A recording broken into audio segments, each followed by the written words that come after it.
Hello and welcome to Khalim Open number 2. This tournament I actually decided to give my commentary on and cast a little bit as well, some of the other matches. So we won't be doing an analysis, but I'll go over my deck list very quickly.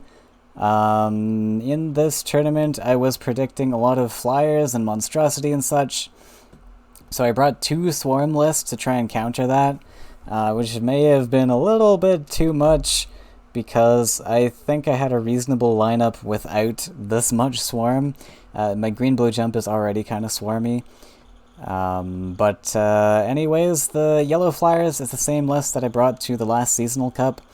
Pretty standard. I don't run Azurai in this list, which is a pretty good counter to swarm, but I just figure that matchup's already mildly difficult. And I find Azurai just really clunks up my hand a lot of the time when I top deck it and I'm searching for answers or something. So I decided not to run Azurai. This blue-yellow Swarm Husk is something that I've played around with on ladder a little bit and on stream. You guys might have seen and remember it. I used to run Orisei in this list, but Mirror Phantasm is a lot more consistent, and also that transform allows you to transform enemy creatures, which is pretty important in this meta with Monstrosity or Crassius. I was thinking also. I always think that I can beat these Crassius lists with decks that don't have indirect damage. I think I make that mistake far too often, and I need to learn from those mistakes, but yeah, I thought Phantasm would be pretty good. Transform those things. You can transform like some spooky flyers, like Champion, Manta Rider. Like that, it doesn't feel great, but it's like worst case scenario maybe. And then Green-Blue Jump is something that I have brought many times before, except the only edit here is maybe Frogifies. Again, because I was thinking that Transform would be super important for Monstrosity and such. So I teched in those Frogifies, and then the Rakoan's list I'm really happy with. I was experimenting with this on ladder, like maybe a few days ago if you're watching this. This was my latest stream that I was playing around with, but I've added in Destructive Volley since then, because I decided I just want this to be a hard counter to flyers. Pretty good against Monstrosity a lot of the time too, because they use Training and Mistral Guide and such. So the volleys help a lot, and then Time of Legends is super strong, I feel, in this list, because you get to draw for Ulani, which is just such an OP card. You get so many answers with this, and I'm not running Frog Tosser in this list, which means I don't go up to 2 lakes, so Aurora's a little bit out of reach, and there's no real other legendaries I really want to run. Like Ulani's the best, so Time of Legends just fits beautifully in there. And this has a very, very low deck weight, so the Ulani helps a lot with that, and same with the Double Crystal Spice. Helps with deck weight. Spirit Thefts helped with deck weight. This is a very control style list, so I've got Soul Drain, Spirit Theft, all the Rakoan removals, the Destructive Volleys, quite a lot of pressure, and then the map dealers are just in there for early game collectors, because I really like having 9 early game collectors, and I wanted low deck weight because of how much Spice gives and how much Ulani gives. Pretty consistently. So map dealer was for that, but I wanted the singular Rakoan Reveler in there just to have more chances to draw a Rakoan target for Cannoneers and Illusionists and such. So I won't be getting value out of this most of the time.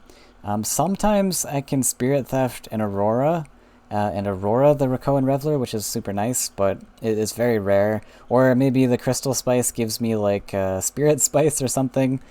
So I can get some buffs for the Rakoan Reveler, but it's not super often, and the singular mountain is really hard to throw down as well. So map dealers are a lot easier to place because I'm building 2 deserts. So I just wanted to run the singular Reveler for those reasons. But yeah, that's my lineup, so let's get into the tournament. I hope you guys enjoy. Thanks for watching. Alright, we're ready to go.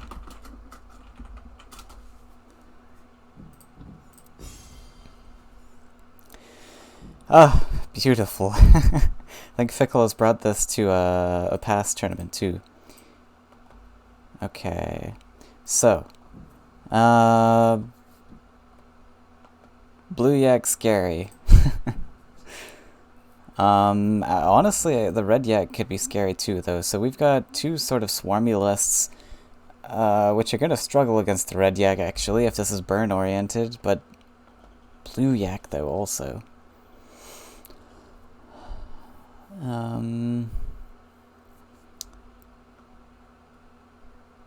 Yeah, it's a debate between these two. Like, normally the red yak is, like, pretty unthreatening, but because I've got two swarm lists, I kind of do want to burn, like, the burn list. I think we'll have an easier time with that. I hope. I mean, the blue yak's so scary, though.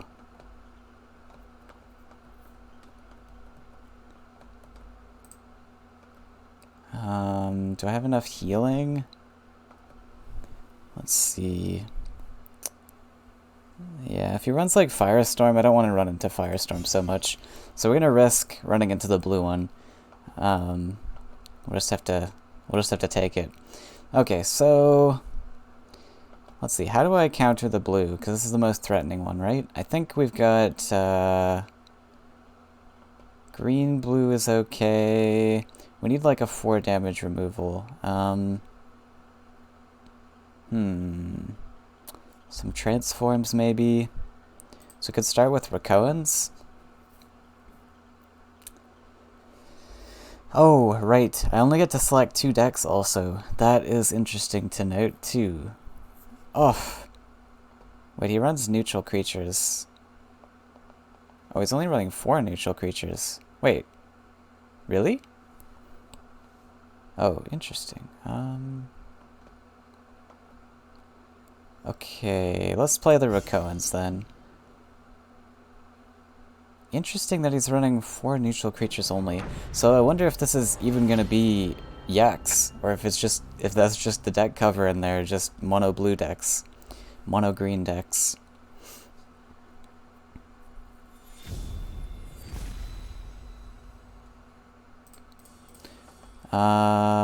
God, I gotta remember what's in this list. Okay, so I believe I have starting creatures besides Cannoneer. Nice. Got the Reveler. Got the Time of Legends into Ulani.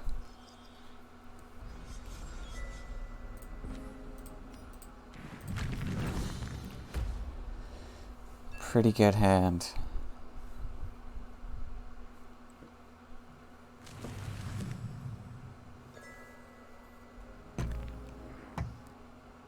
Okay, so land placement. Desert, lake.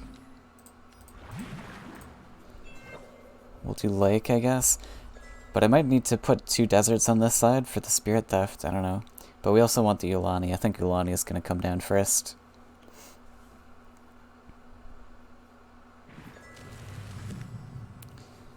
It's going hard down one side. Doesn't have any creatures, though. So that's good for me.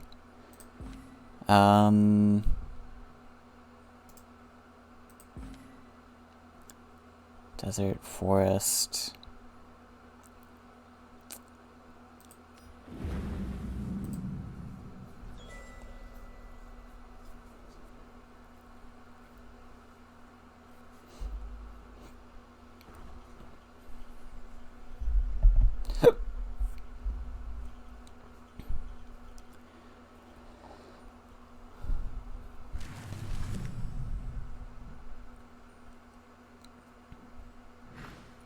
Tiki Totem.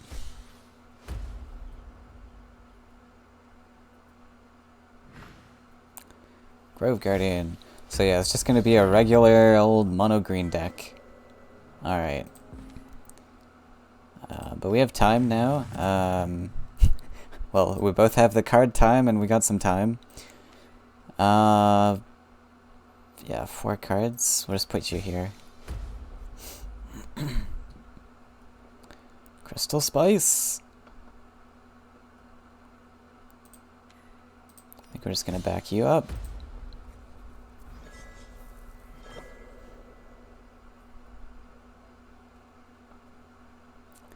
Probably run Spider with this, right? I don't care so much if this Reveler dies. Sucks to lose the collection, but yeah, whatever. Can probably try for a Crystal Spice next turn.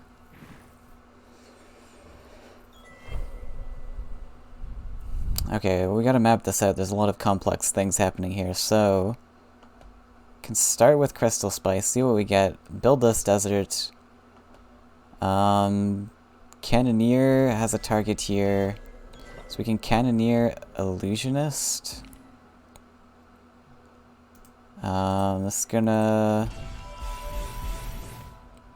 Oh my god. This card is broken.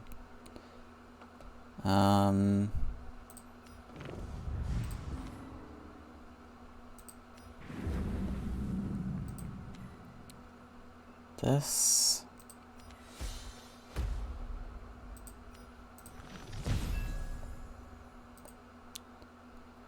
Illusionist...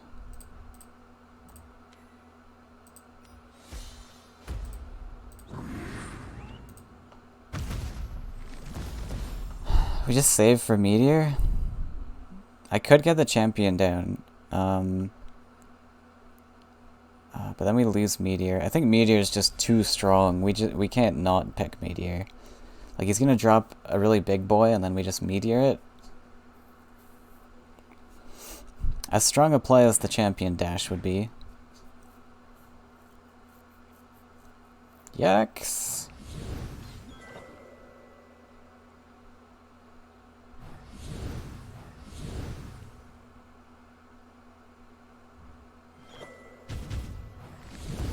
Okay. Well...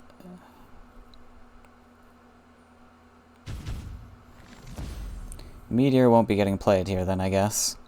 It's a little sad. Wow, Angriac costs 3? That's unfortunate. I was thinking we can Spirit Theft this now, but... It's a little sad. We do have another Cannoneer.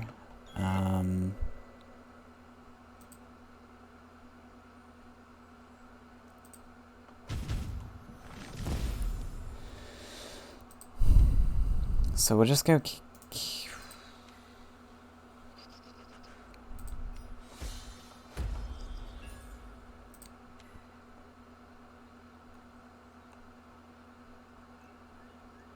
Gonna Spirit Theft this, I guess.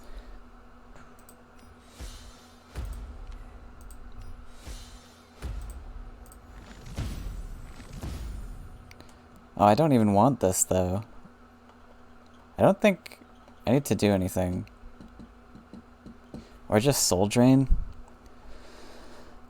In case of buffs, I guess. We'll just Soul Drain it. Spirit Theft seems like better on something else, right? We get a 3-3. We get a haste. That's kind of a threat. Alright. He might drop something aggressive here now, and then our Meteor is kind of wasted. But, oh well.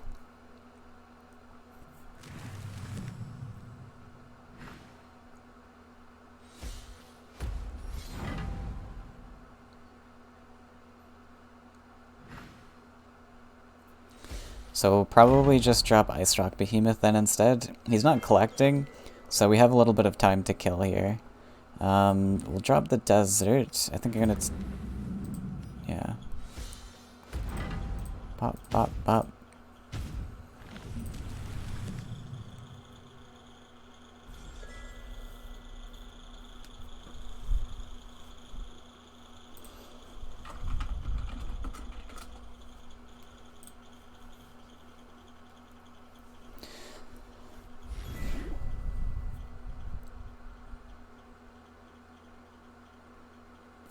So it might... can we Meteor next turn? No, not quite.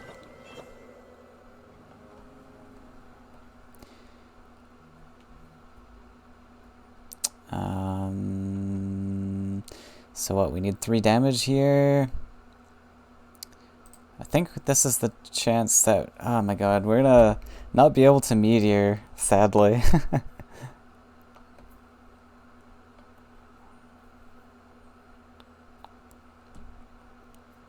I want to dash this aggressive, but like meteor is just so strong to deny these 5 forests.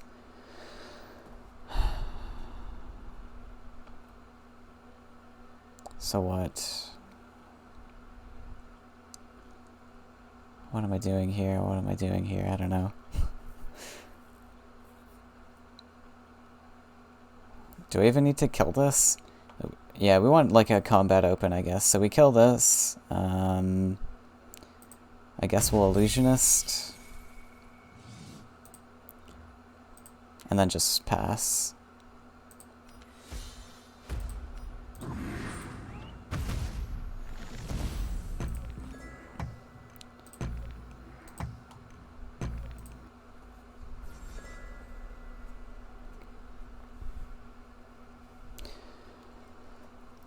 Meteor could even be saved for, like, if he finds Mother or something, but I think he had 3 neutrals, which was just Yak attack.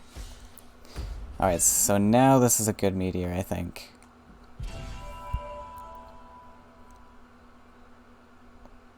Can take out 3 of his forests plus the Tyrian Golem.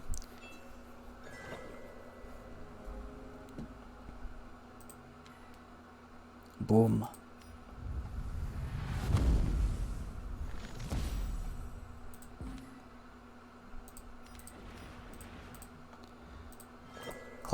Collect, step on forest. What else are we looking to do? Maybe just swarm with Rakoans.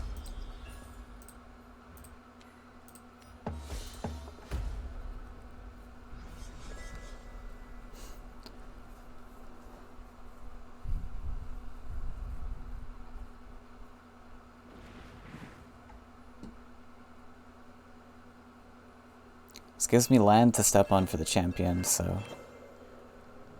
that's nice. We can develop, like, land so that we just take those away from him. I think that's good. Okay.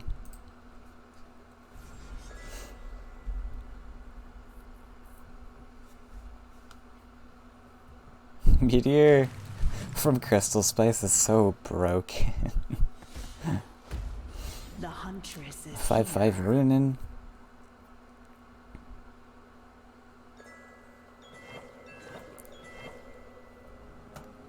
Do we even kill this just to get the hit in? We can do, like, if we can just kill it, I don't know. I feel like it's worth it. We get the tempo hit. Get Spirit Theft.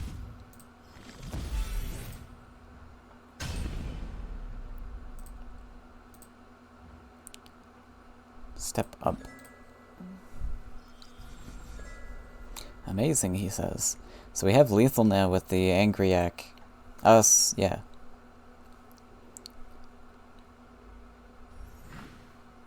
Oh no, a taunt! That's gonna get so many buffs.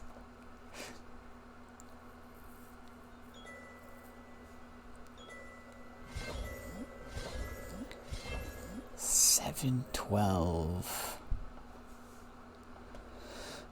Well,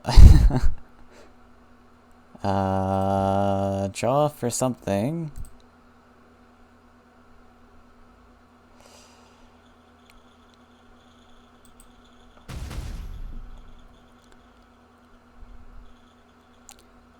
So what? Spirit Theft.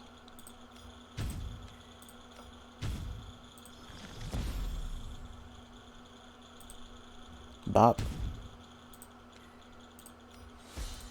the huntress is here. Maps.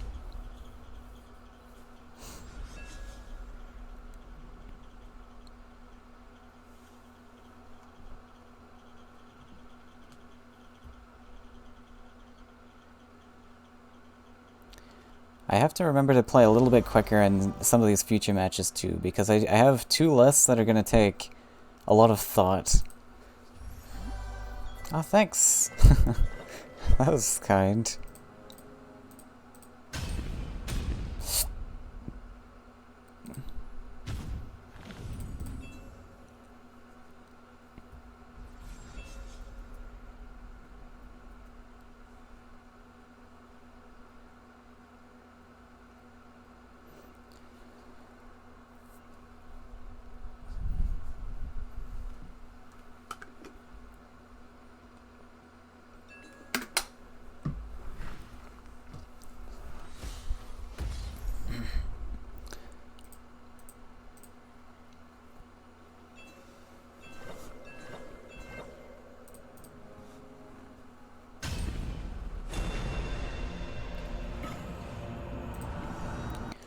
So,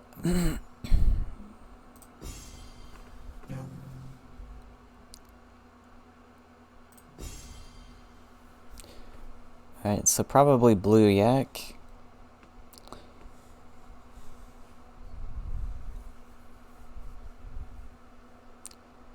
I've got so much damage removal, I think we'll be fine against the blue yak. We just like cannoneer into Spirit Theft.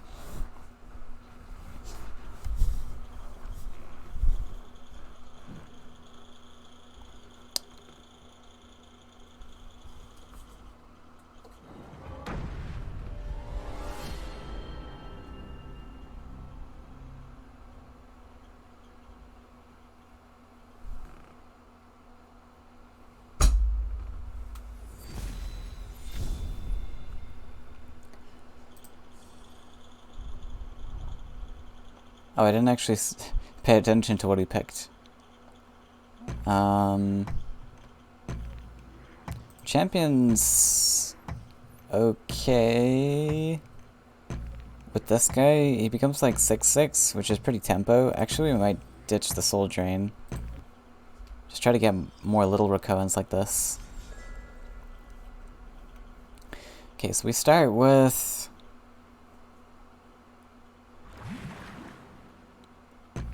what? Lake?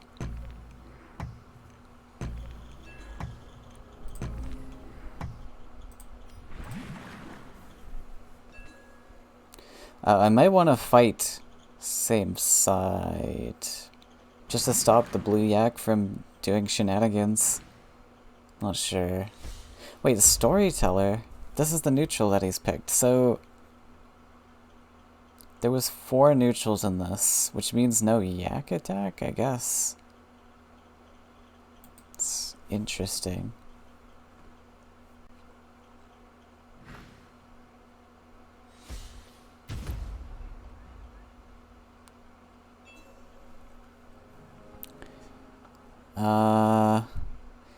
It's an option to like neutral up. This really hurts against Aurora though, right?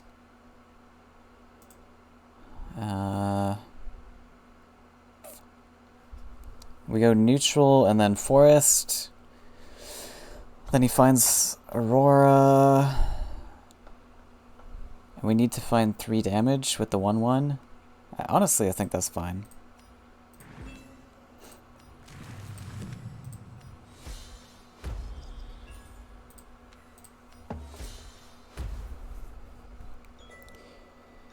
I mean, he's got Sunken Tower here anyways, so he can always reach this if he wants to.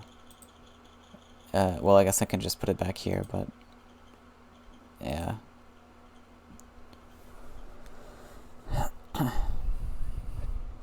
We'll see about this play. Because our hand's a little bit slow with all these Soul Drain Spirit Thefts. We're not going to have any, like, staying power here. Oh my god, more? Oh, he's drawing? Oh. More land move.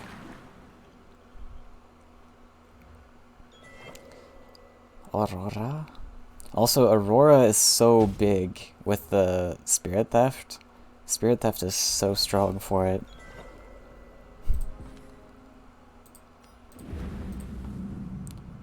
Bump. No, Ninja Toad could be a thing, so I could have, like, stepped back. Yeah, so to prevent like the double collect Ninja Toad, we could have taken a step back because he can just Sunken Terra, build land, double collect.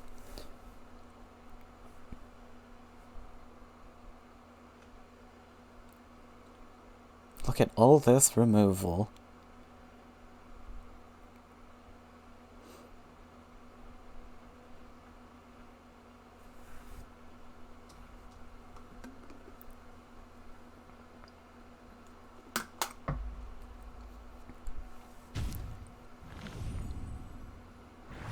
Ninja? Oh, Colossus. Beak.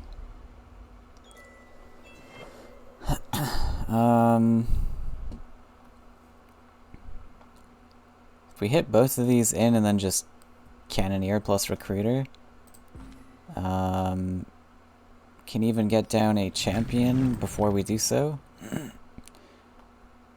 So wait, we have to do this.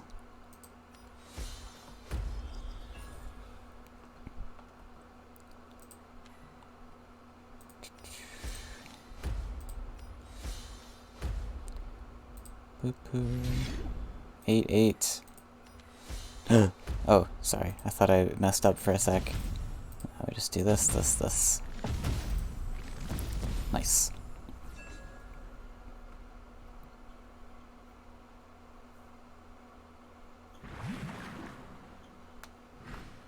Rapala! Let's put a smile on that face. Oh, I'm gonna repel you back, mister.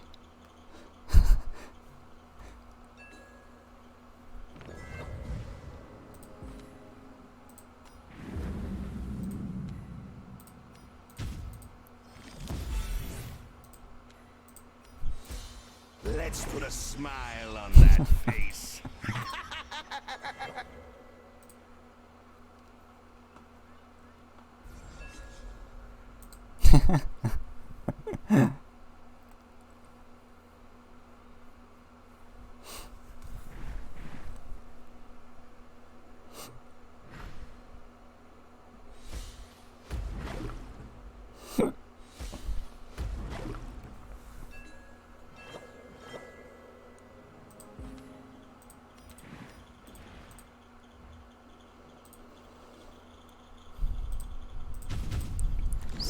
Swim, Mr. Fishy.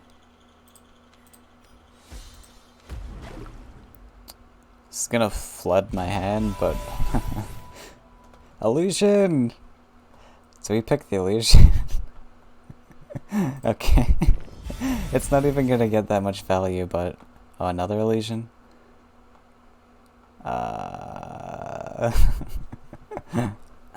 Okay. I mean, maybe it will get value, I don't know. Okay, we actually have to use Soul Drain so we don't mill anything.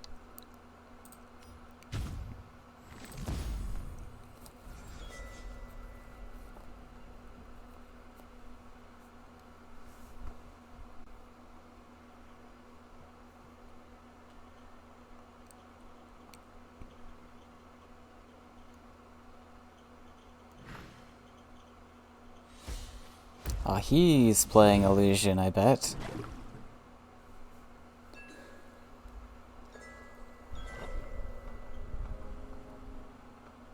We got another champions. This is... Might as well play it.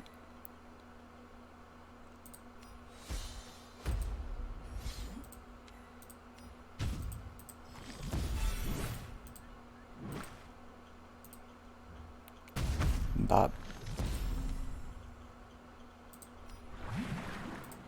Collects and fish. Alright, it's time to build this up. Oh, I was supposed to play the other ruby fish.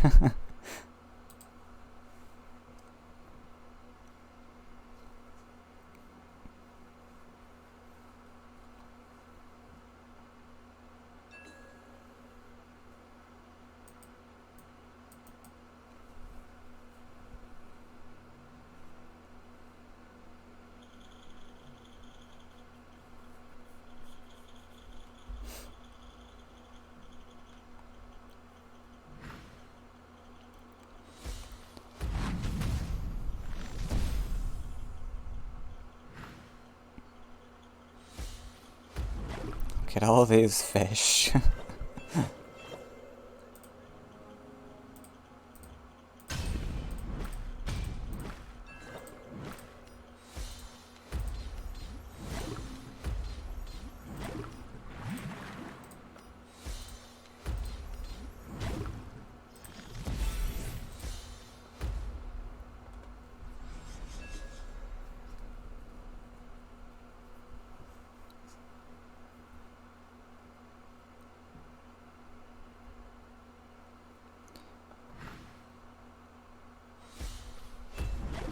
So wait, why is it that I can play a neutral fish on a neutral tile, but Battletoad... Oh, sorry.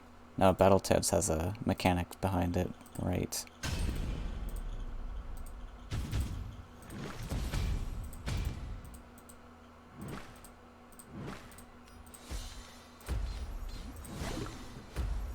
Let's play the illusion. Big.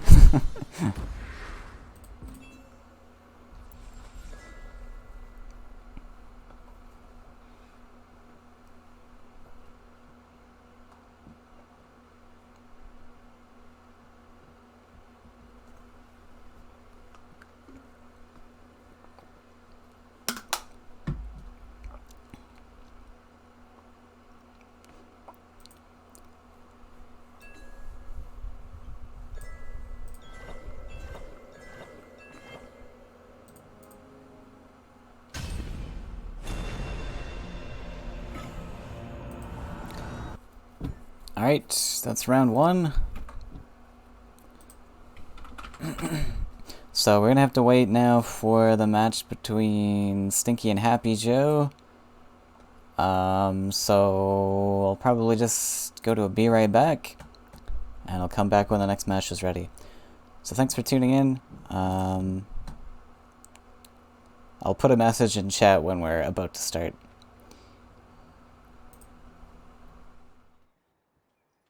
Alright, we're back already.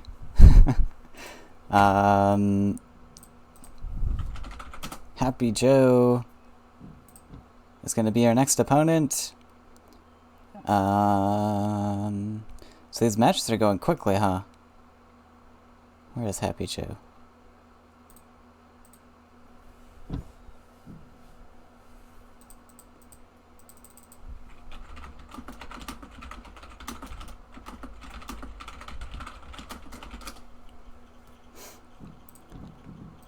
Alright, so this should be best of 5. Let me just double check.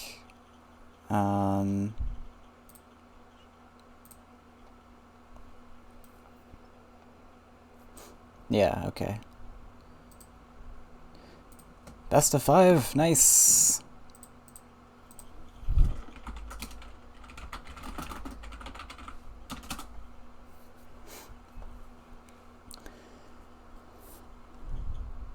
Alright, here we go.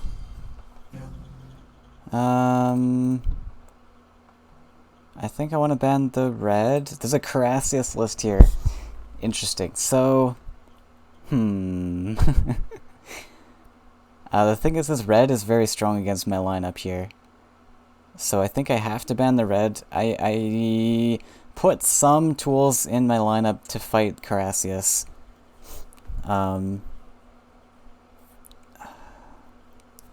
I'm not certain if it's enough. We're gonna hope. I think this is still the ban though. Red is just so strong against my lineup. Alright, you guys ready to get 3-0'd by Carassius? Here we go. Rakoans is super weak to Carassius.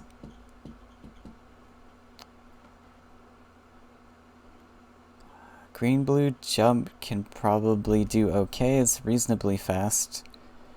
What is he gonna ban here? Like flyers? Maybe he bans green-blue. Flyers is pretty fast, but like weak to swarms, so that could be an issue. It's gonna be a tough one. Okay, green-blue was banned. I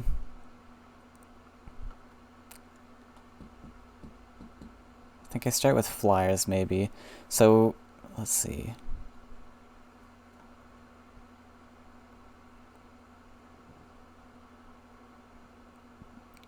Crass is going to be so difficult.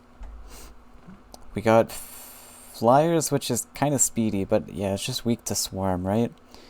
Yeah, flyers can't run into this, really. Green... Like, we got Swarmulus. Green is okay. We don't need the flyers there. And then this is yellow. I think we start with flyers. And he starts with green. Nice. This is like the deck that I want to be matched up against, really.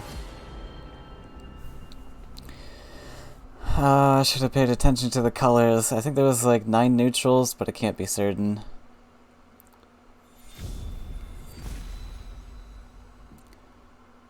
Ooh. Is barter important? I think we just keep this, yeah. 9 neutrals. He might be actually rush. Now that I think about it. If he's got so many neutrals in the list. Yeah, rush. Okay. We should do fine against... Oh my god, this hand. Okay, this is pretty OP. We start with the chonkier bodies, I guess. Oh, doesn't stand a chance. Look at all these 5 attacks.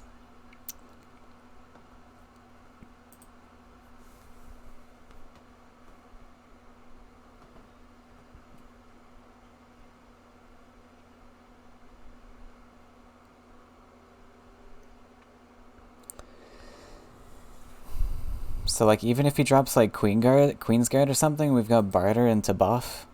Disgusting.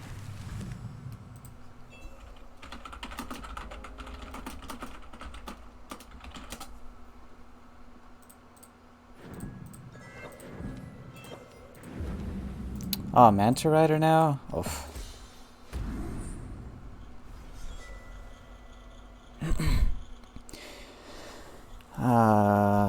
So in hindsight, if we should have saved the yellow list for the green rush, I should have easily saw that this was green rush, but if my yellow flyers got defeated somewhere else, I think green rush just stomps me and my swarm lists.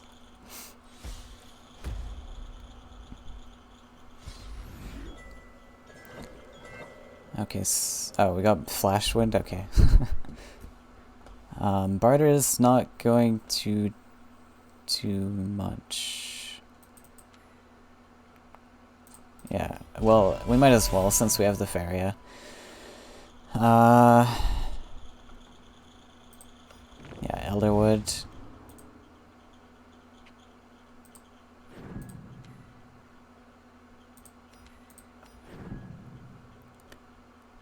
Elderwood something up to 7?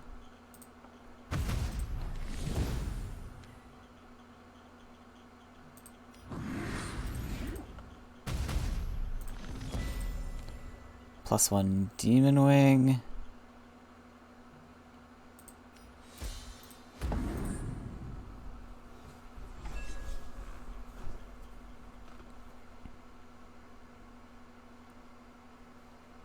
Yeah, I was kind of afraid that command would come. I did see command in the barter, so maybe it wasn't worth doing the Elderwood, I'm not sure. Stalker? Oof, that was a really good answer.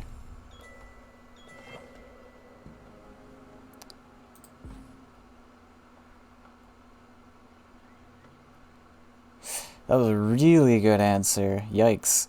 Okay, well we're gonna have to take this. We'll play the Iona. I might even step this over to fight stuff with. Iona's really solid here too. He just used 1 Emperor's Command. I imagine that he's running 2 at max. I wouldn't expect 3. So gonna be pretty tough for him to find the second one.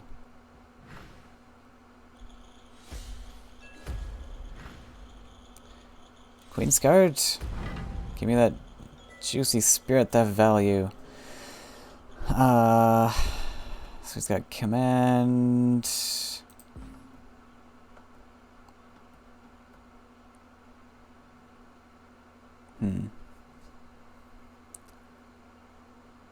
Celestial Tower is interesting. I think we can then afford to go back and collect.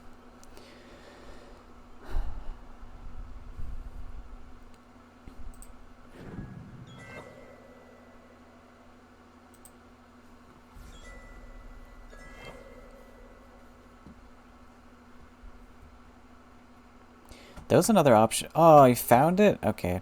There was another option to Celestial Tower up and hit the shrine, and then we got a 5-3 at his face, but... Oh, crap, I need another flyer.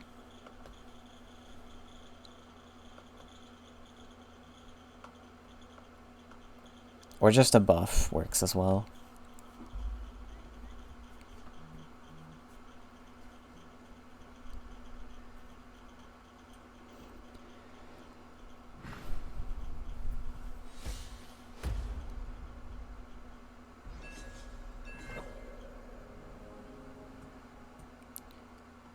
Air LE.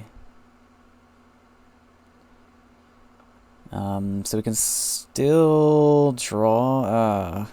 I don't even want to use Spirit Theft, actually. I really... Yeah, we want the buff, right?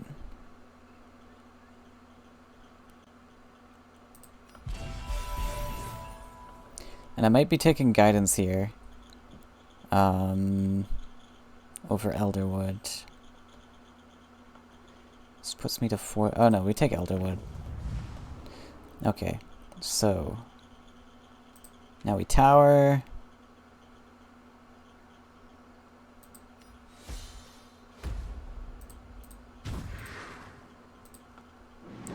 I think I'm gonna build my desert so that the arrow is on the well.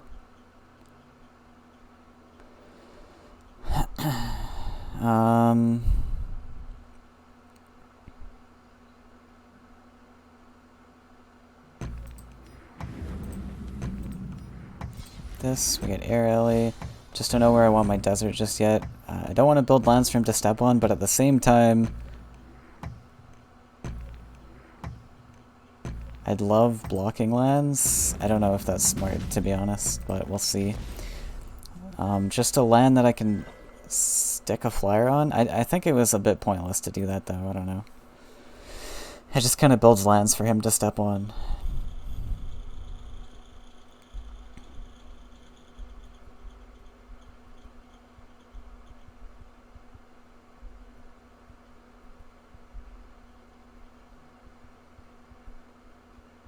Like, my guys can easily just fly over and such. So yeah, the desert should be elsewhere. Maybe, I don't know, anywhere else. Like to land block here or something. No, even here, he's got dash stuff, so maybe, like, the desert just goes anywhere else, like between wells or something.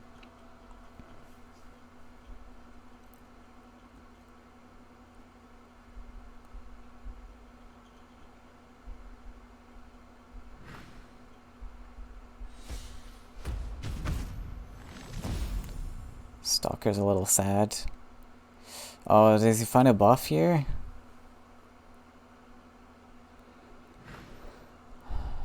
A life buff? Okay.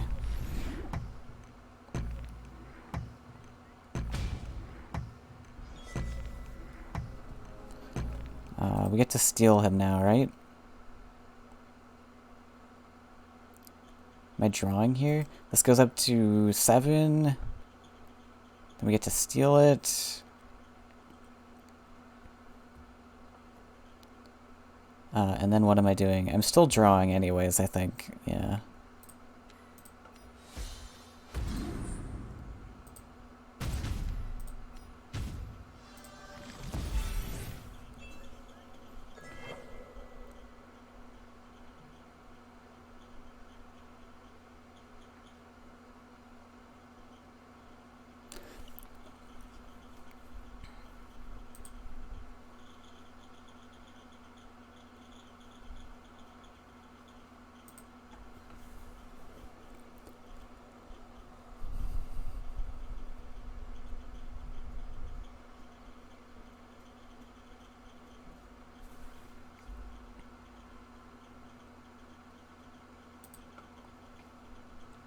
He did a really good job dealing with my early attackers, though. I thought this was like a guaranteed win for me, but it doesn't look like it anymore. Well, it does now, but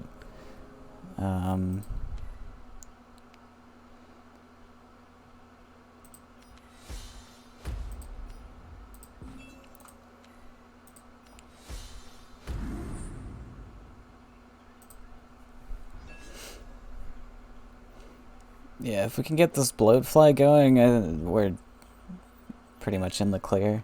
This Celestial Tower was a pretty big pickup. It allows me to keep my creature on the collection spot safely. Buff. So we got easy answers to that.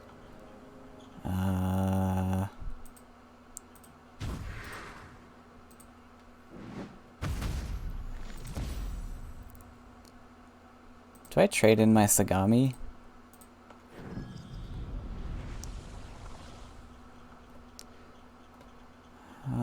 I think we just use the Soul Drain.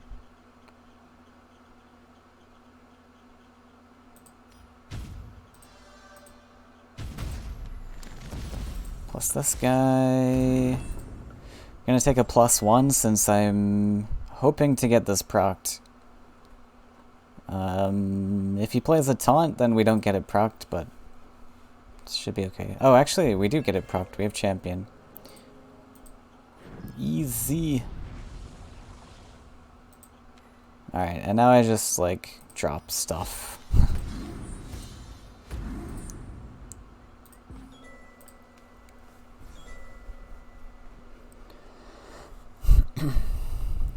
Alright, no way that he comes back from this now. Bloodfly is such a great anti-rush tool.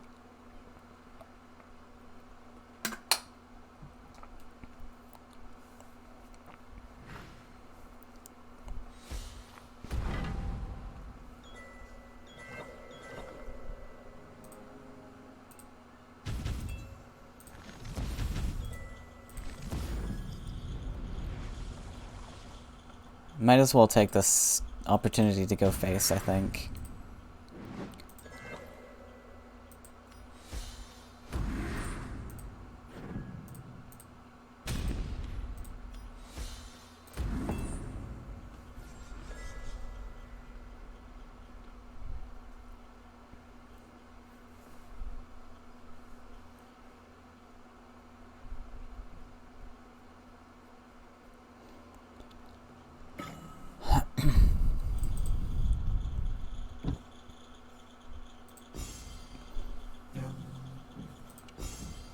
Alright, so let's pay attention to his numbers. He's got 9 neutral. Oh god, this is a rush deck too, isn't it?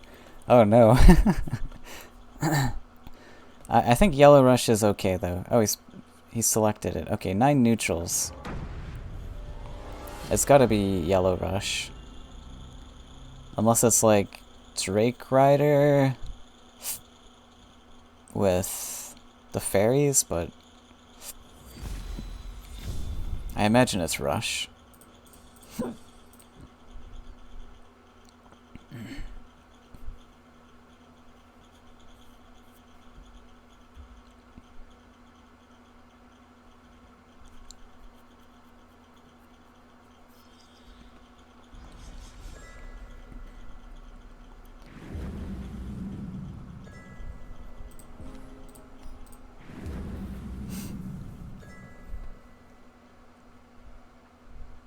It's a slow-ish hand, but Manta Rider should hold us off.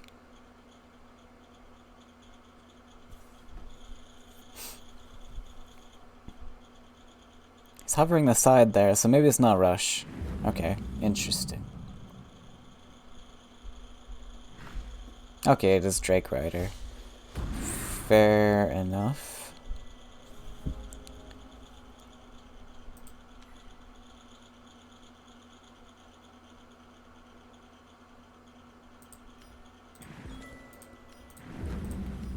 Let's make sure we get the collection spot before he jumps here.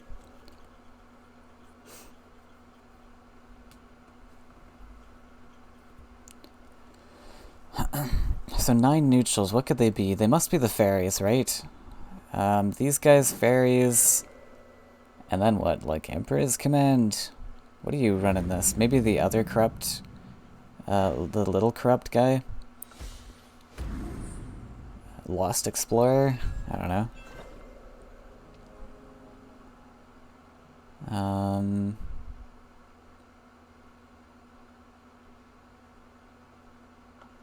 So I want to put the Manta here, probably. We'll take a step up and we'll build this one. Yeah.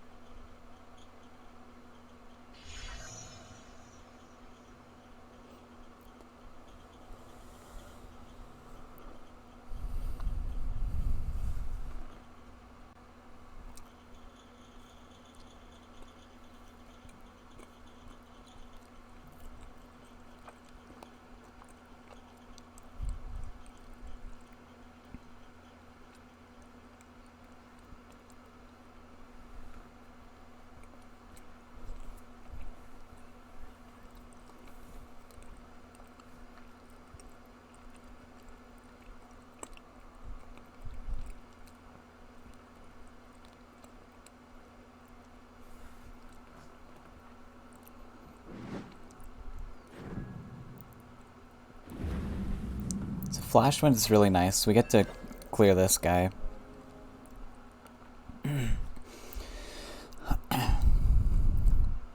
Question is, do I want to or not?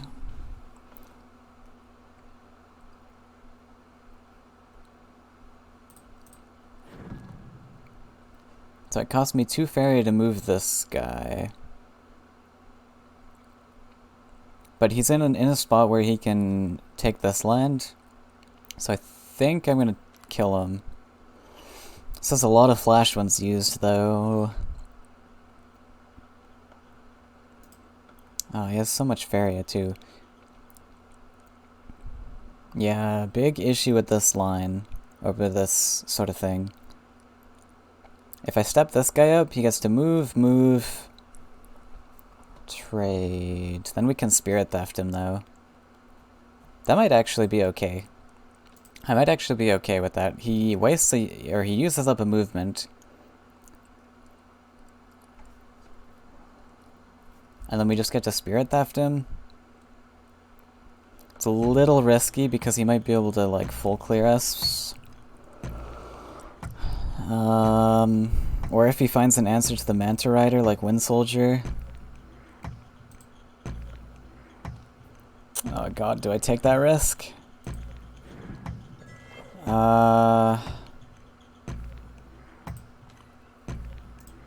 I think I'm gonna take it. I mean, we're out of time anyways. Like, we've got Recurrence to back up in case this fails. But this lets me save my movement tricks. It's a little bit risky because I have no creatures in hand, though, so I don't know. Like, this line completely just loses us if he finds an answer to this, apart from the Drake Rider, like Wind Soldier. But the fact that he's running 9 neutrals, I think that those are going to be, like, corrupt creatures and, like, the fairies and such, so he's very event-heavy. Or he can just do that, true. Yeah, Flash Wind. Maybe I should have Soul Drained this guy, just so he didn't have that option. Oh, super bad. Yeah, we should have Soul Drained that. The line would have been okay if I Soul Drained it. Now it's just kind of hurts.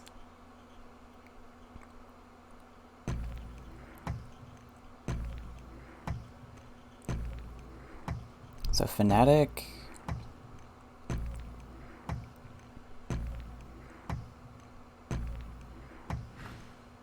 Champion. Ooh, we might be in trouble. Okay, I was okay with Fanatic. Champion's too much. Yeah, this is too much. Okay.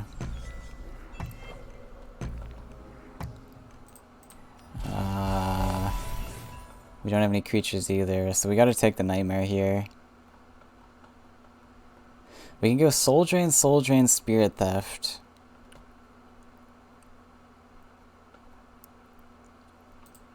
Nightmare the other guy. That he's still in double collection.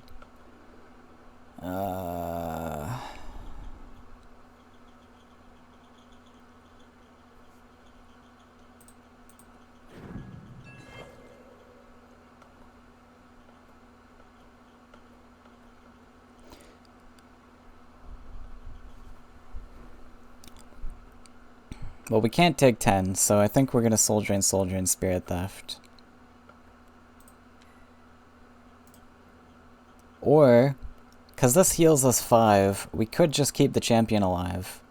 1 extra turn. We Nightmare the Drake Rider. Because what can the champion do? He might go off and collect over here.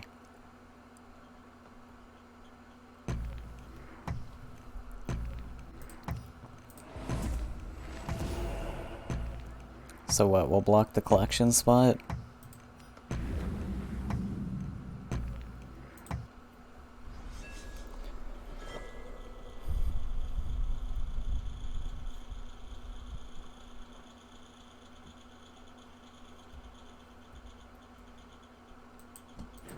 Wait, this is pointless. Why did I keep this guy alive? I'm like, I can heal 5, but like you could just kill it and not take 5. Oh, I'm making so many misplays this game. I don't think it matters too much, but like we just gave him a free option to like collect or like build an aggressive land, do whatever he wants. We didn't have to do that.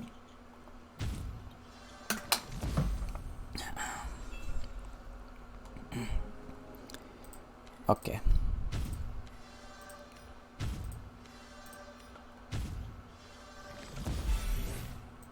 But we'll drop Manta.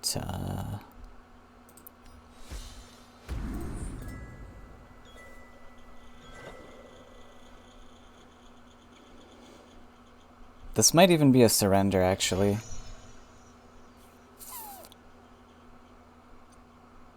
Because we got 2 slow lists that I need to play through, and I might need my time bank for that. But maybe I'll just play through this quick and see if we can do anything. It's really unlikely, though. He's got triple collection, 8 Faeria stored up. Like, maybe if I top deck Celestial Tower.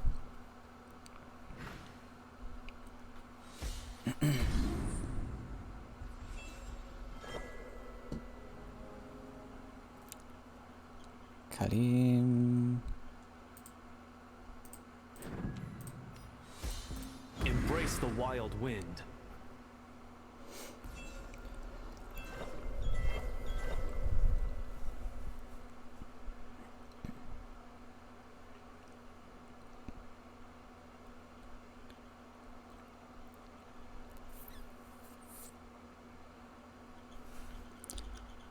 Khalim here was an option too, so that I can go face with him, but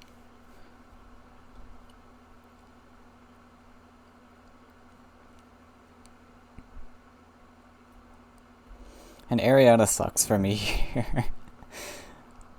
So one more play of Ariana, he gets a treasure, but yeah, I don't know. We're in a pretty bad spot as it is.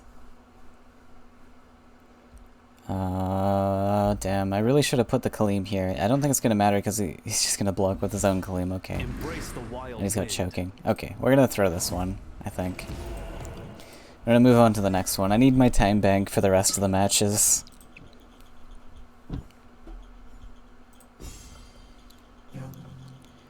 So we'll play Rakoans. This is supposed to be my counter to flyers. So I think we should do pretty well with this.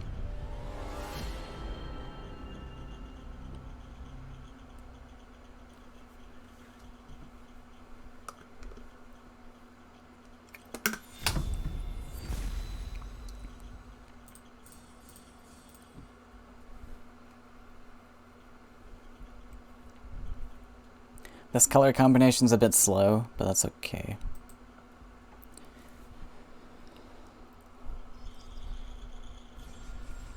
We're going first. That's really good.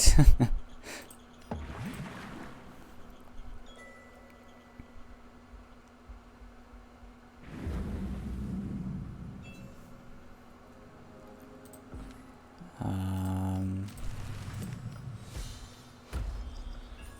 actually gonna play this, I think, because he does run Choking Sand. He could like explore desert. He's on 8. He Choking Sands and then plays a 4-cost.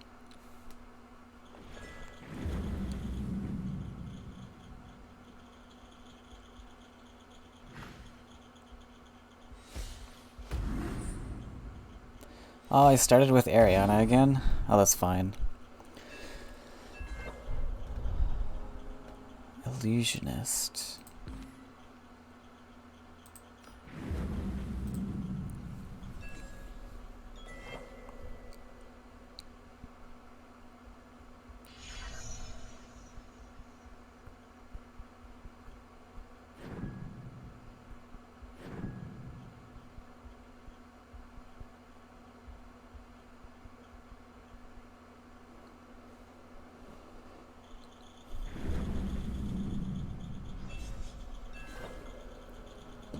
Another illusionist. Okay, so we'll see what we get off of this. Hellfire is okay.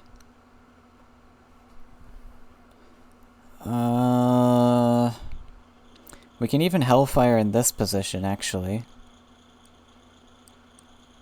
No, we don't want to Hellfire. So what does he have? Like champions and such? No, I think we take the Ice Rock, right? Okay, we're definitely cannoneering this. And then what does he need? Hellfire may be okay. He's just got such weak life-statted bodies, right? So maybe we go for that. This.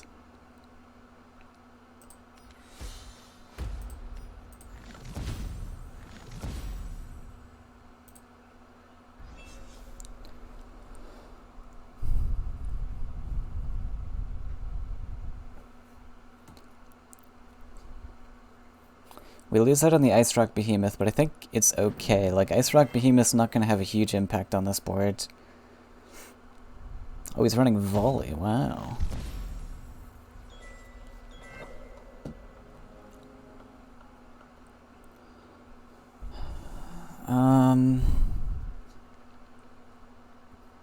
Do I Hellfire this board? What is this, a 5/5? Just needs to be a little more.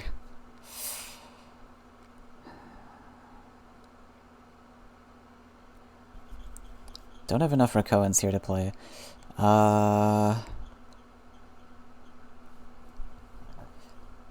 This is really sad.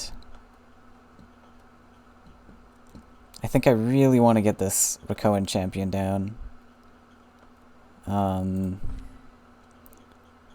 I do want it to be a 6/6. Oh no, to Illusion I need a Desert, huh?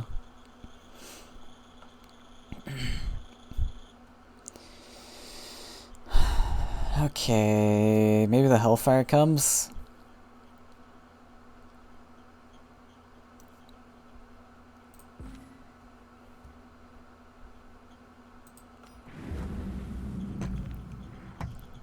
I think we're playing this just as is, but I don't know that I'm gonna trade this in. This is so expensive.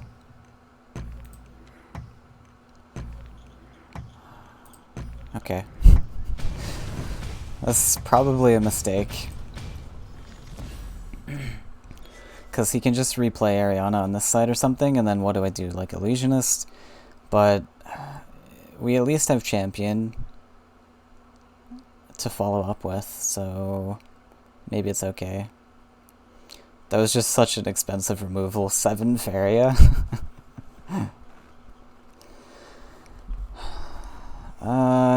There's definitely a better line in there somewhere. Feels bad just to illusionist this, though. And then I've just got one illusionist left on board. So I don't know.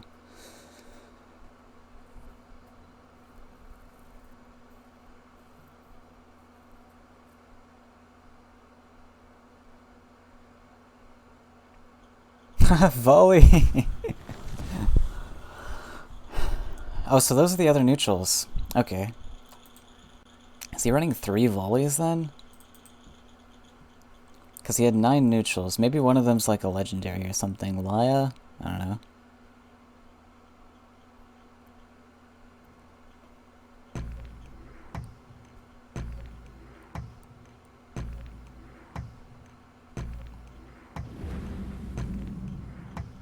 Just don't have removal for that, please.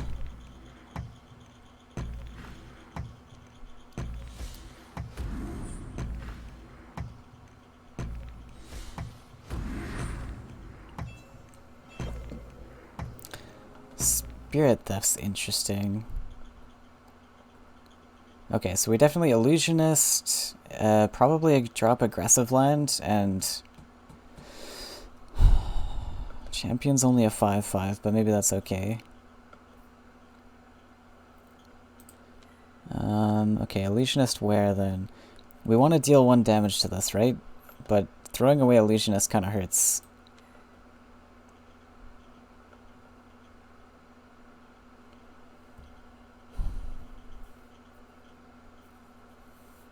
We can also draw here.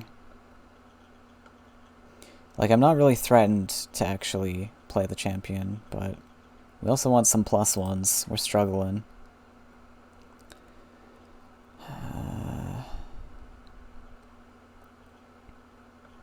I think champion on left side should be neat. We really need the collections, though. I can't just throw away my illusionist like this.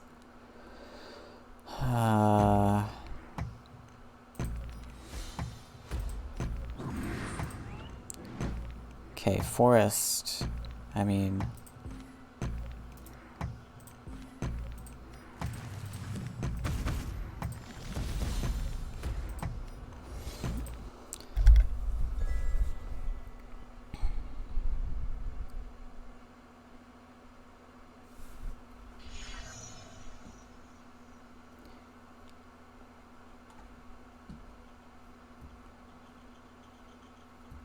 Yeah, if we find like Soul Drain, if we top deck a Soul Drain or something, we can just deal with this, right?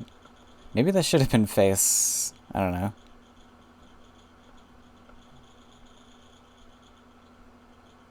Like if we double neutraled instead, we would have had a clear target to face because he's already at 11. That would be such a huge threat.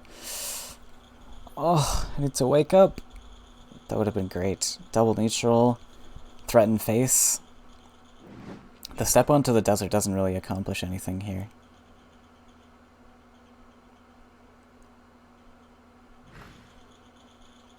But okay, we're gonna trade into that anyways. And just drop other champion, assuming he doesn't kill it. He has a treasure. That's fine.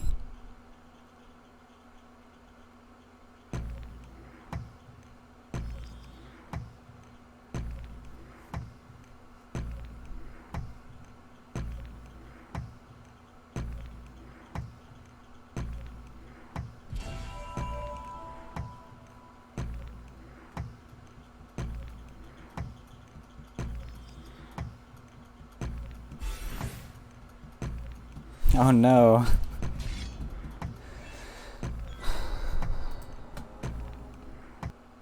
Spirit Theft. It's a pretty great pickup for him.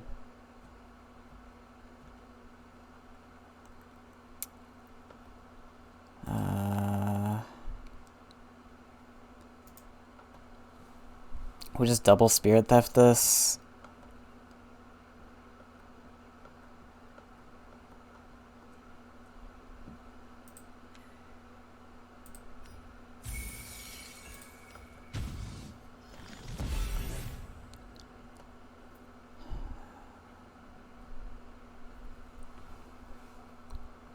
Set this up between wills, or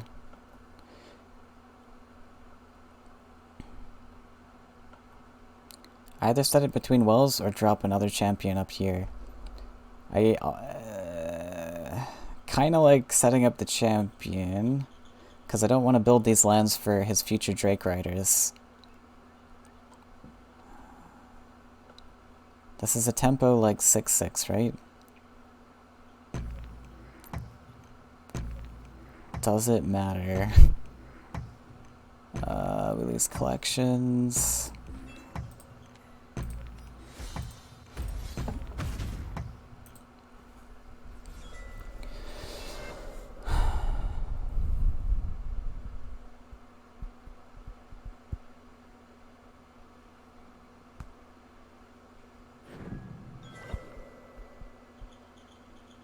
Oh crap.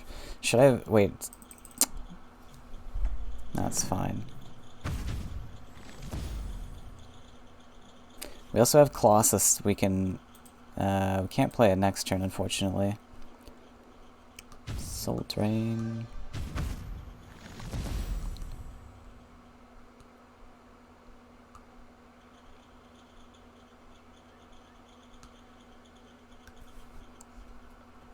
Okay, if he doesn't do anything, we can maybe double neutral and accept to take the Faeria on this spot, because we're pushing 6. That might be okay.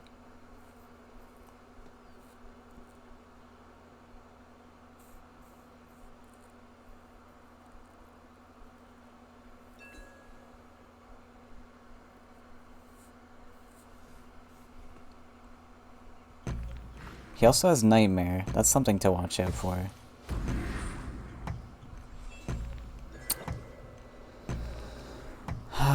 Yeah, Nightmare's super sad. We can block then with the Fairy, maybe. That might be okay.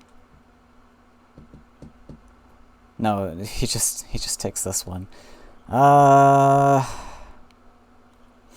Okay, well we're not going to avoid this triggering, right? So I think we can just do the same play that we were thinking. If he's playing Nightmare, that's all he's playing, so we should be able to double collect then pretty reasonably.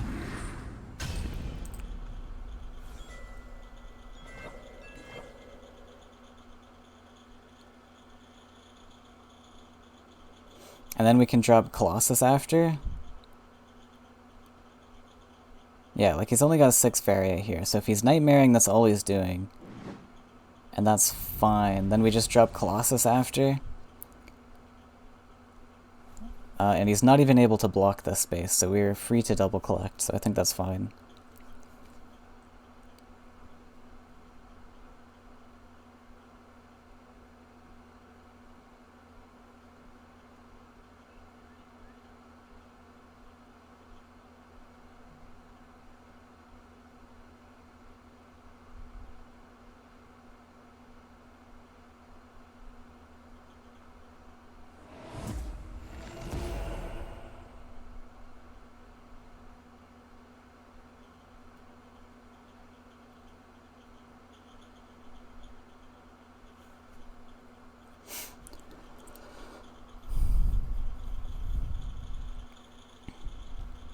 We can play Time for free.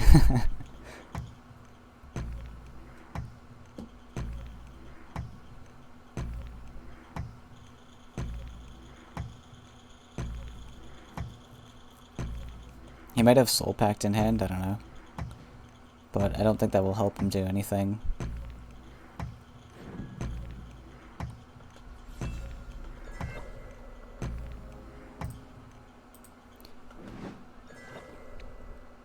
Okay, so we're definitely playing Colossus.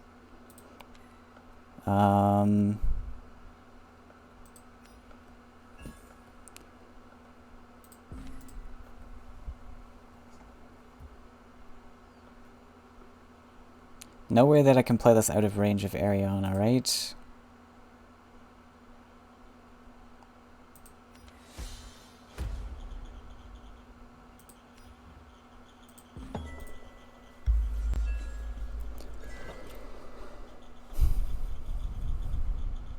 So we should have this. There's not much he can do here against a 7/7 Colossus. Like, he can Nightmare again, but then I think he's just losing. the tempo game. So what else can he do? Like Soul Drain's not really gonna save him. It might, I don't know. Oh, sorry, yeah, he can just Soul Drain this. Yeah. But again, like, he's not playing anything, and now we get to, like... what's more important, collections or killing this? Because we can just drop shield mates here. We should be able to come back now. I think we can ignore this.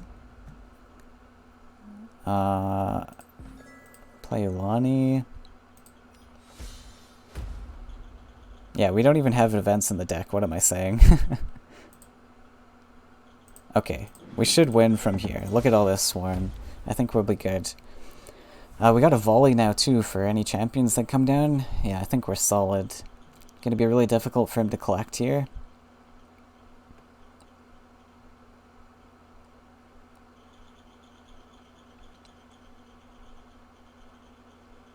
Choking?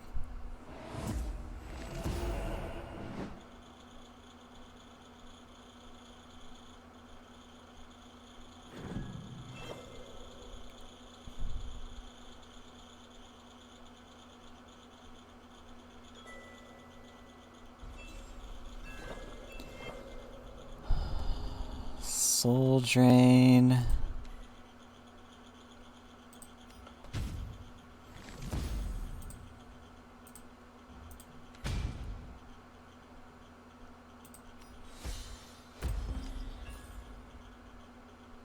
Is this worth a double neutral?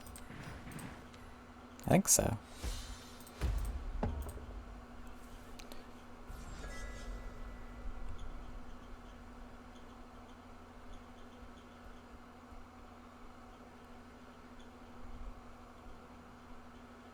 Okay. we're guaranteed to win. There's no way we can't... There's no way we lose with the volley in hand.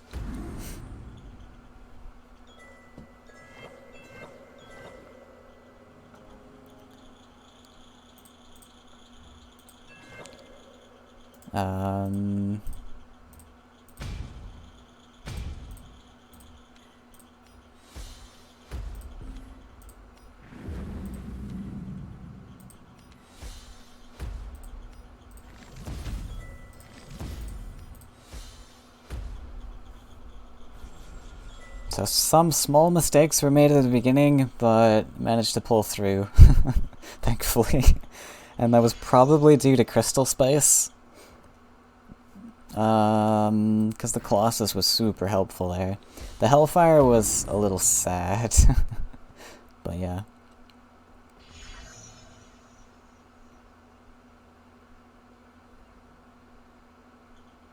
Oh no, he's got the map dealer. OP!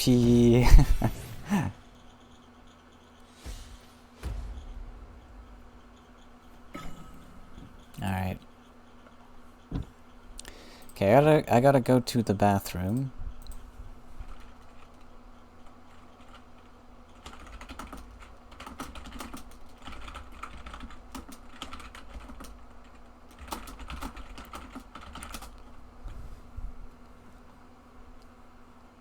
Let's just let him know. Oh.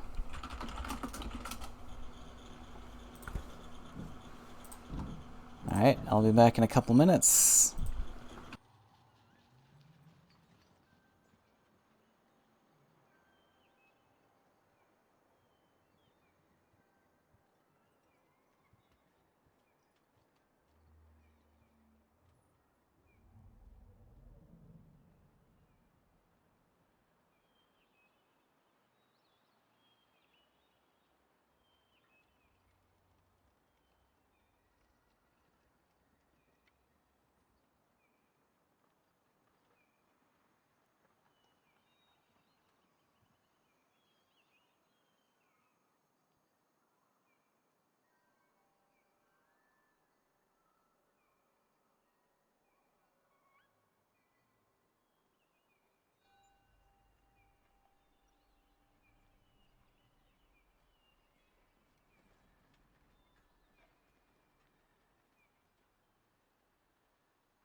Alright, well back. Let's let him know.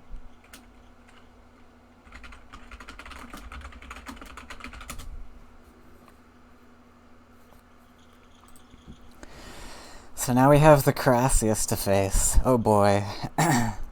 So I think happyjo runs Toeship in his Crassius.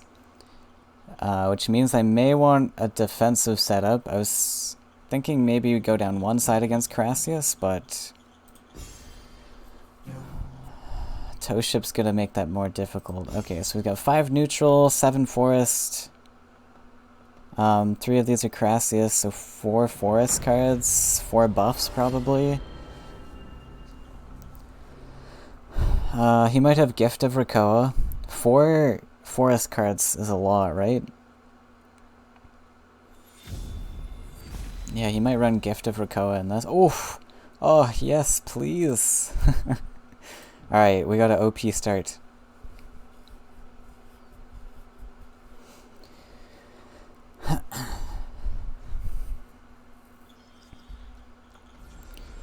Okay, so we start with the desert stuff.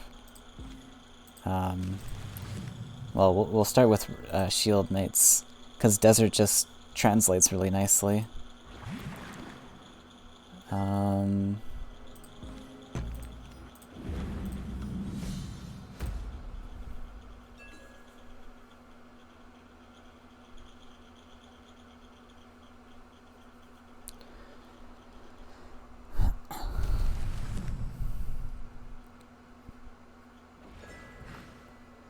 Okay, he's actually going more defensive.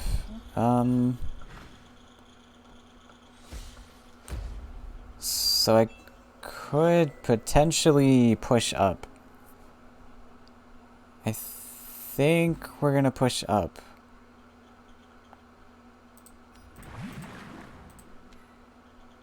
Really unlikely he has an answer to this, but just in case, we'll drop another collector. Yeah, I think we're gonna push up one side. Because he didn't go aggressive and drop, like, Toeship or anything. He might still drop the Toeship, but we have a really aggressive hand here.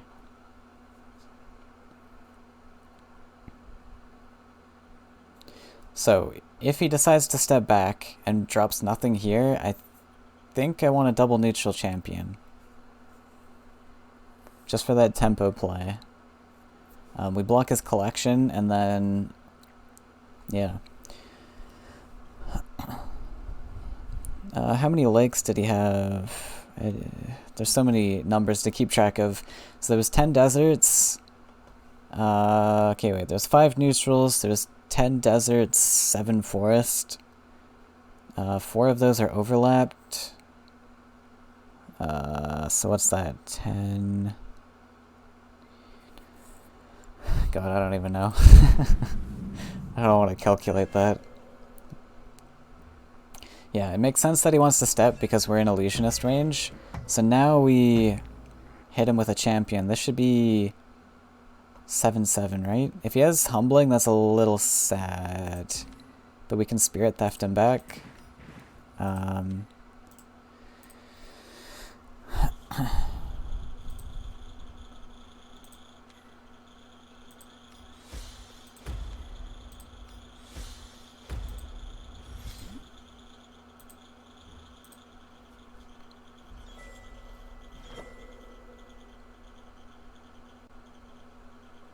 So he's got 10 deserts. I wonder if he's running illusionist.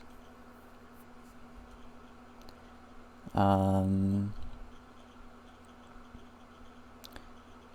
3 of those are Crassius. So he's got 7 other desert cards. He might be running illusionist. I don't know what other deserts he would run. Like Toeship he likes to run, right? So that's another 3. And he's got 4 more desert stuff.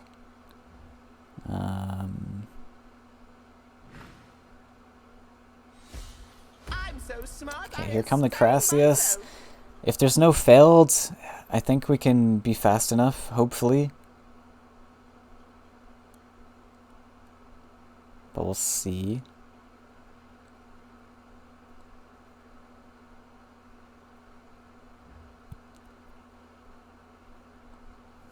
Crassus.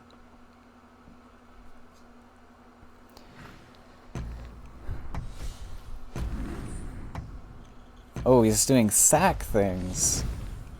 Okay. Interesting.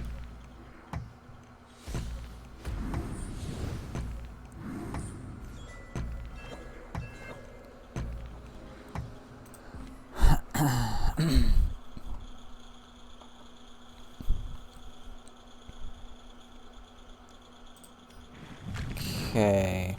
What's important here? Crystal Spice? Or we get, this stuff. I think we should see what we get.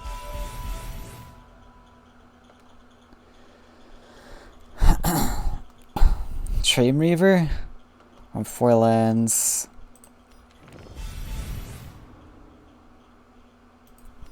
Nothing good.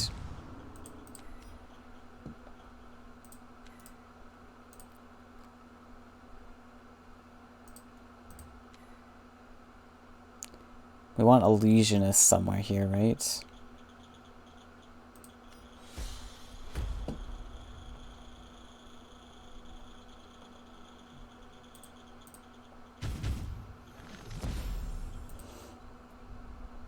No Illusionist?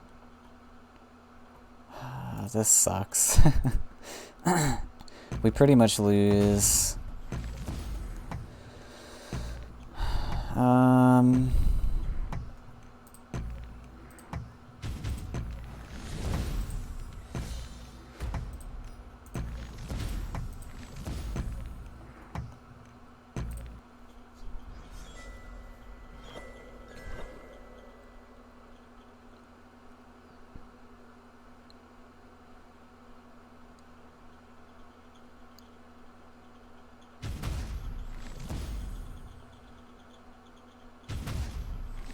Well, he's on 5 Faeria.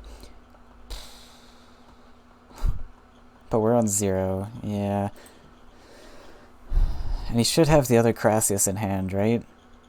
But he hasn't played a single creation.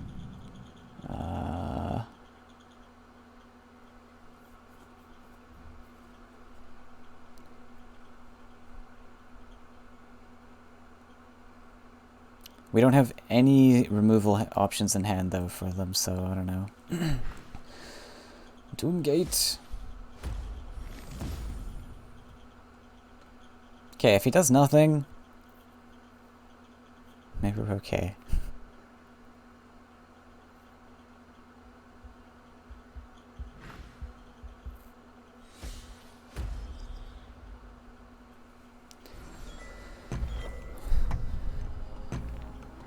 Okay. Not the end of the world. We might be okay.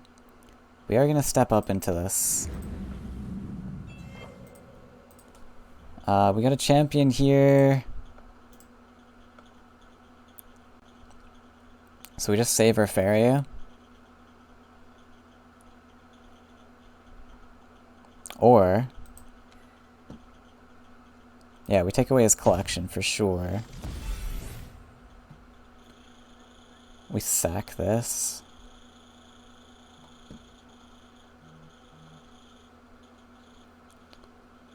I might even hold on to this, because we can just put map dealer here. We get much better value with the map dealer. Demon Wrangler.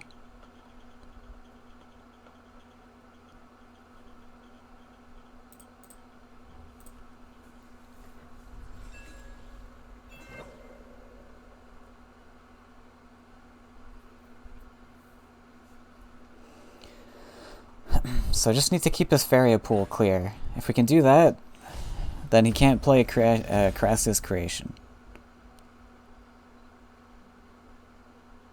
I really need to get this champion down, unfortunately. Maybe I should have Demon Wrangled that, I don't know. It'll be fine.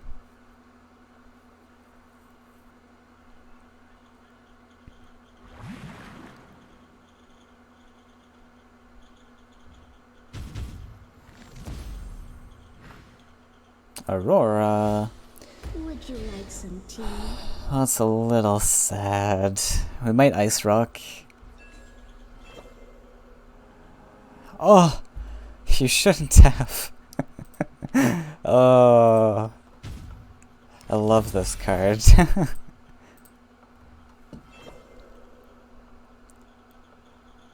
Okay, so we Aurora. Maybe we do the Demon Wrangler line now? He's on 0 Faeria, so I think this should be fine. Would you like some Deprive him tea? of all the Faeria. The thing is I need to get these champions down. Is this even worth it? Like, the other thing I could do is just produce more Rakoans for a big champion. Like, Demon Wrangler, as great as this is, it doesn't even do that much. Right? Like, isn't champion just better? We get to aggressively put him here.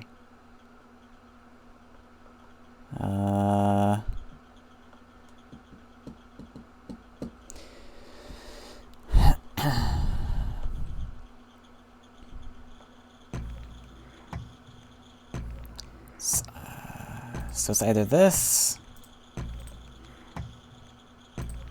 Okay.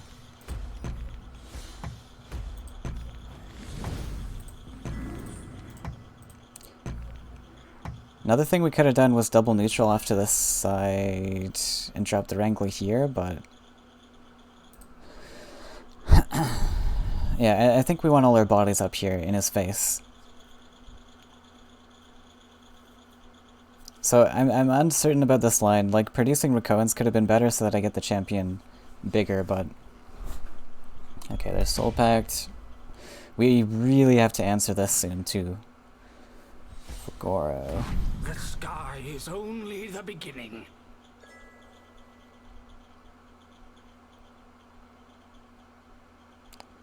Could also just drop Ice Rock next turn. Right at his face. He gets double collection, which sucks. But...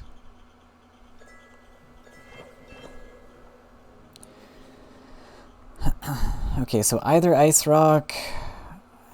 champion might do more, actually. So what can we do? We can produce 2 Rakoans with this, right? We need a +1. We get big. I don't even think I need that many buffs. We step over. We just want to get as many aggressive things as possible. So we step over. We play... aggro shield mates. Does that do anything?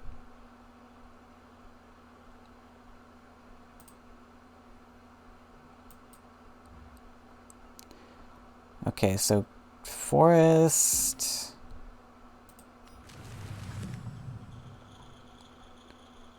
oh, crap. Okay, this is fine.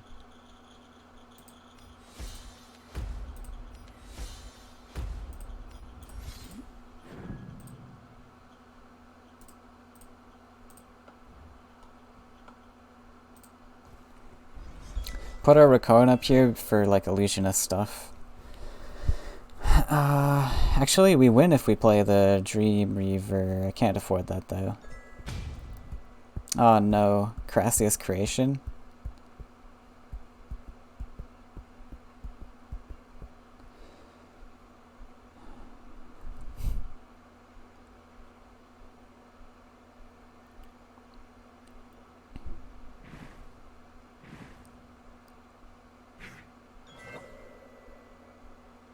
Yeah, we go up to, what, 6 Faeria next turn, but we're 1 land short of Dream Reaver, unfortunately. Yeah, he's got creation. He wouldn't play these otherwise.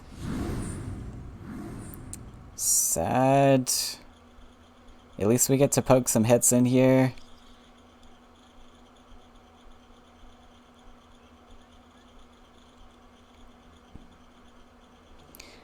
We can play the Ice Rock next turn at least. That is something that we can do.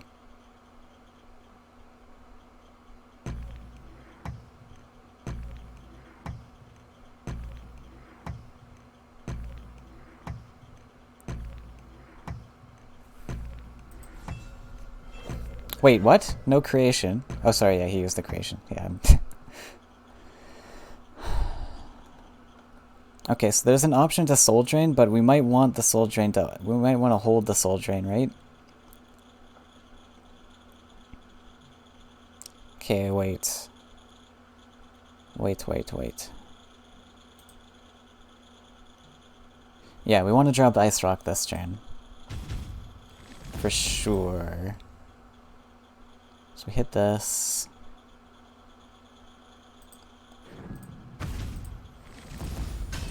Shield Maze to block is actually pretty exceptional. And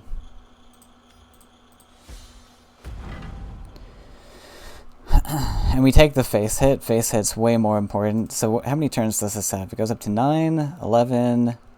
Yeah, he needs 3 turns to trigger this, right? So face hits are very important.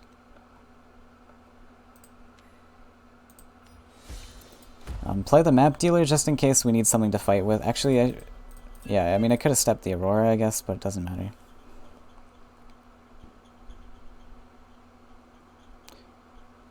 I think we got this, though. Because he can only drop 1 Rakoan here, right? I mean, 1 Carassius here, which we can answer, and then... Our champion maybe can be safe.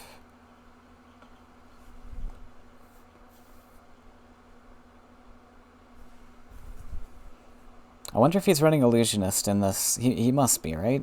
He's running Demon Wranglers, Soul Pact. He had 10 deserts. 3 of those are Carassius. Oh, maybe he isn't then.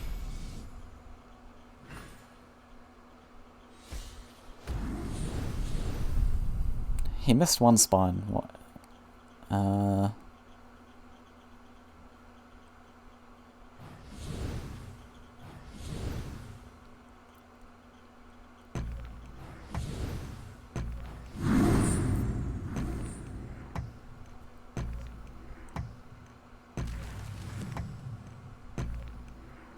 Ah! Uh-oh. Oh, that's not good. We top deck lethal or we lose, right?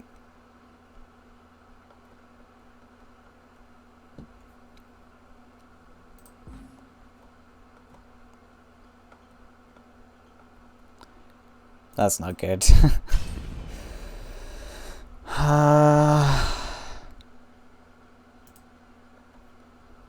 Okay, we have to kill this 12 for... Oh, it doesn't even matter. We lose.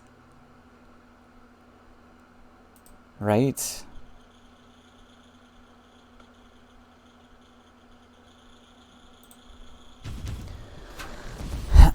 No way to salvage this, I think.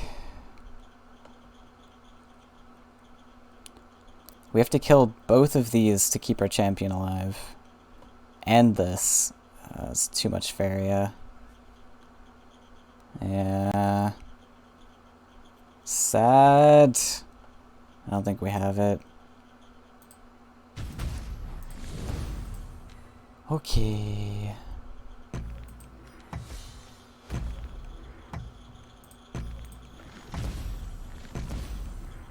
Oh, sorry. No, I'm dumb. What am I saying? We're good, right?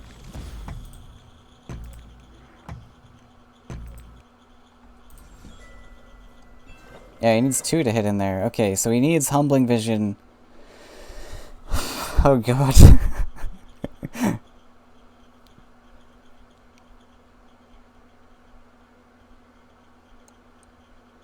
Oh no, he has the Fugoro. Okay. Yeah.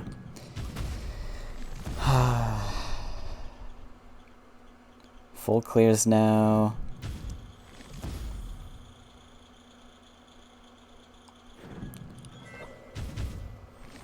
Okay, I do have 1 chance actually. Crystal Spice into Hellfire. That's so unlikely.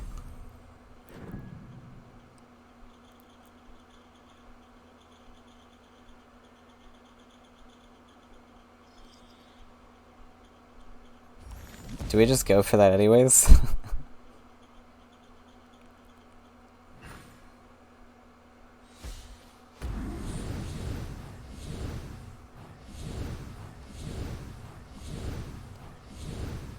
Yeah, it's over. No way that Hellfire kills him. I guess we go for the RNG chance, so we have to just +1 and like top deck the thing, but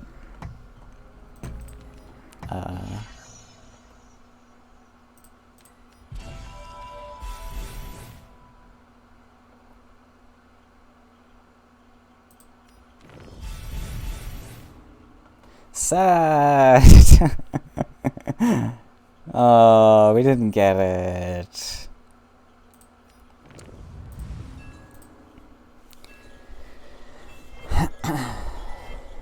All right.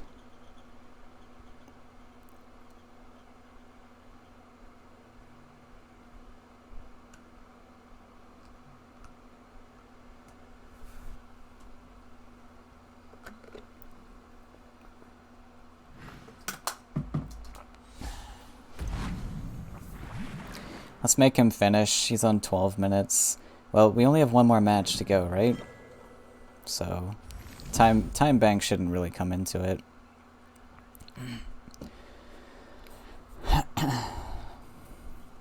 Oh, that was so close.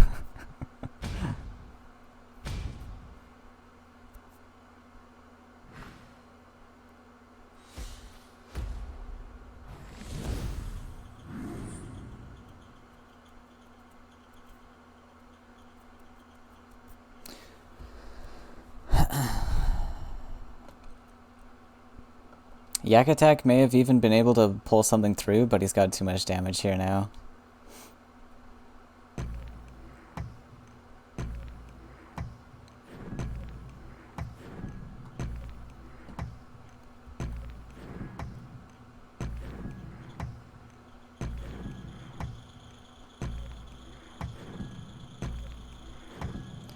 Let's make him waste more time, though.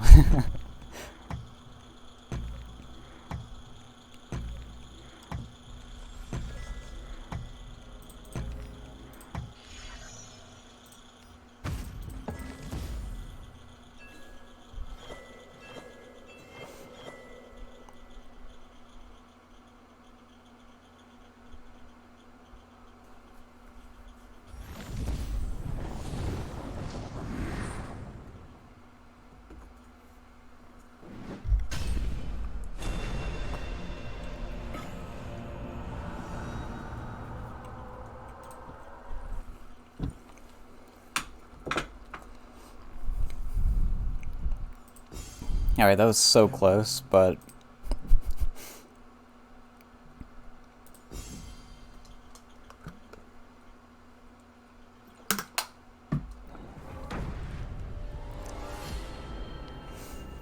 Okay, onto the blue-yellow.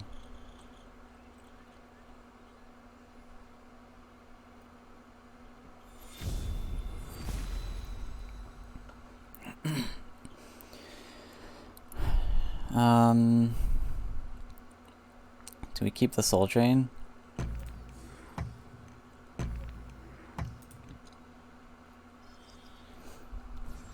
Yeah, so I'm running Royal Judges in this list. For the merchant targets. This is a list that I played on ladder a little while ago.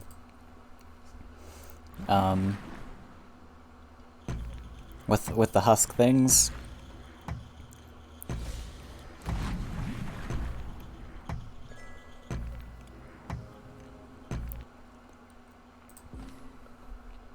Do I just play map dealer and be satisfied with that? So these I kind of want to use on Crassius also. But I mean, he's doing sack stuff, so it might not even matter. There's another option just to go down one side, but I don't know.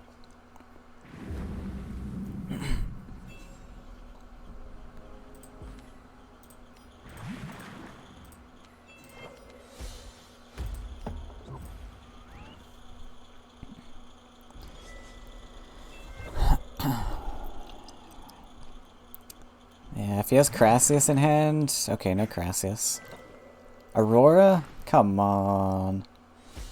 Twice in one game, that quick?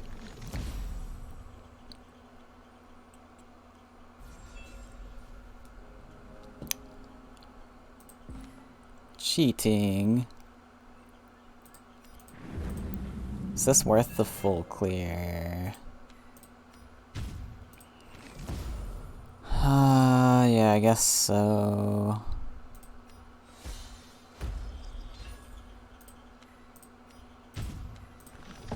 I don't actually know if that was worth it. How did I think about it?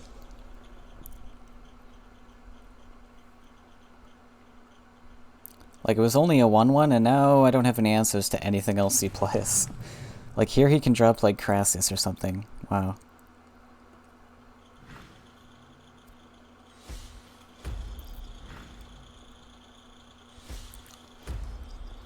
Wow, he's not even playing Crassus. Oh no. I'm gonna lose just to Rakoans.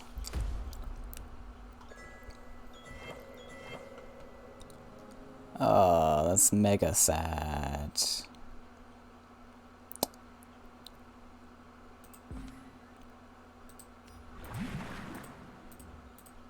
Okay, we'll save somebody.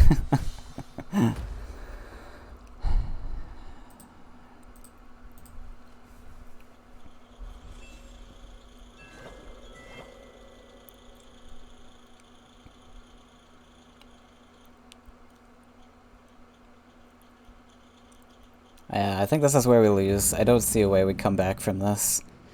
We get a standard next turn, but like it's too late.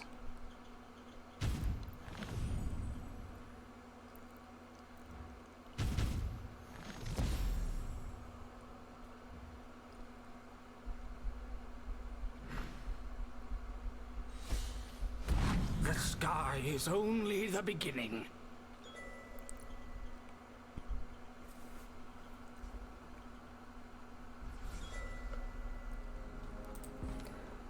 He's in Husk Threshold! I don't even want to play the Husk, is the thing. I guess we put it here.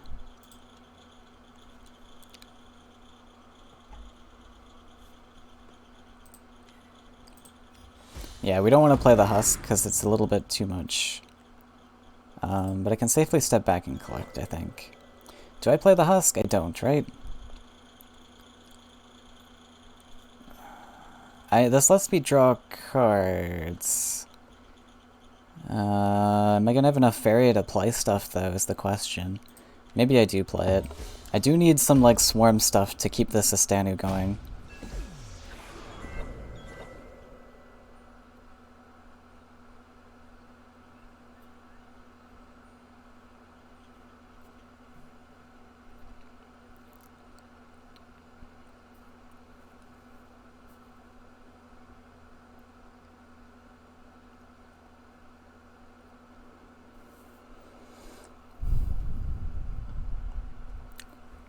Yeah, and he shouldn't have Illusionist, I think.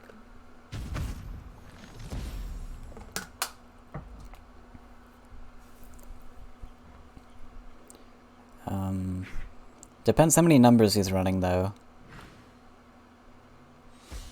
I'm so smart, I astound myself.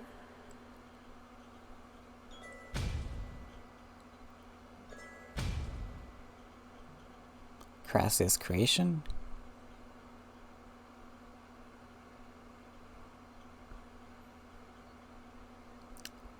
He's also running Gift of Steel, unfortunately.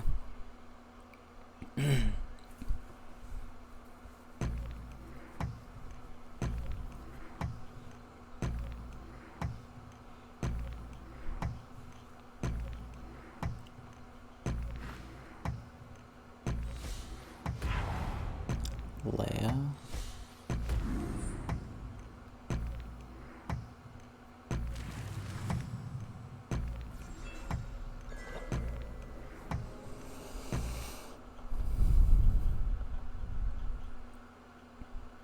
Wait, so he didn't, he has all the Crassus in hand, so we kill this.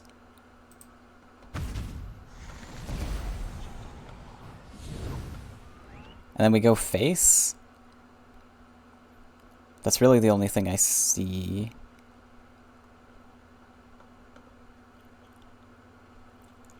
Unfortunately this Crassus dies no matter what.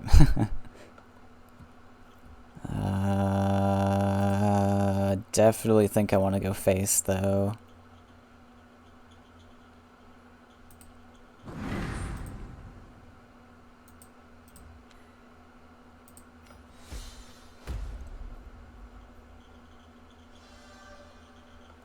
Map dealer? Do I play this just to... I can't actually block damage if I play this.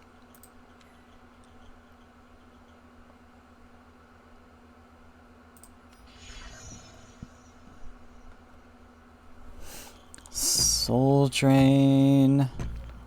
What do I need to win this game? Like an aggressive land or something? No point in storytelling, right? Yeah, there's no point. Just take a +1. I guess we're hitting into this. Oh. Oh well. Yeah. No, it doesn't matter. The one thing you could do here is, like, Demon Wing, though, which would suck. Like, he just gets a free 3 damage. So, I mean, there was no disadvantage to not hitting in there.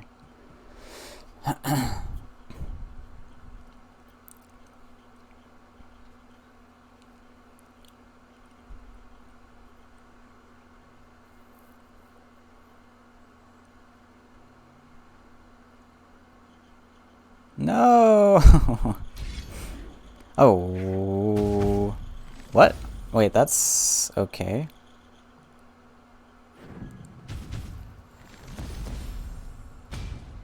Now I have a clear on it. Oh! happyjo with his volleys in every list. Well, that's gonna be the end. Well played.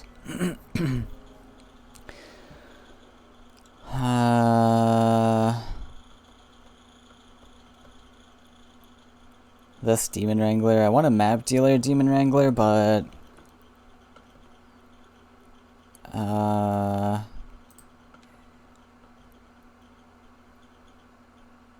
Oh yeah, there's no avoiding that, huh? That's gonna be it. Sad.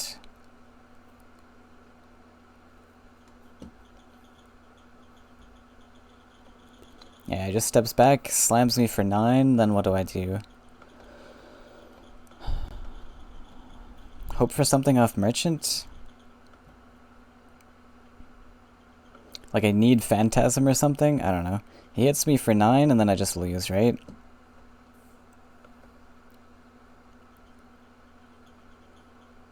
Failed this.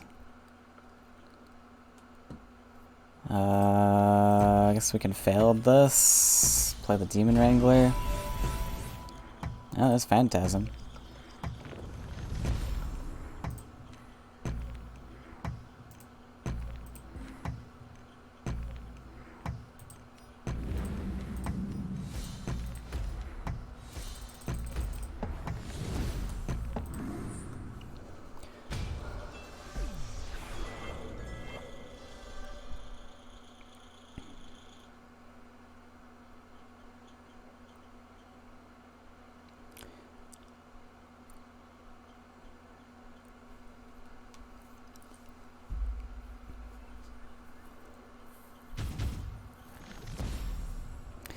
Yeah, I think my bans were still correct. Like, my deck pretty much loses to red, right? I don't know. Maybe I could have held off against red. Oh, Crassia is so annoying. Okay, let's just throw in the towel. Gonna be it, but now we can cast the other matches, I suppose. Oh, I was debating bringing Krog this tournament because of, like, Crassius things. But I decided to go with the extra swarm because I'm like, nobody plays Crassius anymore. Well, people are playing like flyers and such. But there we have it. That is the end of my tournament matches for Khalim Open number 2. But we'll probably get into some other matches. Maybe I'll cast some stuff. So yeah, stick around. We'll go to a be right back, and I'll see if I can find some match to spectate. Alright, we're back. This is now the semifinals. Cheese versus ASDG. Cheese has brought 2 Kroglists. Oh my. That's interesting. And 2 yellow lists, probably Flyers and Monstrosity. I'm curious to see this secondary Krog list. ASDG looks like he brought a similar list to the last tournament. The blue might be a bit different. I don't remember him playing this, but he's got a Path to Face, his red-yellow Husk Burn thing with mechas, or he's got a bunch of stuff in there. So Krog Rush is banned, and Path to Face is banned, which is interesting. I would think like Path to Face is manageable with these, but maybe not. He's confident that he can beat this red-yellow. I am always so spooked of this one. So we're gonna go Flyers versus the Krog. I think, well, probably Flyers. We'll see what it is. I think Flyers probably has a reasonable time against Krog.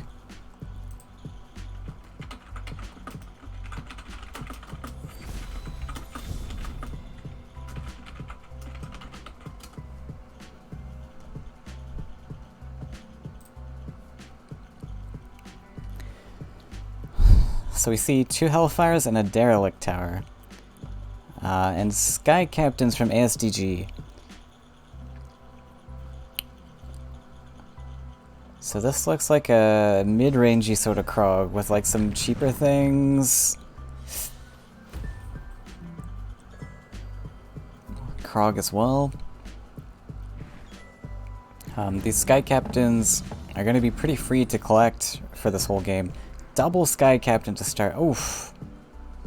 But we see Cheese has top decked the perfect answer.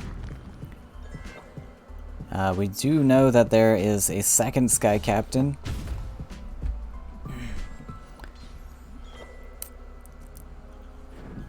So might be too late.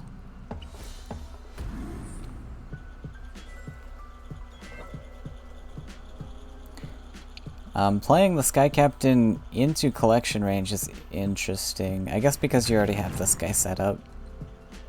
Fair enough.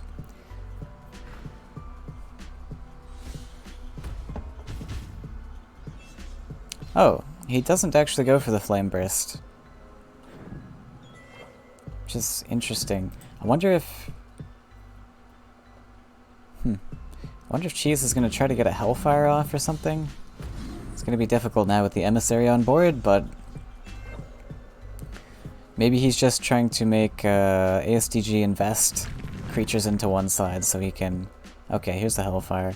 Yeah, he's probably just going to clean up with the Flame Burst. Oh my god! Those pings! Not a single ping to face. And ASDG locking in the amazing. That was truly amazing. You either love to see it or I hate to see it. Doesn't even need to invest the Flame Burst. That is disgusting.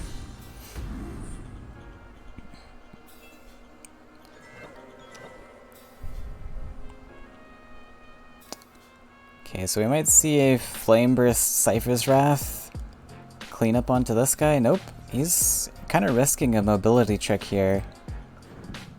Like he's trying to greed for this Hellfire. Maybe he's not too concerned because if he mobility tricks here, he gets 3 extra damage on there. I don't know. Wait, I just realized there's no Krog in this list. Oh, jeez, you're baiting us all. I didn't even pay attention to that, but it looks like the Krog's Dinner is simply a bait cover.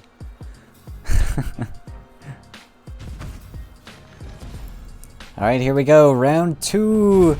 All pings to face this time. Are you kidding? Jeez, you monster. He's gotten perfect, absolutely perfect Hellfire pings. Both Hellfires in a row. That's disgusting.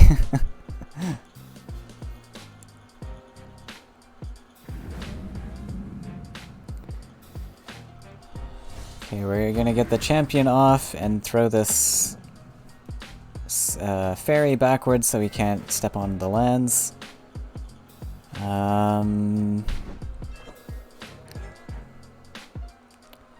So Cheese is +1ing every turn. I'm assuming there's going to be Ignis in this list.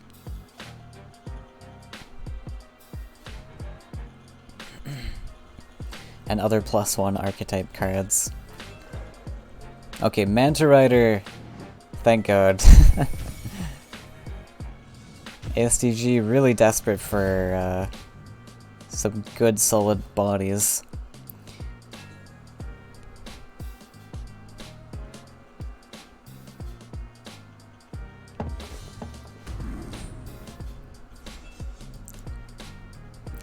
Oh, and the volley. I like this list from Cheese a lot. Oh my god, the monkey. So he's just gonna go for a full cleanup here.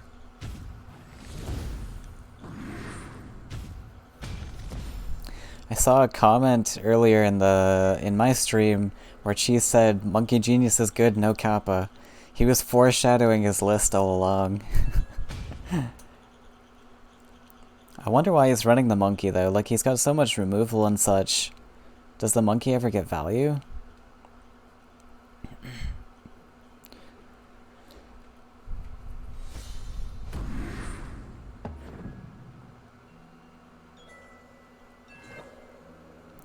And Lost Explorer.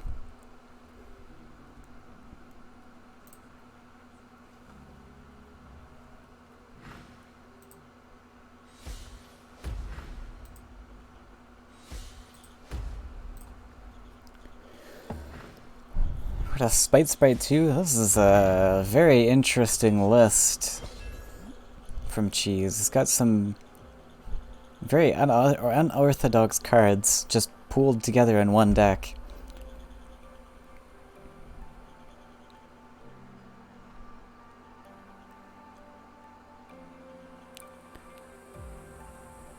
And now all of a sudden, the burn list, the control sort of burn list, is now also swarming the board. Poor old Flyers. So here, ASTG's just got a Ariana, really. I like this line though. Well, kind of hurts a little bit. I mean, you give the monkey an extra buff, you're very vulnerable to Cypher's Wrath now, or even another Derelict Tower or something. I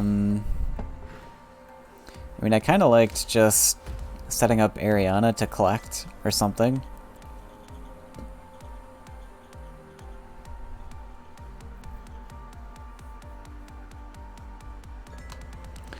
But this Monkey Genius paid off huge here. Like a 4-cost 4/6 with Taunt. That's incredible value. And the only reason that we don't see Monkey Geniuses so often is because of how easy it is to play around. You only get this incredible value if they collect twice. So if you're only collecting once, this is a 4-cost 2/4. It's not the best, but you know, maybe he's probably not running 3 of these.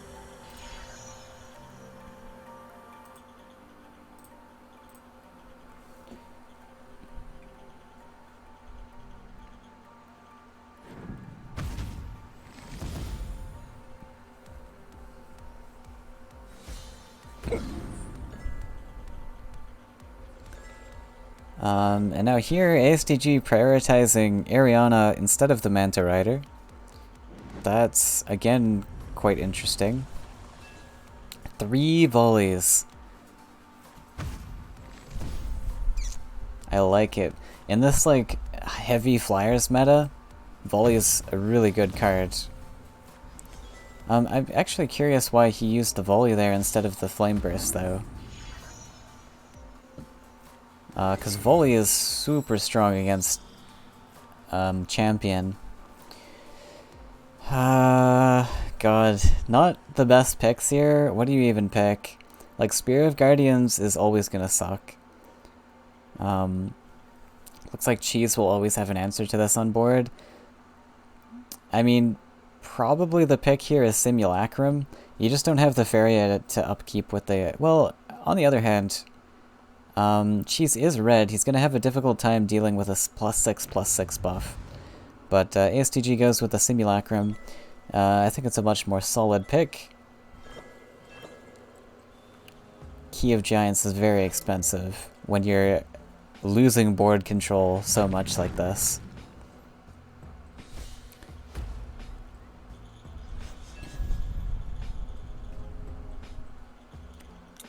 And Simulacrum's going to be a really nice juicy body to defend with as well.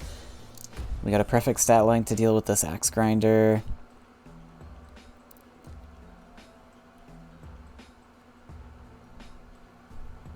So I'll probably just see a +1 and pass here. There is an option, like you do need this land actually built to contest the Axe Grinder, so there is an option to +1 Air Ellie. I don't know if there's a purpose in playing it this turn, but you do need this land built. But I think that you probably want to invest your resources into Manta Rider on the following turn. Yeah. Ground Shaker now, this is a lot of pressure. AFTG's got his work cut out for him. Gonna use a Celestial Tower. Taking out the Ground Shaker. Oh. Okay, fair enough. Get to play the tower for free, sort of.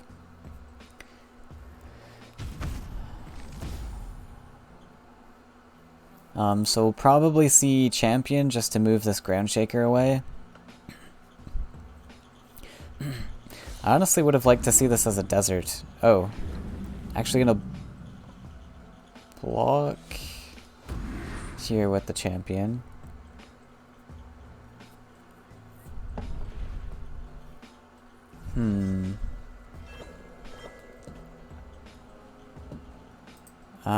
Yeah, I mean, if this was the plan...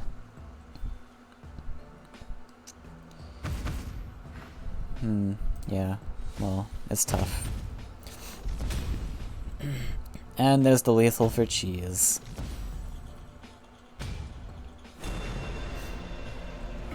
Even flame bursting his poor Simulacrum just to show off a bit.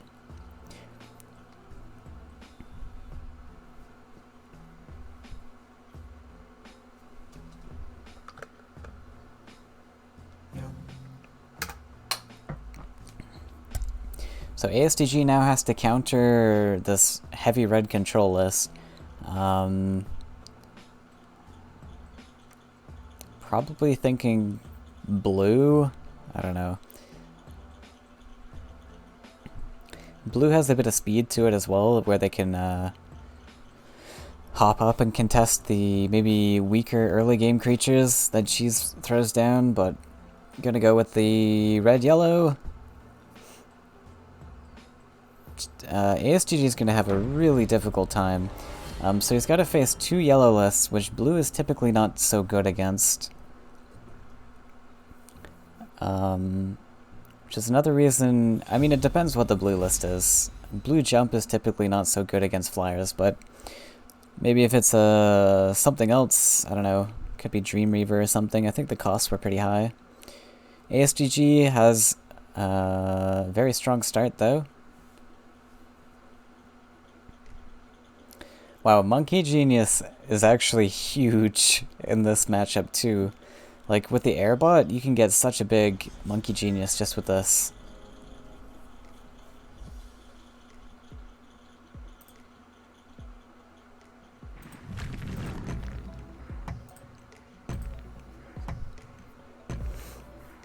So Chi is going to prioritize the Airbot, which makes sense. Instead of playing the Storyteller right off the bat, you get to save this for healing. You also don't let your opponent draw a bunch of early game answers by holding the Storyteller, so saving up for the Airbot's pretty nice. We're probably going to see Monkey Genius next turn. Oh, actually going to play the Storyteller. Wait. So this is probably because he top decked the Detonate. This now has changed his mind. He wants to save the airbot for detonate lines. That's also completely fair.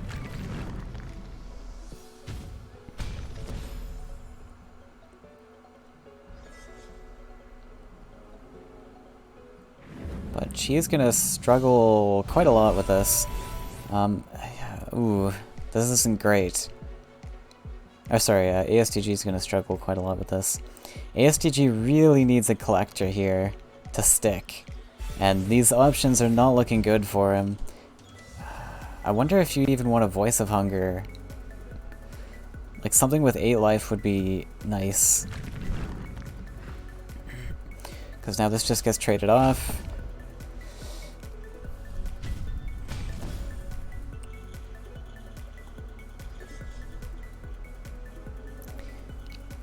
The unfortunate thing with the Voice of Hunger pull also is that you gave your opponent the Phantasm, so this is almost never going to get really good value. But he might just come down as a collector. It is a better collector than the Oakling, so it's probably what ASTG has in mind.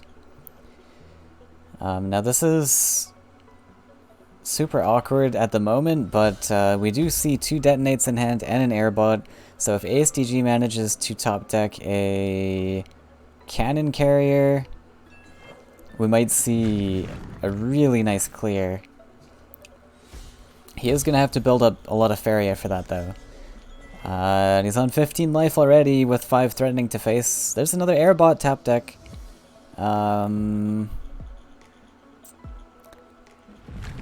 He's gonna go for something here. He does have Soul Pact.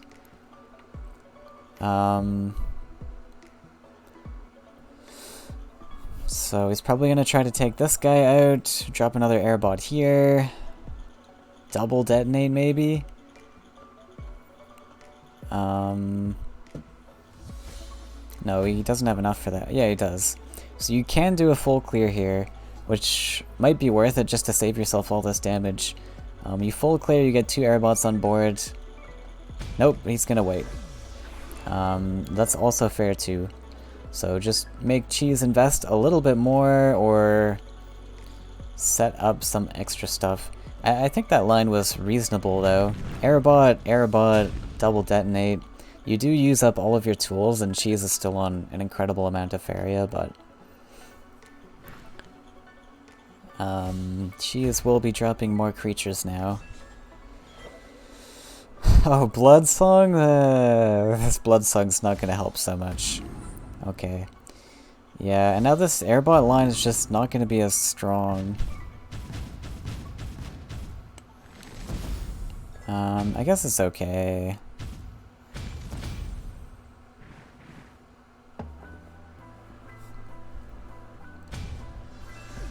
Yeah, I mean, we still found a full clear and we got to take another creature with it, I guess, but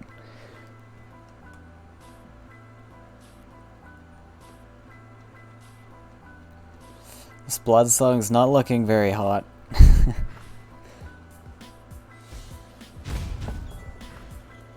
And now we got the Monkey Genius!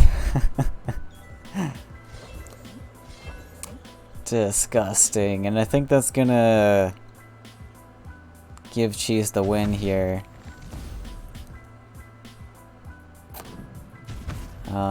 He can Cannon Carrier to save himself, actually.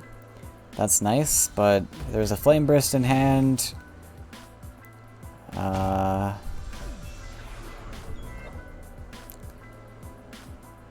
So probably gonna see the Flame Burst and then just hit face. Not a lot Cheese can do about that at the moment anyways.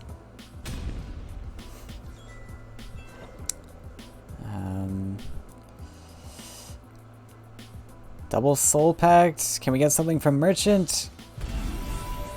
It doesn't really matter that much. Okay, so he has to pick the Freedom Fighter here. But I think Hellfire or some form of removal is just going to kill him in the end. But yeah, if he wants to survive this, he has to pick the Freedom Fighter. He doesn't have a choice.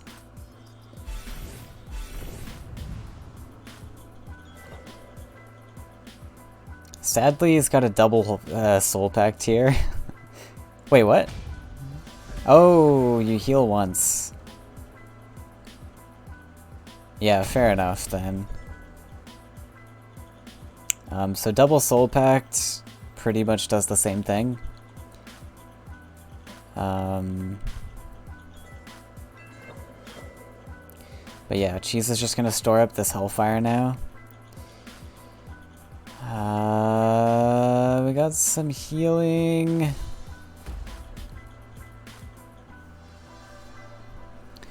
So gonna try to search for a better answer, but so we'll see. Does Cheese trade in both of his creatures and the Cypher's Wrath? Oh, he has the Flame Burst, sorry, yes. And then just play a Merchant.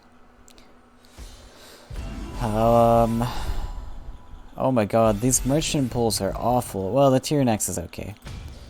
But usually you see some really OP cards from Merchant. So far we've seen... like, the best card was Voice of Hunger, and now Tyrannex. And there's the Monkey Genius. Beautiful.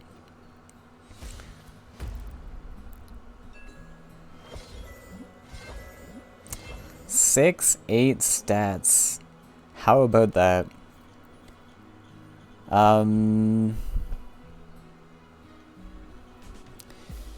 So we got a bit of healing, that's nice to see. There's a detonate here, but no other mechs, unfortunately.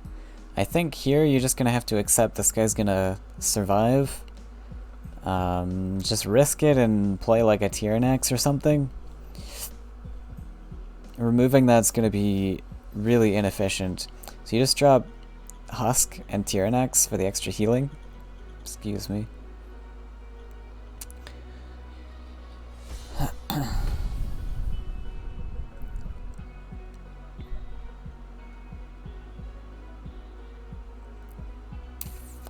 Top deck the Airbot.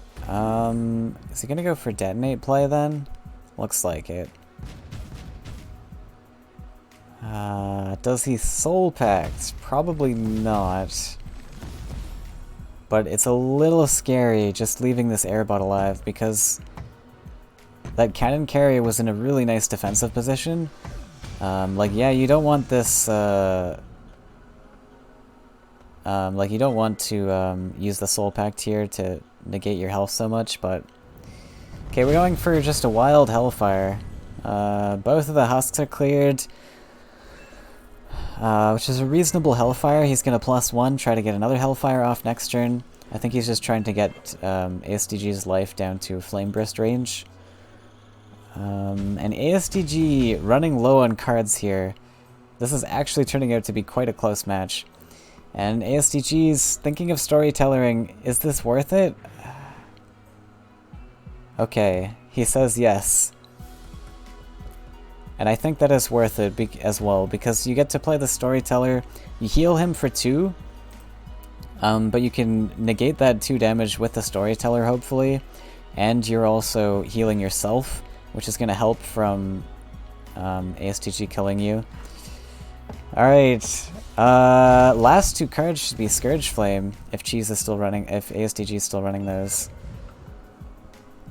So what are we gonna see? We might be able to see Scourge Flame finish, if he's running it.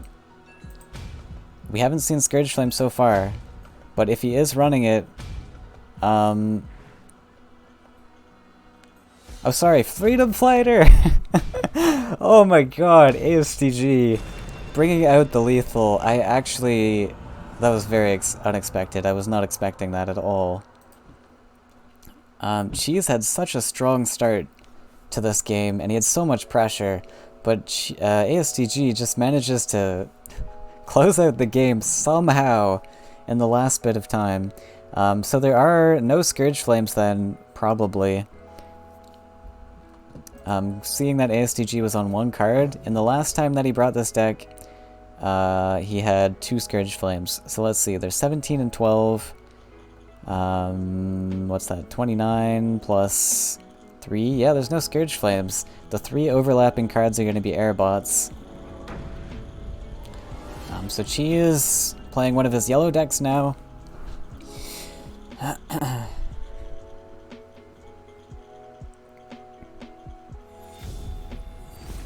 we're in for an exciting series. So it's the monstrosity list. I think that's a pretty great counter to this deck. And saving your flyers list for the blue. Also, blue might be able to nab a win out of monstrosity. I don't know. You can frogify the monstrosities and the manta riders and such.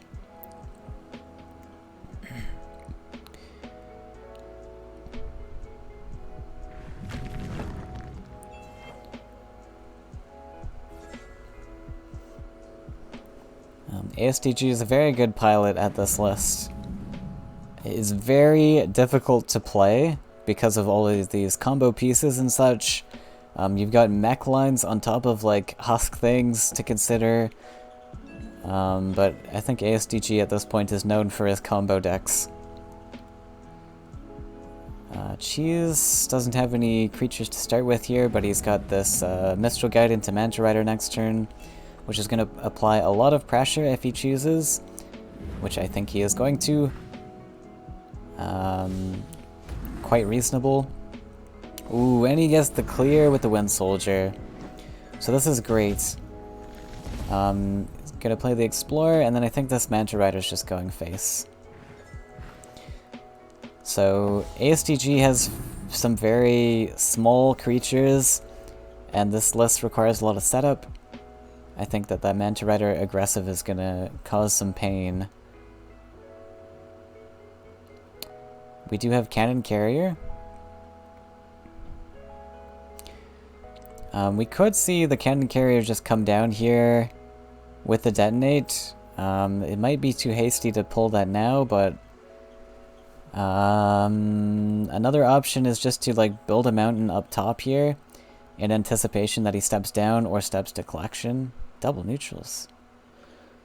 And then we might be able to get a clear on the Mistral Guide as well with this Cannon Carrier, so it could be worth holding.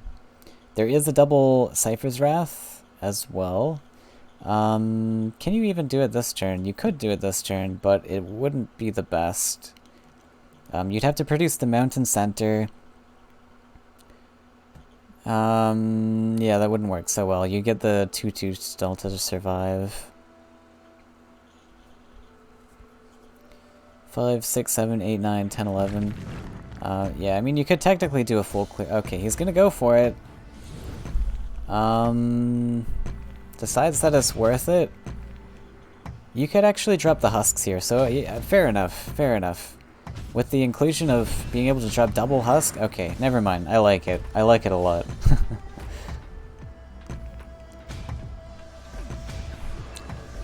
Yeah, see, I only thought through part of that plan. I thought through the mech line to get a semi-clear, but then my thinking stopped there. I didn't even realize you could drop your entire hand with the double husks. That's super strong. Ooh, look at this anti-barter tech too. What is Cheese gonna pick here? He can't. Like, he's got Bloodsong, that's it. He's gonna go for it. Gonna try another barter. That's bold. Okay, he's found the Flame Burst. Yeah, fair enough. Okay. And the barter was free anyways. Doesn't matter.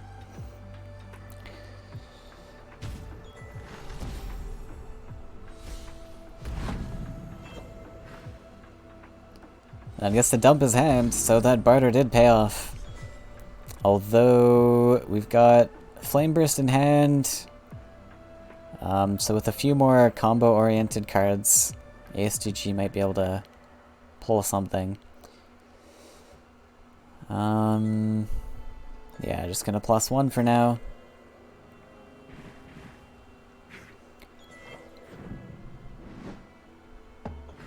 And these husks are probably never gonna trigger anymore for the rest of the game. There's a double Flame Burst. But we'll...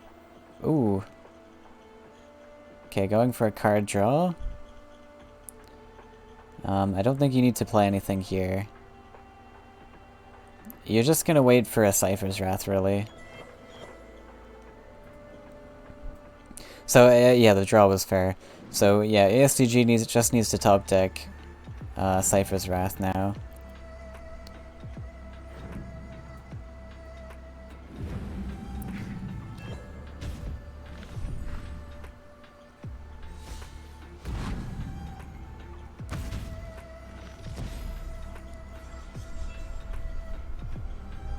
Airbot, and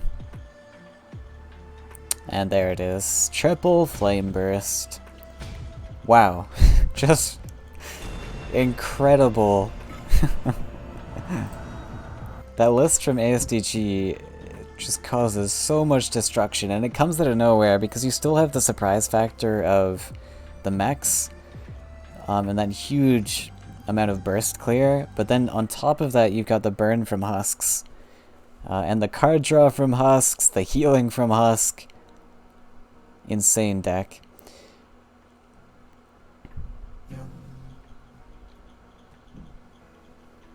I was experimenting with this ASDG list, or like something that I built similar to his last night, and it was just crushing the ladder. I was almost gonna bring it, but then I decided to go with the Swarm. But yeah, very strong list. Just can be slow to start off with sometimes. Oh no, cheese! That's so bad. Wow, this series just completely flipped. I thought Cheese was gonna win this with how things were going previously, but this ASDG list is just unstoppable. We'll see what happens this game, but... Oh no, that's so bad. That really sucks to see. We might just see a tempo Azurai. Jesus. Like +1 into Azurai? Yikes. But yeah, the Azurai is not going to really be that impactful here. We might see it next turn though, where he can actually put it into double collection.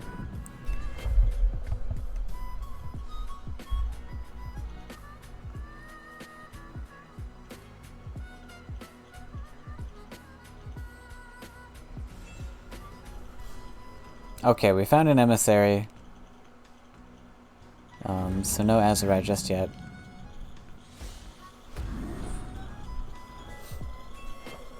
And I mean, this list from ASDG is quite slow, so you do have time to develop these deserts into champions, but in the meantime, ASDG has been double collecting all this time with that little airbot over there. Ah, Jesus. Just... okay. We've got 3 champions coming down now. Literally all of the sort of like late game cards in Cheese's hand right now. And 17 Faeria for ASDG. I think ASDG is very happy with that. Cheese also on 15 actually. How did that happen even? I guess ASDG used some expensive removal for that, that emissary. Yeah, you want to keep the champion away from his lands, I think, just because of cannon carry or detonate things. But the step up's fine. Okay, gonna step him back. He says nope. ASTG can probably just wait. Doesn't really have a lot going on here anyways. He does have Husk. So you can Soul Pact Husk, probably the... yeah, you hold the Blood Song for sure. 21 Faeria though, Jesus.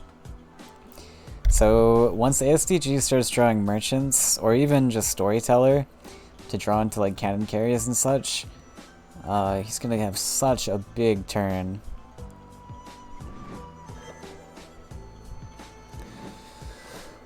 We're gonna see the third champion just to deal with this husk. That makes sense. It's still pretty awkward for ASTG to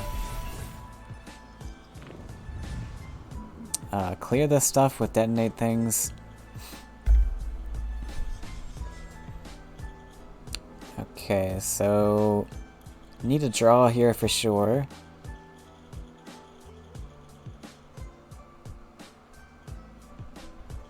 Or is he debating bloodsonging? I think you want to draw first because your hand so far is just these 2 costs anyways. Merchant!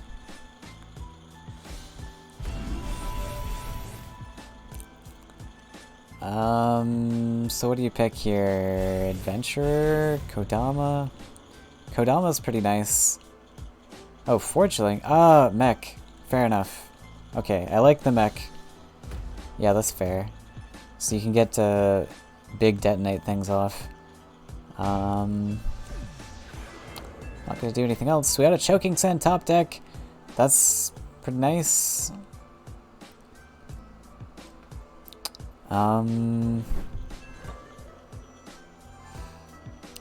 She's going back for collections.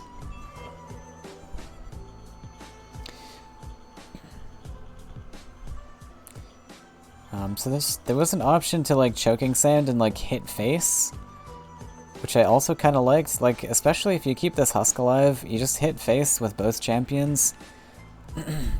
And then this husk is really awkward for good detonate lines.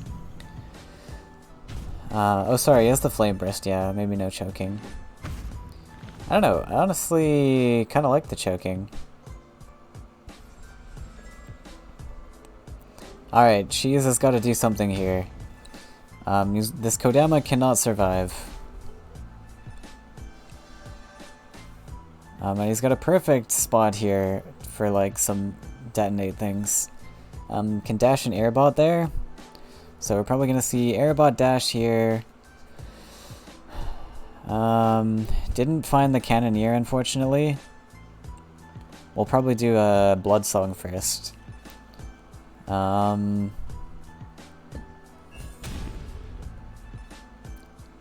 Really want to try to avoid... Ooh, all the ping... Oh, sorry. So we got 2 pings here, 1 ping here, and then another ping into the airbot, I suppose. So lost 2 Faeria value there, but that's okay. Aww. Firestorm.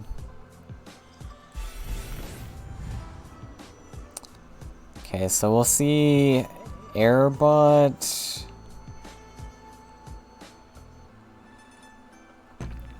We can do airbot. Actually want to firestorm the champions here, right? Do airbot, airbot. Develop the Forgeling. Do 1 singular detonate and then a firestorm. And then you don't care that this is alive still. Oh, double detonate. Wait, what? Oh, that's too much. Oh, that's way too much. I would have liked to see the firestorm here. And you don't even care if the Kodama survives. Because, like, the Kodama can't collect even. He's not really doing anything. I think that was way too expensive. Like, now Cheese just gets to use this 10 Faeria. And ASTG's completely out of detonates now. Now the Azurai comes.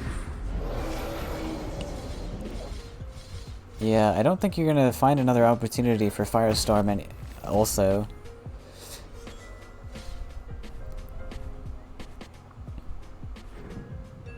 I'm really curious why he did that play, because Firestorm was such a strong play there, and now we're just not gonna be able to use that anymore.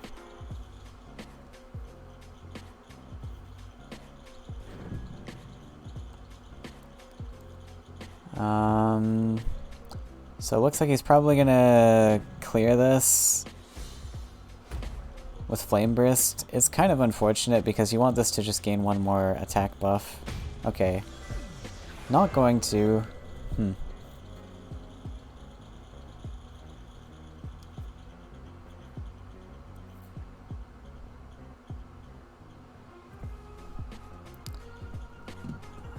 guess that's fair. You're just giving him more collections is the issue. Choking Sand is great here. Wait, can he find a lethal in here? No, he doesn't have the movement. So we can Choking this. Yeah, I really... Oh, I don't know. I would have liked to see the hit and clear as well that turn, but...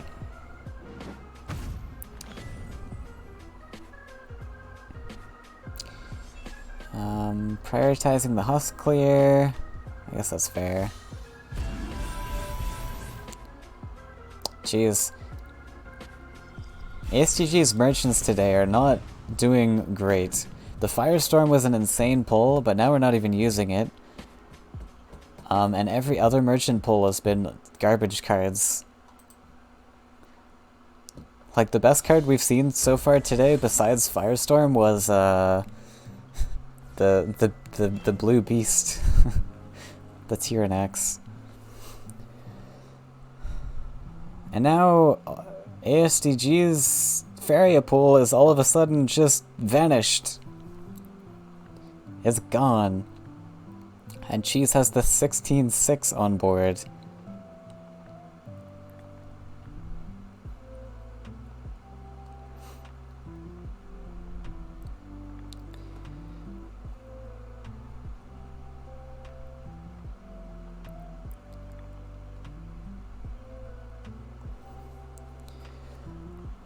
So what is Cheese gonna do here?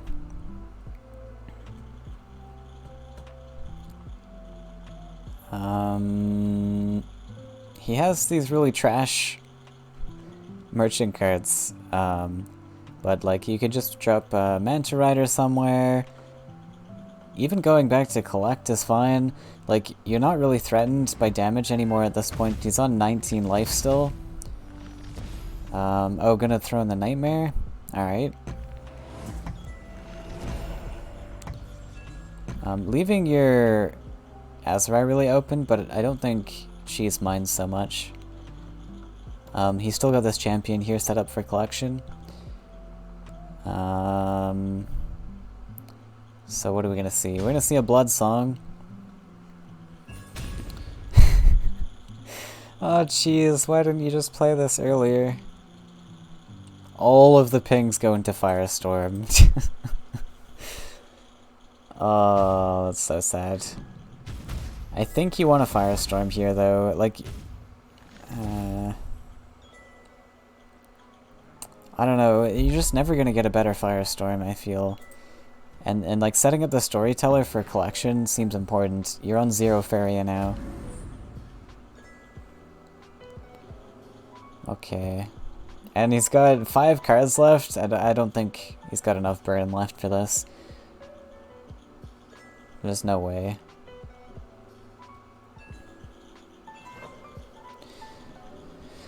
Should still have 1 Detonate left though. Yeah, we're gonna get this Ogre that he was given from the Merchant. Going aggressive. Ping hits the egg. Don't think that's ever being played.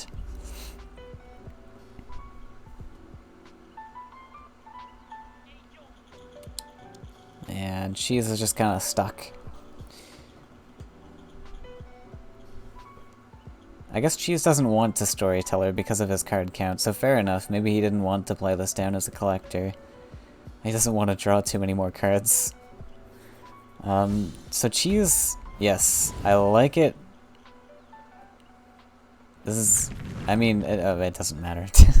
Like, I was gonna say this is the only way Cheese wins, but this doesn't even win him. Like, he's got 5 going to face.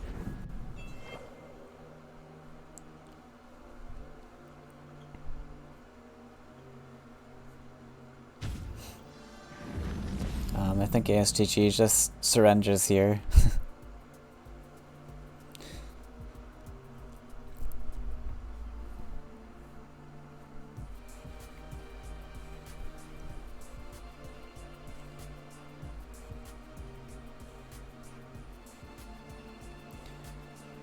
So we've got the blue to counter the yellow, and already yellow's pretty favored, so... this will be a tough one. I'm curious to see what ASTG is running, though. The numbers looked a little different. We'll have to check it out again, but the numbers looked a bit different from a standard blue jump list.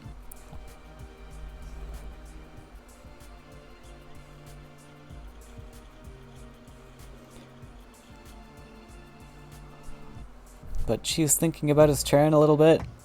I think you just... doesn't really matter what you do here. Just gonna drop a collector, yeah. Yeah, like I think collection's fine. There's literally no way you lose this, but like there's maybe a consideration if you put the guy forwards and he finds like a detonate clear on your stuff or something. You're at 20 life, so collector is fine. Maybe ASTG runs Bannon because you didn't see his last card. I don't know, but it's pretty unlikely.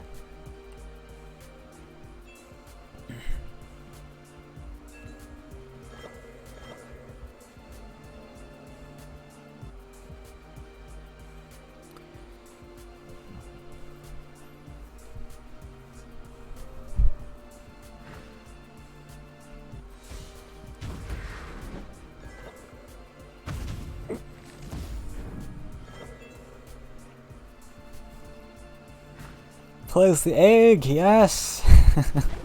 We needed to see it. It got 2 discounts on it. Really?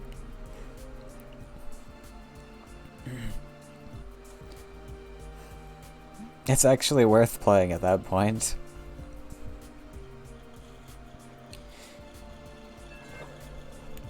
Hey! The Firestorm actually got value!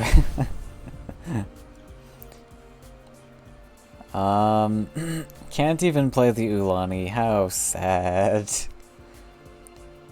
We're gonna see a cannon carrier go to his face. That's fair. I take collection. Okay, I like this a lot. Like, the Ulani is never gonna proc. I mean, I'm saying I like this a lot to a losing battle.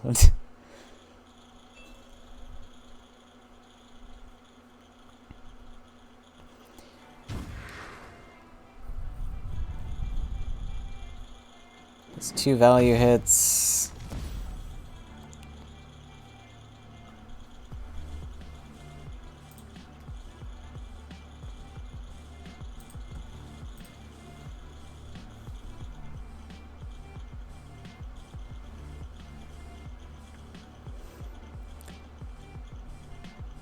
Yeah, just take both value hits and there's no way you lose.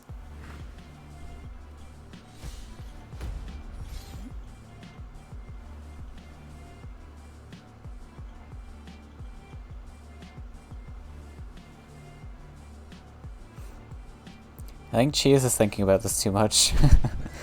I don't know what ASTG can do in 3 cards, like 20 life? I don't know.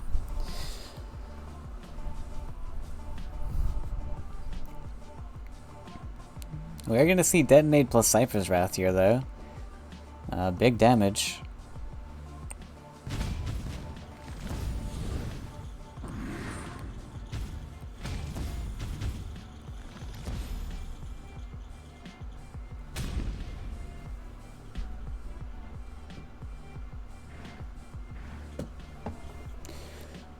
Hitting into the Manta to play around mobility tricks because he needs this 4-2 to survive. But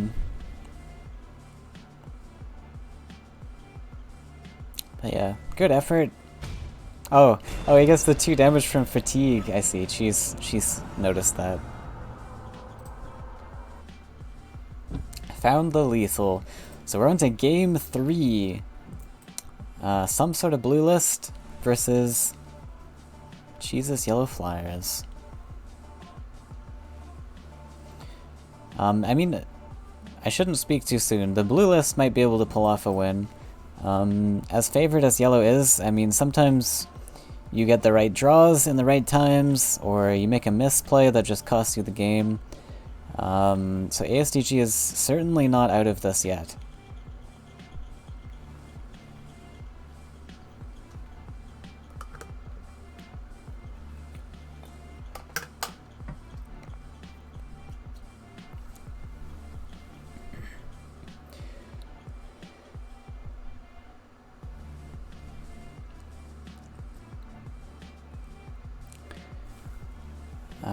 Just waiting for somebody.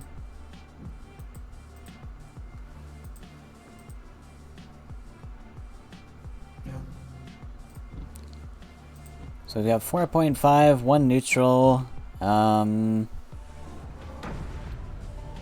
Interesting. So 1 neutral means no Emperor's commands, like you typically see in a blue deck. It might be just Time of Legends for Aurora. 4.5 is another interesting one.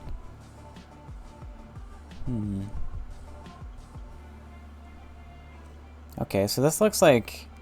So far it looks like pretty standard blue, just without Emperor's commands. So maybe he's just running more like Frogifies and Humbling Visions. He might have built this list to counter certain archetypes.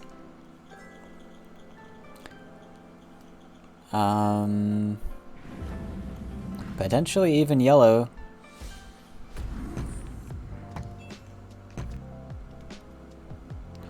So maybe he's like packed on the Frogifies and such for Manta Riders. Double profit of Tide start, very strong.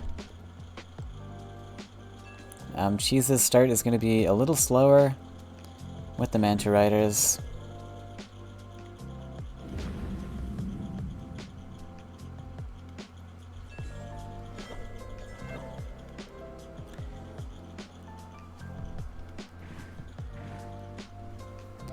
Cheese is going to accept that this 4-2 on the left is going nowhere, and he's just going to completely reinforce right side. Try and keep his collections going there, get these discounts on the Colossus. So Iona coming down, which is going to be a big problem without Emperor's command.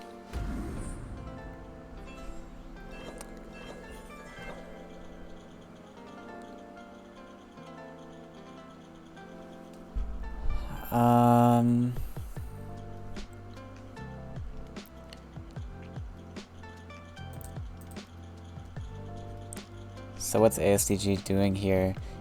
He might just slow play this. Doesn't really have to do anything. If the Iona trades into the 4-2, that's okay.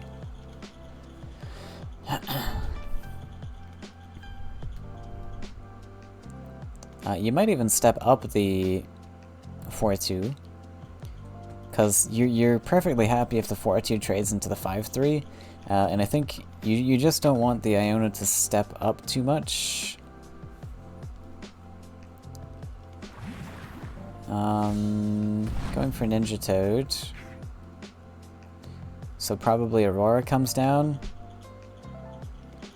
Yeah, I think you can step this up just fine. I'm good for value hit.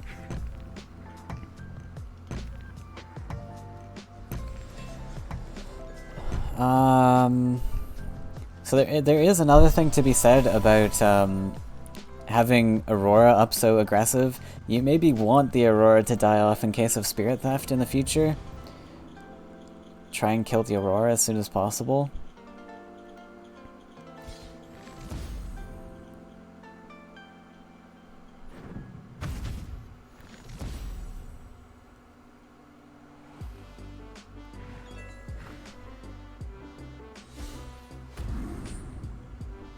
Yeah, pretty oh, there is an Empress command. So, ASTG drew the singular one Empress command that was in his deck at the perfect moment. That was a really perfect moment. Takes away his collectors. Just gonna drop Colossus. You gonna take the hit? You're gonna go face. I like it. You've got all these collections set up. If you go for the value game of trying to trade into Cheese's flyers. You're gonna lose that way probably. Face hit feels good.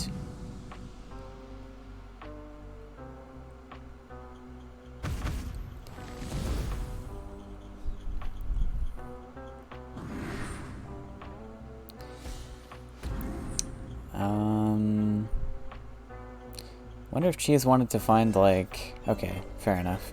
So he might try to find Frogify. There are Archons. Okay. I figured this must be like some kind of, like, maybe 7's list. Since the cost was a little wonky, like 4.5 is not the usual blue jump costs. Got Celestial Tower.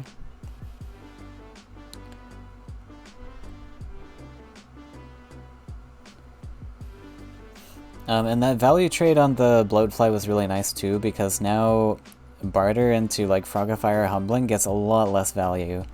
This Colossus has already done a lot of work. He's made his Faeria cost back. I'm just gonna take out the 4/4, which is pretty nice. Get to trade into the Prophet as well. You do leave this champion alive, which is super awkward with the Emissary. So you can't play the Emissary here, or he gets value traded again. So you're gonna have to play him there and hope for mobility next turn, because I think ASTG is just going face.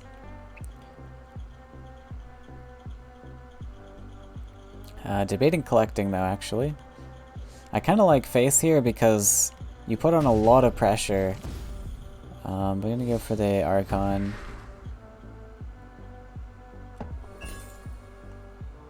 I guess that's fair. You take away some of his collectors.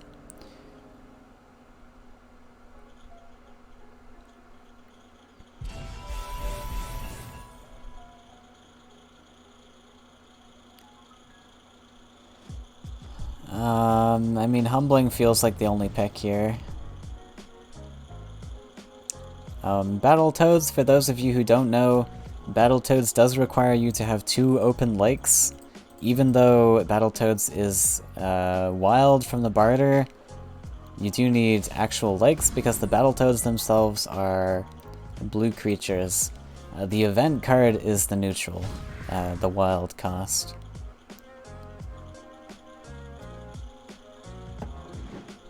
Okay, now we're going face. We go face plus Colossus. Plus maybe move this guy into double collection. Nope, gonna take the Ariana. Okay, I guess. And we top deck the Ninja Toad, so we get to collect like that. That's kind of nice. Okay, I'll accept it.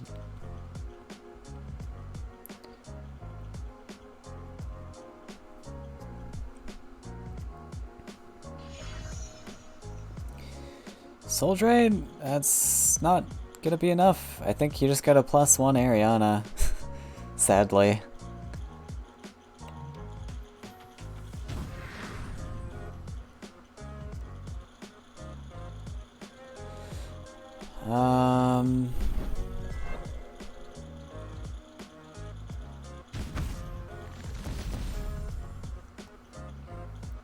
Gonna Soul Drain.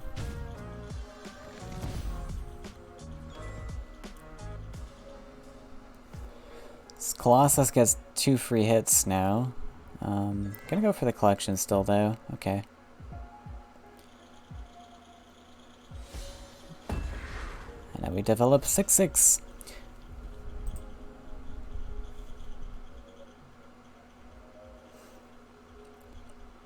So Cheese was looking for a better creature to play. He did find it, but goes for the Ariana. In the end.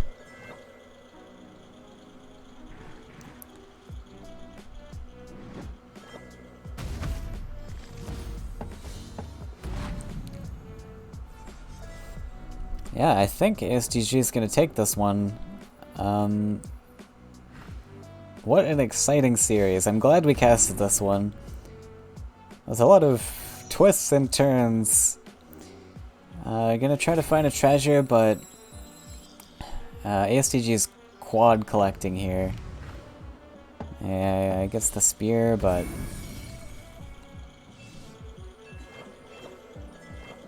spear will relieve a little bit of pressure, but I don't know if it'll do enough.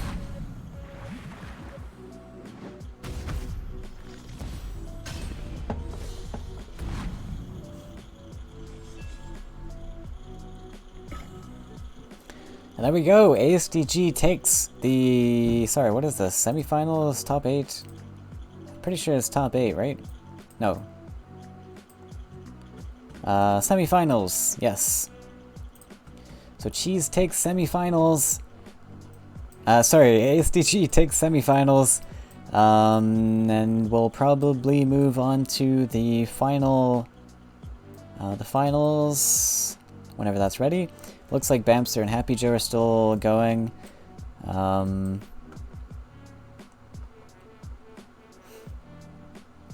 Yeah, so we'll be back when the finals are ready. Thanks for watching. Thanks for sticking in.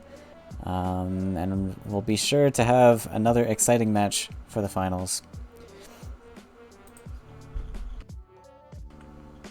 Alright, we are back already. We're gonna hop in partway through happyjo and bamserr's match. Alright, looks like we're ready to go.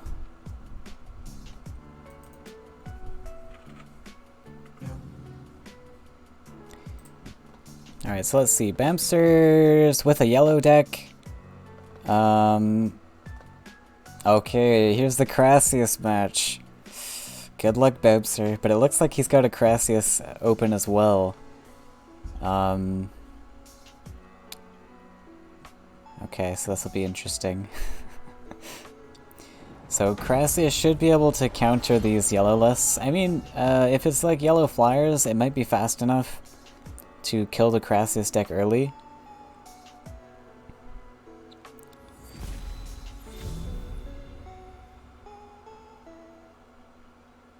Oh wow, happyjo's even running Shaitan Assassin in this. This is quite similar actually. I brought a list like this in the past, where I was playing around with like Shaitan Assassin in Crassius and Demon Wrangler, because the Assassins are really good defensive tools, just to hold off like big amounts of pressure from like green-blue jump or something.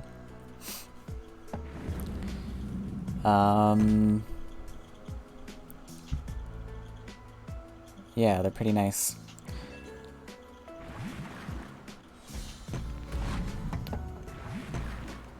bamserr's got a pretty strong starting hand. Oof. Yeah, Celestial Terra's perfect.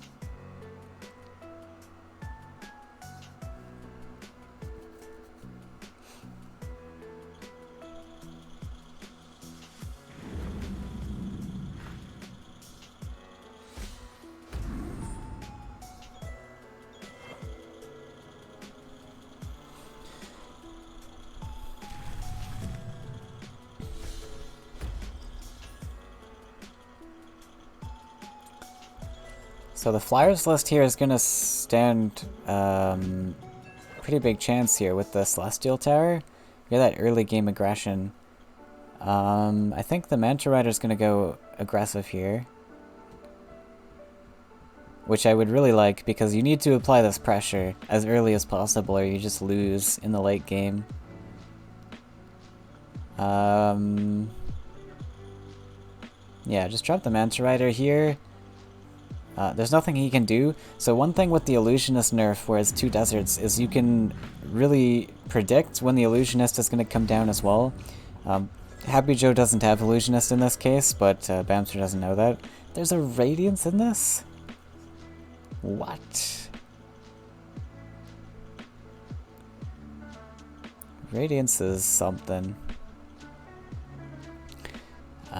So bamserr decided to go for the sides. I really liked the aggressive land, but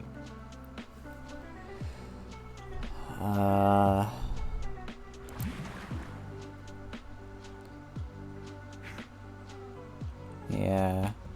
So now happyjo gets to biomancer.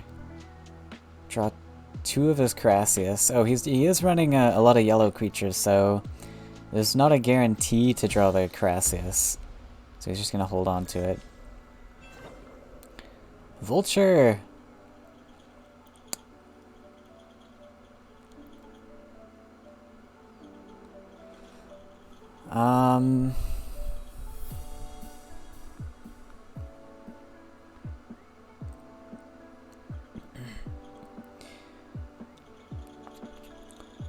So we could full clear the right side and just drop a bloatfly to collect with. Or we even have the vulture to collect with, so you could just put like Desert Center, put the bloatfly there, and then he's happyjo's forced to block this space.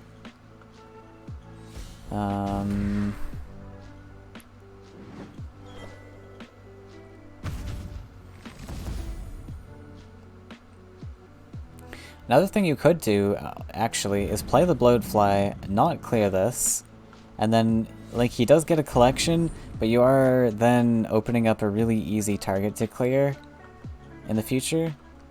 Yeah, and that's looks like what he's gonna do. Nope, he's gonna play the vulture.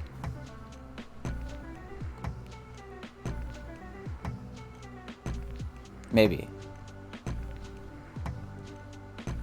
He's debating.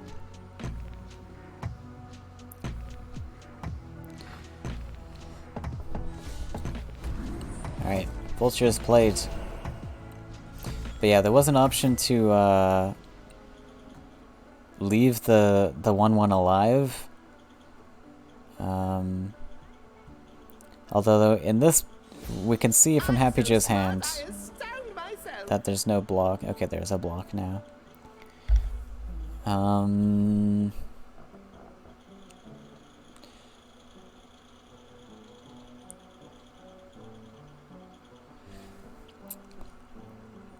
So he potentially wants to demon wrangle. Okay, how much Faeria are we at? 9. So we've got 4, 5, 6. Not enough to play 2 Crassius. But still might see the Demon Wrangler into Crassius, which means that you probably don't want this desert space. Okay. So maybe just gonna play the Crassius, no Demon Wrangler. That's what that seems to be telling of. That also does block the collection spot, so completely fair as well. But it looks like Soul Drain's gonna come down and we get to drop aggressive bloatfly even. With an aggressive desert. And just drop another bloatfly. Because why not? Yeah, I like just aggressive bloatfly and then clear the water ellie so that there's no answer to the bloatfly.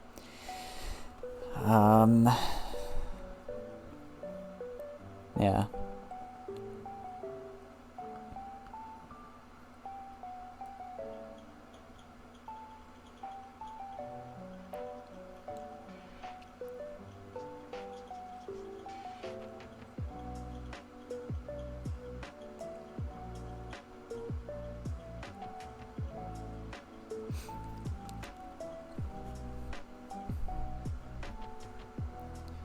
That Celestial Tower was pretty huge for the early game.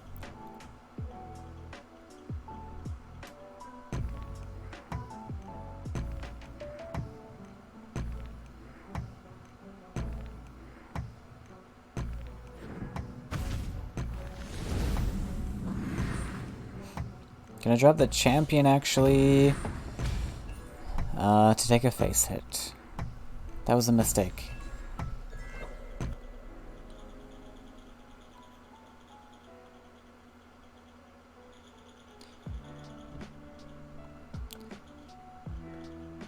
Should have put the champ down.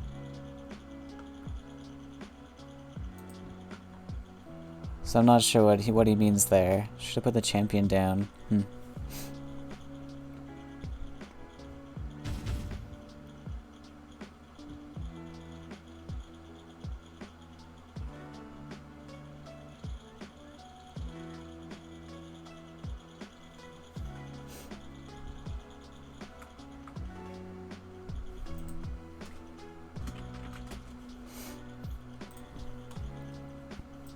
Yeah, this is one thing. It applies some like 5 pressure, but I really would have liked to see the bloatfly, I think. Just to constantly refill your hand with bloatflies. They're super efficient, like 2 cost, 3 threes. Super efficient. But on the other hand, we do get to attack for 5 now.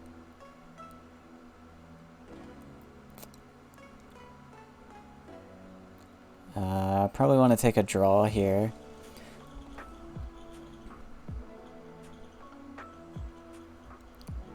Would be really nice to clear off both of these. Like maybe if you find mobility, you can push this this 2/2 over. But he's just gonna drop another aggressive desert, play both emissary and bloatfly. That is also fair. So I think if you're doing that, you play the desert center, you play the emissary down, and then the bloatfly to block this guy. Oh wait, did he attack with this one? Alright, fair enough, I guess.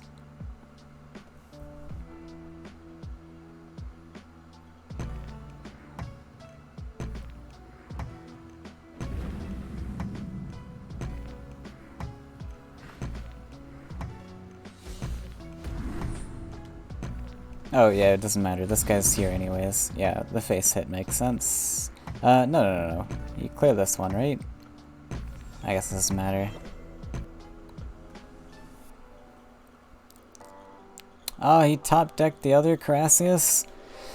Is that enough to save him? He does have Radiance also. If that matters.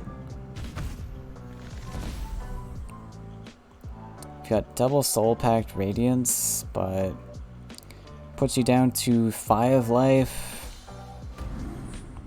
And then Radiance still costs quite a bit, yeah. I don't know, Radiance was reasonable there, I think. But he might just be trying to get a better Radiance.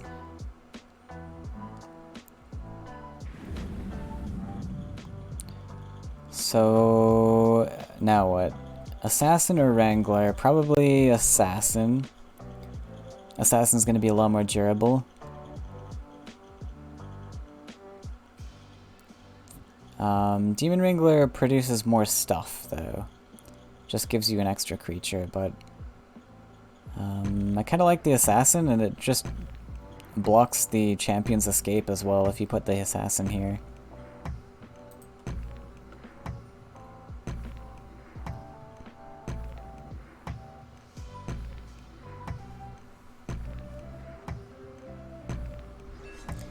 Nope, not gonna play anything. That might be a bit risky. Like, if he finds answers to some of these Carassius, you have no answer to the champion. Like, you do get to Radiance to heal it back, but... Assassin seemed pretty fine there. I guess he's trying to make sure that his Carassius don't all die, so if you play Assassin, then... bamserr has the option to just clear all 3 Carassius. Probably.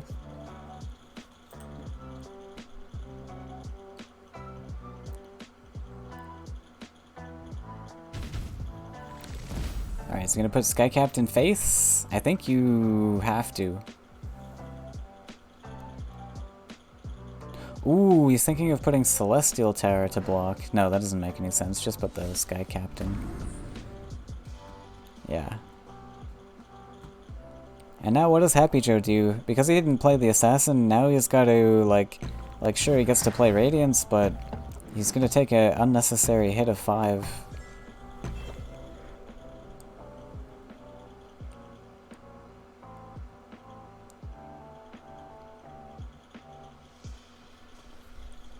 So I think you Soul Pact here first. Make sure to get this Radiance value before you play any cards.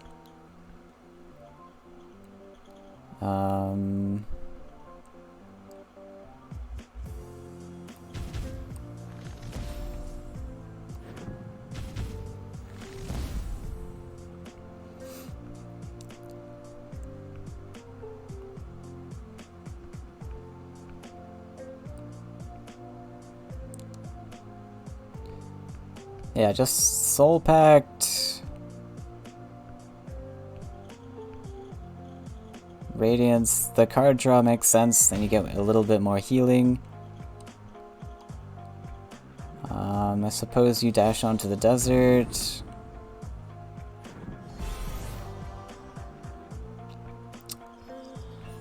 So this might be game for happyjo.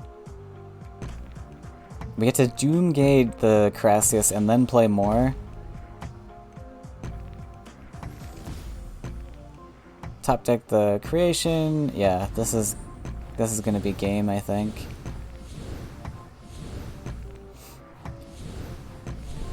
So the playing the Assassin didn't end up mattering, but I am a little bit like I would be a little bit fearful of like Soul Drain into like Teleport or something in the future. Now you're on 3 life.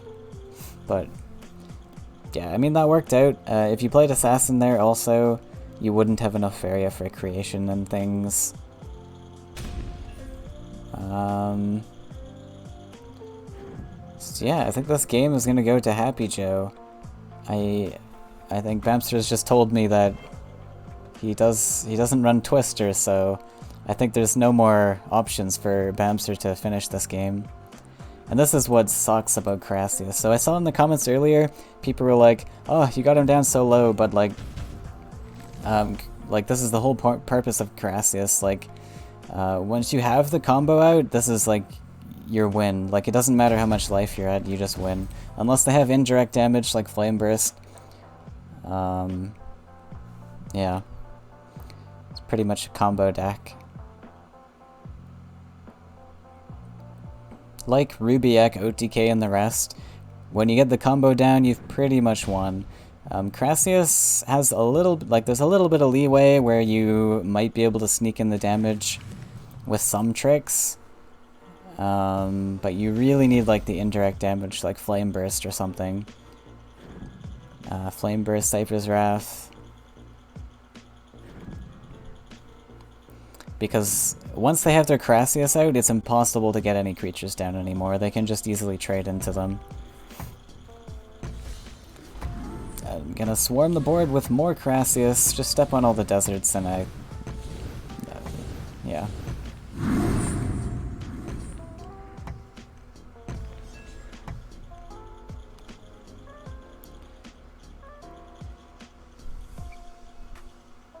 So, I mean, bamserr should just surrender here.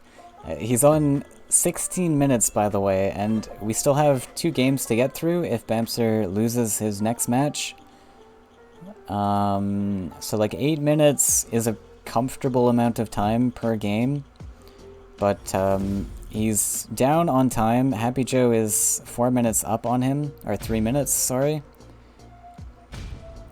So bamserr should just surrender here because the time bank might play a factor in the end.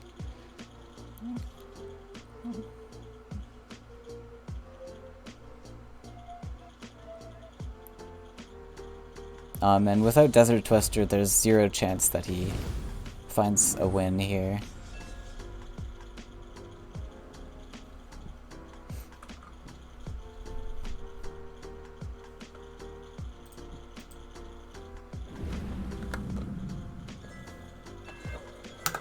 Sad. Oh, Crassius is gonna make it all the way to finals, isn't it? And then what's gonna happen? ASTG is not gonna ban it because he's got his burn list and such, and then happyjo is gonna ban the burn list, and then Crassius is gonna sweep the entire tournament. I won't speak too soon. I have faith. bamserr can do it. He's got his own Crassius. Oh my god. Who do you even root for at this point? Both players have Crassius.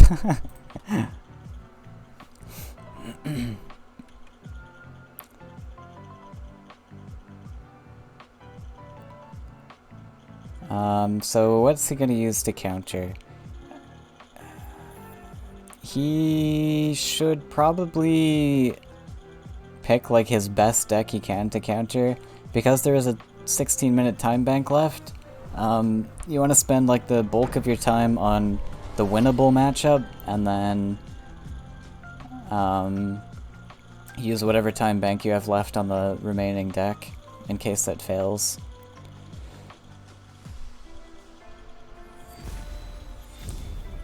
So he's picked a yellow list, which is Oath to Oblivion. I think this list is not going to do so well. Oh, there's a Desert Twister. The teleport could help, but yeah, maybe it'll be okay with Twister. But like, Oath to Oblivion is an awkward card to make work, especially against Carassius things where you're summoning 6/3s that just get one-shot by Carassius. happyjo with a very strong start. We got double collection on the next turn into Carassius. Oh, another Water Ellie. I don't know that the second one's that important though. I think we just play the Recruiter. Yeah. I guess you could just play the Water Ellie also. But yeah, Recruiter seems stronger. A lot more solid a body.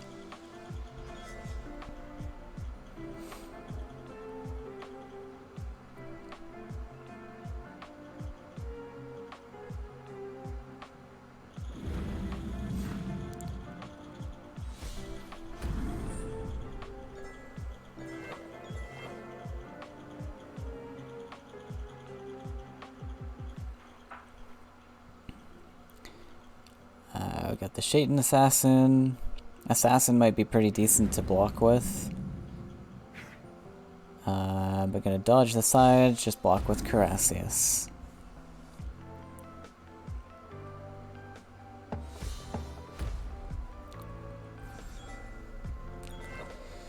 And yeah, so Bamser's gotta hack through all of the swarm somehow. There is a merchant, so he might find like a firestorm to help with the swarm.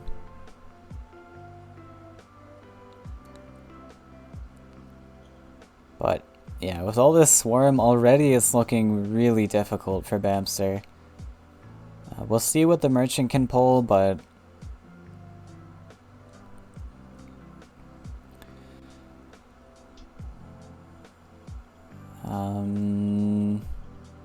this will also let him play Husk this turn. He can play Merchant and Husk, since it's happyjo will be on 4 cards.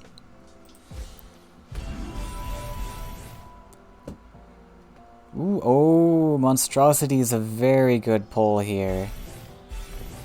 Especially paired with this Desert Twister. So Bamserr can go for an OTK game plan here now. So I don't think Bamserr's list runs Monstrosity, but this is the way that he wins the deck now. Like the Oaths aren't gonna give you anything. Although they are gonna give you 6 power towards your Monstrosity now, so that's pretty cool.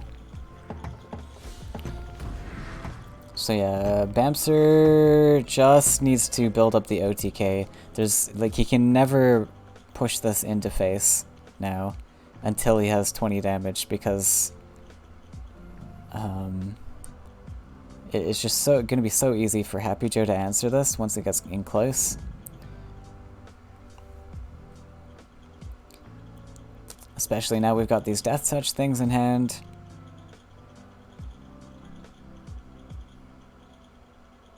I'm honestly really surprised that happyjo is not running Illusionist in this. Because he's going up to the 2 desert count, but he has decided that Illusionist is not worth it. I just think Illusionist is such a broken card, even still.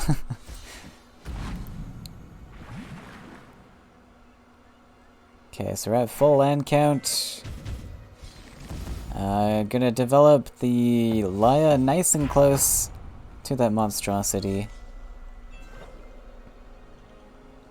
Oh, did the Husk not come down? Oh, he had to spend all his Faeria on the Monstrosity.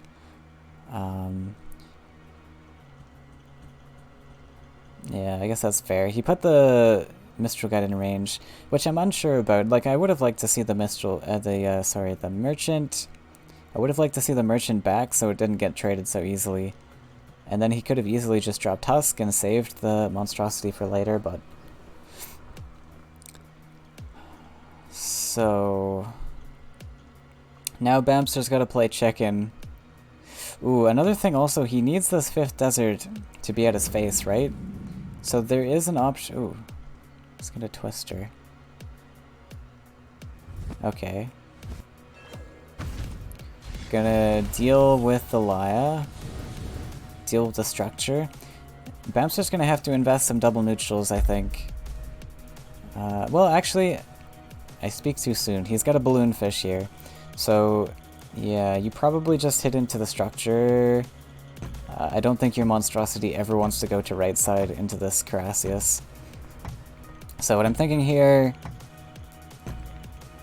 Yeah, we hit into the structure. We got the balloon fish to dash onto enemy lands in the future and get an aggressive desert. So that should be fine. But he's used one of his twisters now, so he's got to top deck the second one. He is roping here too. Wait, why are you roping? You have 2 husks. Oh, sorry, you couldn't play husk.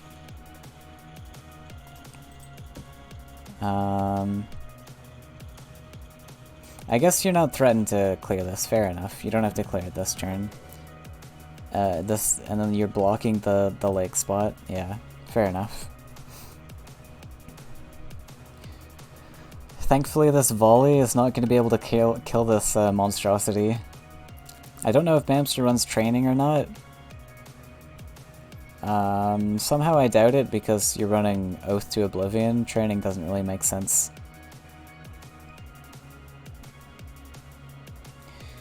Okay, and this is a big problem. If happyjo starts filling in his lands, bamserr's not going to find a teleport land.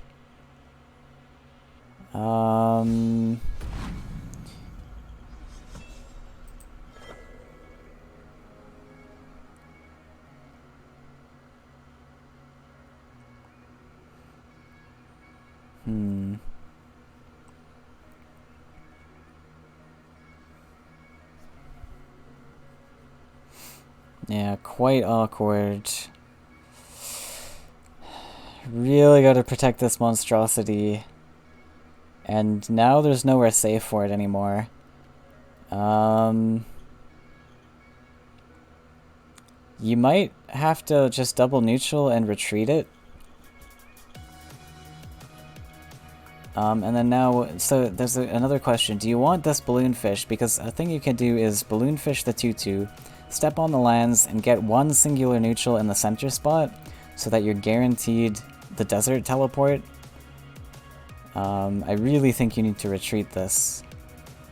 You can't win without the monstrosity.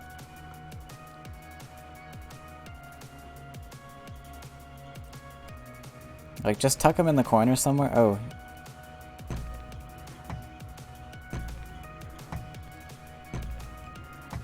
Another thing you can do also, though, actually, is block the monstrosity with the balloon fish. You could do that as well, like... Okay, I think I see his plan. Oh, wait. No, no, no, no, no, no, no. Bad, bad, bad. No, bad! Don't do that. Don't do it like that.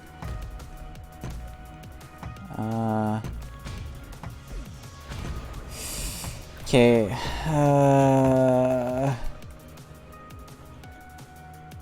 I really liked blocking this Carassius with the balloon fish and just stepping the monstrosity onto this desert. And then you know that it's safe. The balloon fish just blocks the Carassius hit. And you've got these double neutral setups for like land mobility, a movement trick. But here, like, you're just giving him the trades, I think. Like, I don't think happyjo has the kill in hand, but that was just so risky, I think.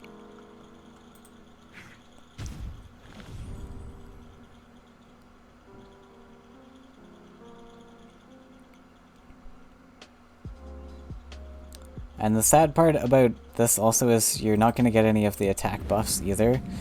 Swallow removes the creature from the game, so it's like the Shaitan guy doesn't even exist right now.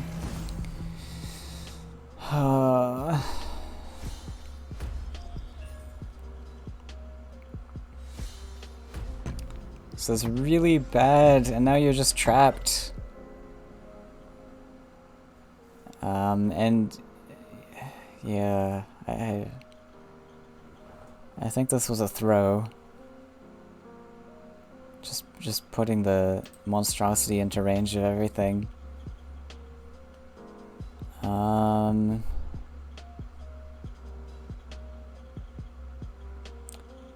Like, what do you do now? You need to find a win condition somewhere. That's gonna be really tough.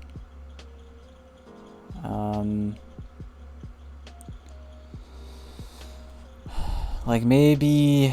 I have no idea. Like, maybe some more aggressive lands and drop some aggressive stuff. The issue is that he's got this jumper here back to defend. The 3-4. It's really awkward. You definitely now want to avoid the Crassius, but...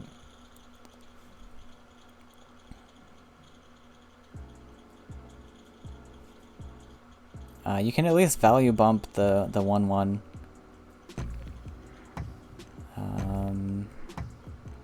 It's another option to like hit into the... Nah. You just value hit the 1-1. Champion... Balloonfish to block? Oof, I like it. Okay, he's found a decent line. Something to save himself. I think you still value hit the 1-1 though.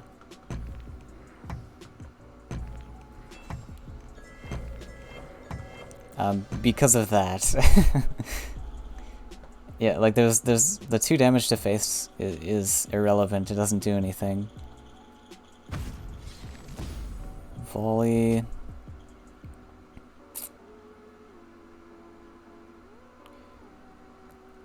Because now he just has a clear on the monstrosity, and I think that's just game.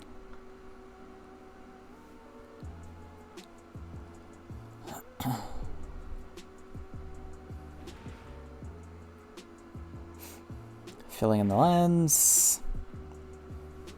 Yeah, if he had value hit at this, actually, there wouldn't be a clear on the monstrosity. Or at least not an efficient one. He'd have to volley this... Oh, wait, what? No Aurora. Excuse me. Oh, is he just going to keep him in there? I guess that's fair also.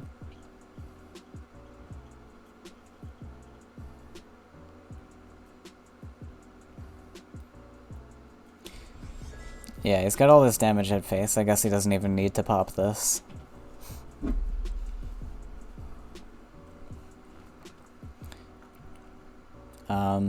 One of the issues with balloon fishing your best like win condition is that you can't give it haste out of that that swallow. So you're gonna have to kill off the balloon fish and then wait a turn before your guy can attack even. But yeah, this is just game. I really would have liked to see how the game would have played out with the balloon fish there to block, because you needed these attack buffs also, and that's the other issue. Is like when you send the balloon fish up here into face, your monstrosity is only an 8/5, and he's not going to get any more attack buffs. So yeah, really unfortunate. And now we're going to have the Crassius versus Crassius. Oh, bamserr needs to surrender here. The Crassius versus Crassius is going to be super grindy. Like, there's no way he wins, right? Like, he's got Desert Twister, I guess, but I don't know. Okay, he's saying well played. Maybe gonna surrender.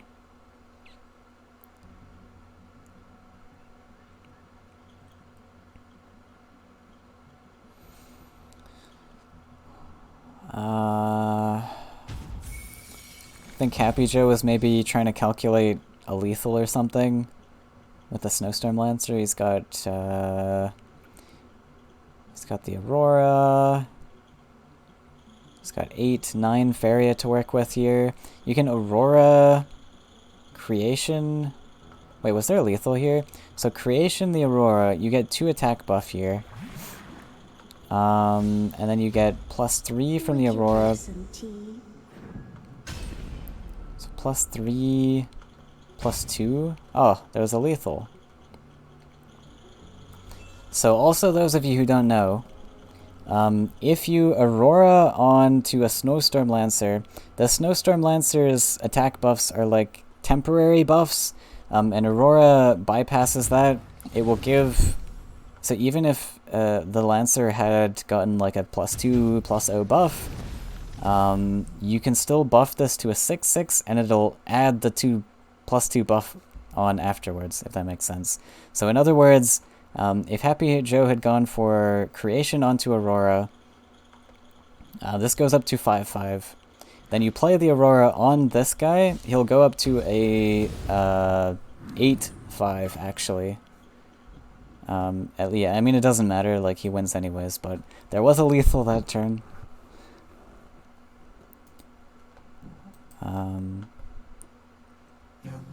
Just knowing the mechanics, which is something that I've been delving into a lot lately.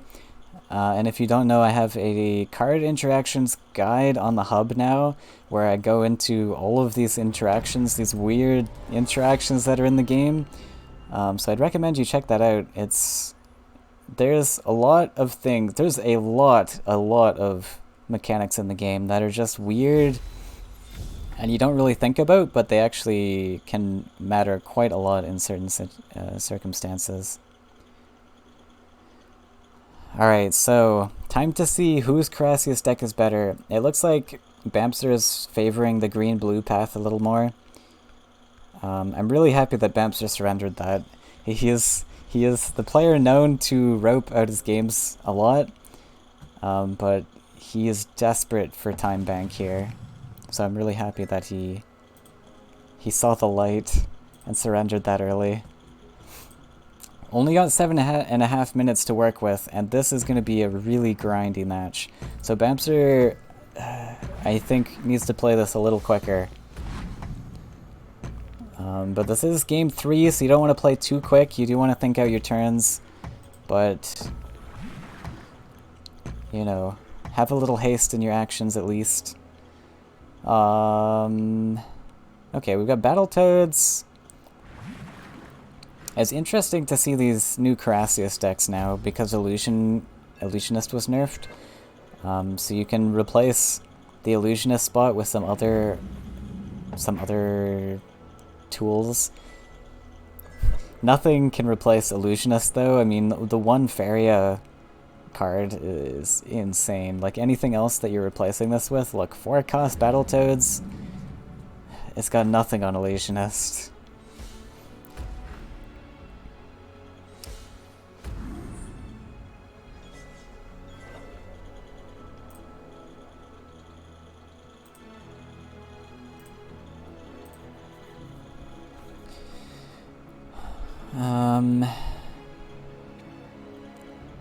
So this is super interesting because happyjo's got like both players here have Crassius now. And you don't need to care about killing one or like saving one for creation because you can always just creation your opponent's Crassius.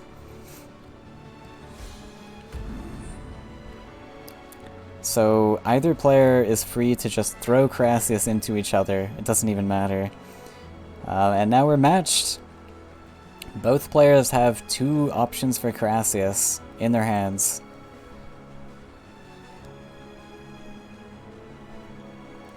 I don't even know how to begin to say what to do here.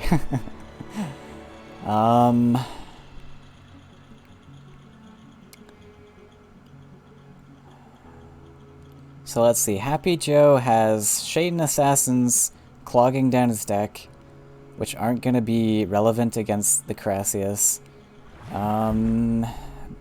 Maybe bamserr wins if he slow plays. His deck might be a bit more greedier than happyjo's. Hard to say.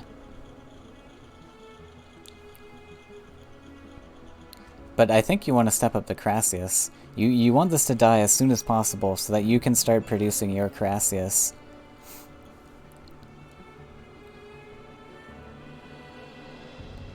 Yeah, that's the one thing I'll say about this match, is that you want to kill your Crassius as soon as possible.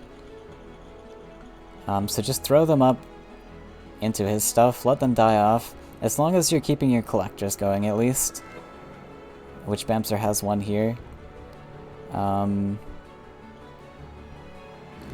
Because like I said, you can just creation your opponent's Crassius, you don't have to worry about that.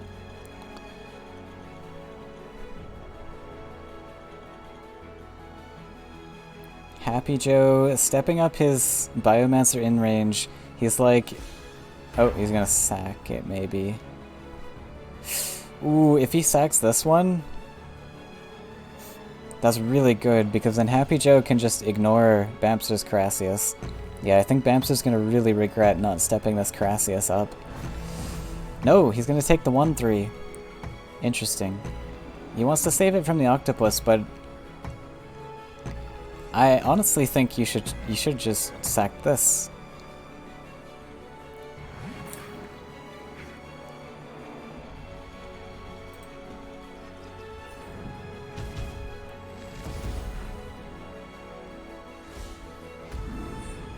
Block the collection. You don't care about your 3-5. Collections are super important in this match. Yes. The other thing to note is that the Crassius combo list is very expensive, so this deck is desperate for collections. happyjo is on a healthy Faeria account with Soul Pact in hand, so it doesn't matter too much, but every Faeria can still matter. And you really don't care if this octopus gets traded. Actually, I don't even know why he stepped this up. You could just stay there.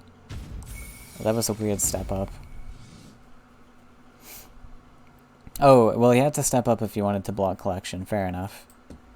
Yeah, okay. I like it. I like it.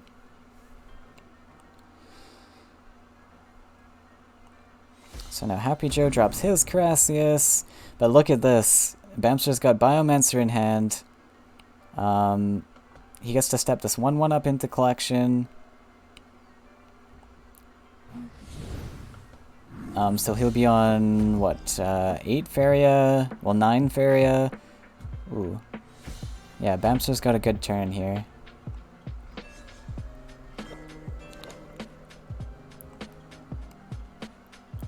So Biomancer into your own Crassius is going to be huge. You just want to get your Crassius out as soon as possible, get them trading off. And then you kill the assassin probably. Yeah, assassin's most threatening. So you kill the assassin, you kill this Crassius, because you can't get a nice trade here. I'm so smart, I astound myself. And then you just drop your own. Oh, and those were such big draws too. Look at this. So bamserr's got 2 Crassius. Yeah, now you just drop the Crassius. You block his collections. Wait, what happened to this? I thought this was a water Ellie. Or did I miss something? Oh, he must have retreated it. Wait, what did he swallow? Must have swallowed Biomancer? Okay. Yeah, just block the collections now, and you just win. Block this one. Block it. He's got balloonfish. Block it! Please!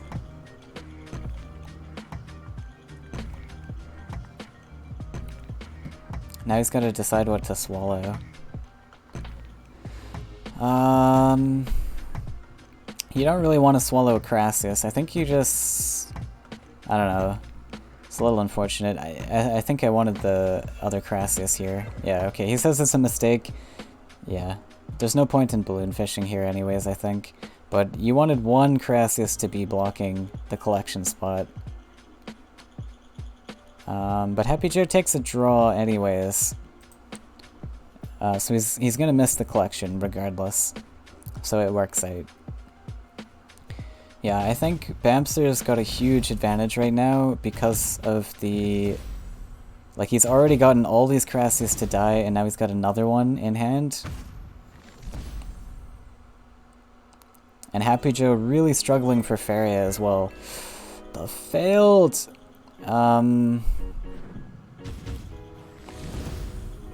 Yeah, I think this is gonna be game. Because happyjo's Crassius count is too low at the moment.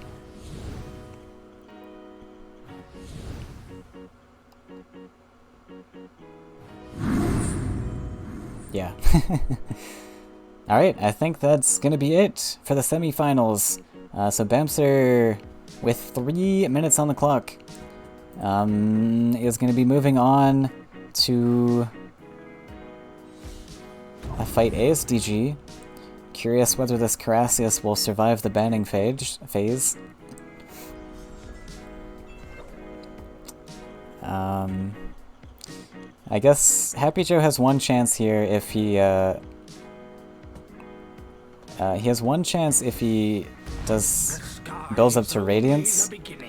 Like, I think that's going to be your game plan here now. You just don't play anything else, because your Crassius suck right now. You're just gonna try and build up to Radiance. Yeah, I mean, these Crassius are gonna be pitiful. I'm pretty sure only, like, one of them has died or something. Okay, he's had 2 spawns die. Well, 3. 2 copies of Crassius have died so far. But okay. This allows him to maybe get Radiance plus some aggressive damage with the Crassius. But there is a failed Maginata here, so I think that should secure it for bamserr. Because even with the Radiance heal, the Maginata should be able to dish enough damage, right?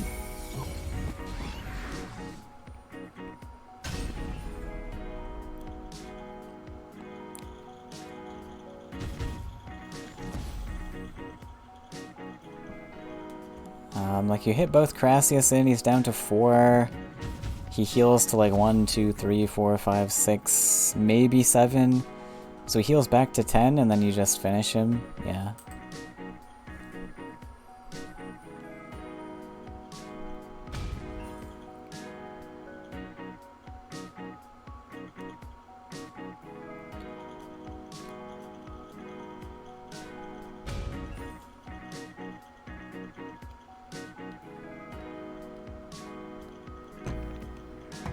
Pass.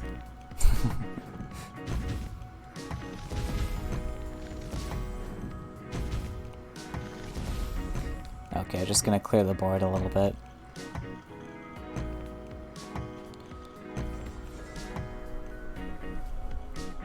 Alright, made good use of time there too.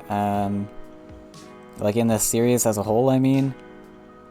Went right down to the last couple minutes.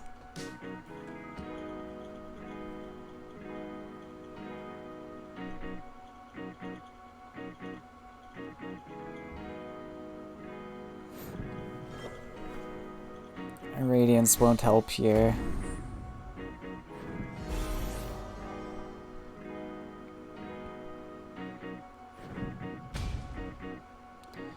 But good effort from both players. Another great series.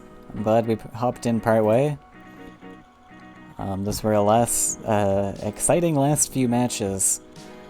So I'm assuming bamserr's going to want to break here. But we are going to come back when he's ready. bamserr versus ASDG in the finals. So stay tuned.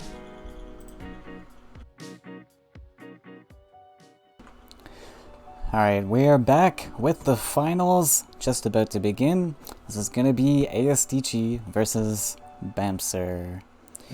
So we've seen most of the lineups from both of these players. bamserr, we've just really seen the yellows and the swarm, so we know this is an oath deck. This is a just yellow flyers with vultures, and this is going to be Cypher.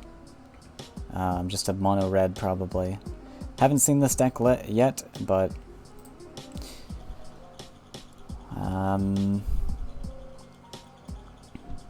so bamserr locking in the path to face deck. I'm so curious, like everyone seems to be banning this one.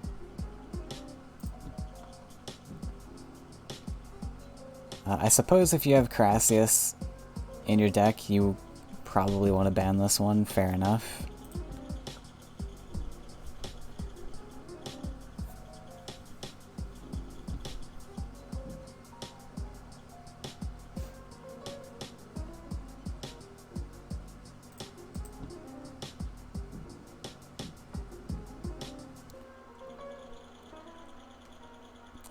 ASDG is locked in his ban.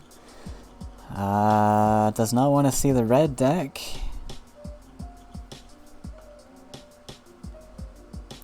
Which is pretty fair. So a lot of people have been bringing red as like Flyers counters. So red is back. Okay, he's burned this list. I like that ban. I'm gonna start with the Flyers. Pretty solid list to start with. ASDG starting with his blue list, which beat Cheese's Flyers in the last game, although Cheese had a pretty awkward start, didn't he? He had like triple champion or something? Or was that the other match?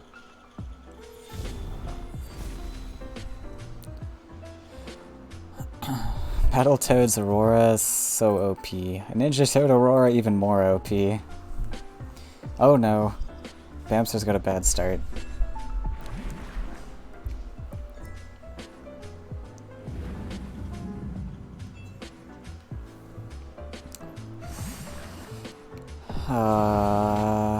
Yeah, ASDG's hand is looking very strong. Top deck the starting creature? Bamserr does have Celestial Tower in his hand, so that's pretty neat. Looks like he wants to fight, maybe get some value trades on these toads with that Celestial Tower. ASDG might be a bit afraid of this and want to go between the wells because of mobility trick, but looks like he's just going to hop there anyways. This hop is interesting. Not sure what that does. Ooh, we're gonna Soul Drain, charge up, drop Aggressive Desert probably. We don't have anything else to play this turn.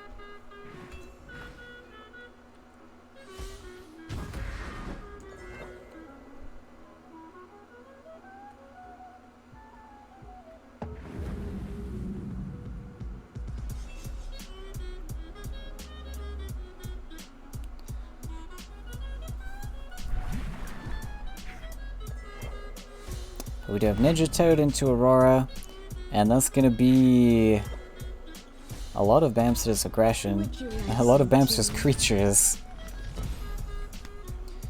Well played, he says. We've got double Bloatfly, but they're just really awkward to go down anywhere. We've got two jumpers threatening a lot of space on this board.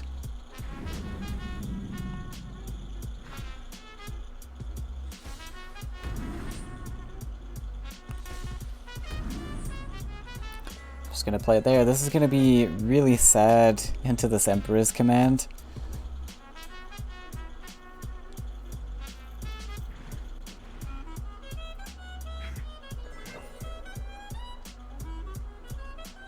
Oh, gross. Creation into Aurora. Would you like some tea? Disgusting.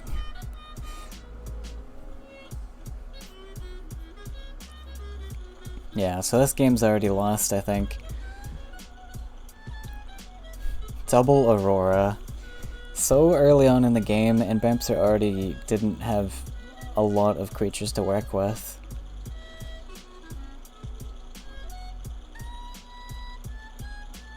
So I don't know if this is salvageable anymore. You can... Okay, there is an option to charge tower this guy, champion, and dash him onto land. Maybe value trade this Aurora, and then you get the value trade here. Is there any way you get collections with that? Not really. I think the right side is the best.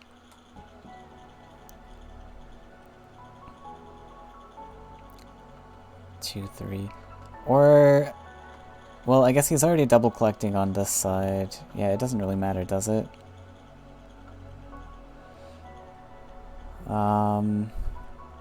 Like, if you go to the right side, then you save your last tower charge, because he wants to hop back and clear it, maybe.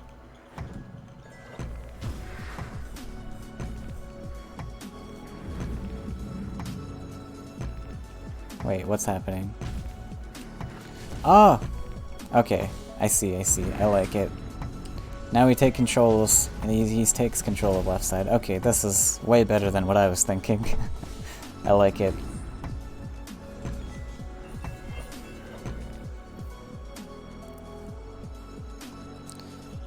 So this probably gets ninja-toaded. It might have been better protected if the bloatfly was back here, but you're most likely going to lose this tower charge if you put it here anyways, right?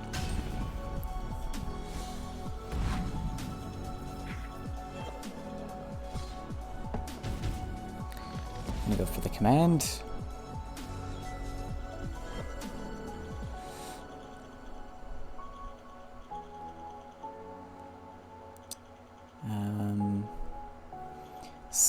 So at least there can be a full clear on board here. It's not amazing, but you can develop the Demon Wing as well, maybe to contest the 6-3.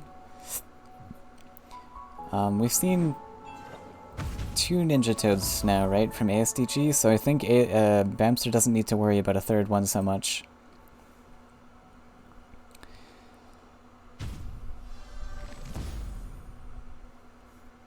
And yeah, you probably put the Demon Wing on the well spot here.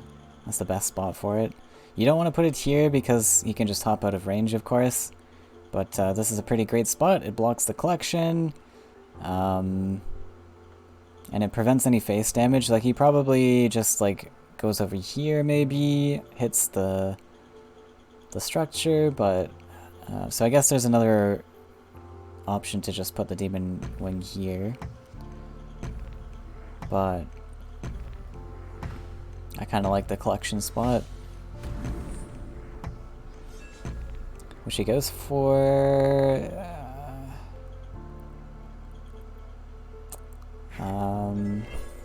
So we may see Colossus down. Like, a 5-cost Colossus is pretty decent, especially if you put it up in his face like this. bamserr on 0 cards. So ASDG knows that there's gonna be no answers in hand, at least. Double emissaries, nice.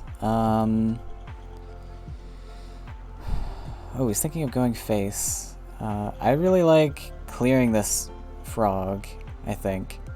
Clear the frog. You can set up windborne emissaries. Yeah, both to defend this Colossus. This looks great. And now ASDG is left with this Colossus kind of just awkwardly sitting here. He does have 6 Faeria to work with, so it's not too bad. Like, you're just gonna take this hit here.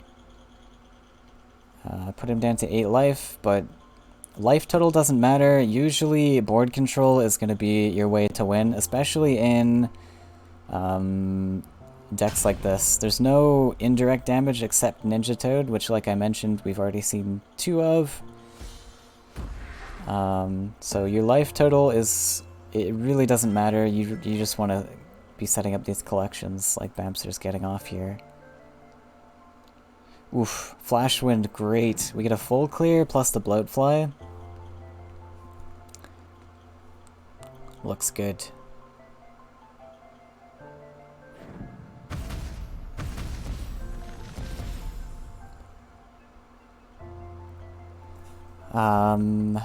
So I really like the bloatfly here. I know this does play into Ninja Toad, but like, you have 2 neutral tiles available to step your bloatfly onto. And I mean, if ASDG has the 3rd Ninja Toad, which is less likely to happen, then he can clear the the guy anyways if he's over here. But yeah, I like this spot. You've got 2 neutrals to work with, so it's really difficult to block.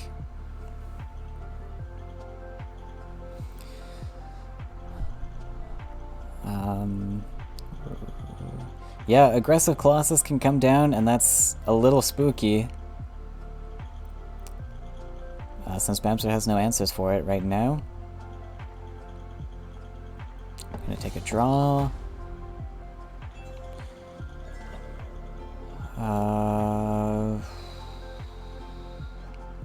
Flashwind's really interesting.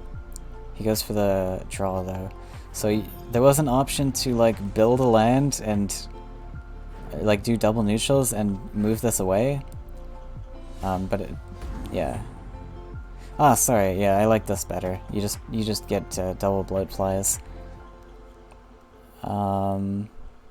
Yeah, looks good.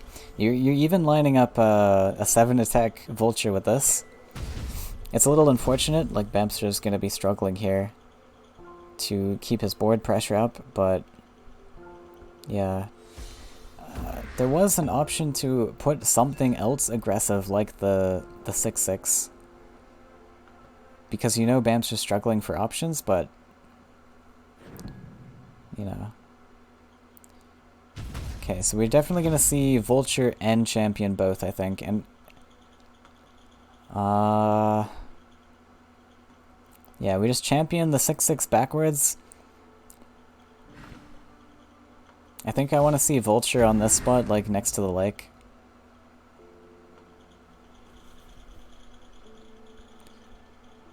Or here. Yeah, this is actually a decent spot too. This is a better spot, maybe. So now he's threatening the collection for the Archon on the left side. He's threatening double collection, which isn't as important. You probably... yeah, that's pretty important. The 6/6 will be a little awkward to deal with, but it'll be fine. Like, there's no way that the vulture can ever reasonably deal with it on this side.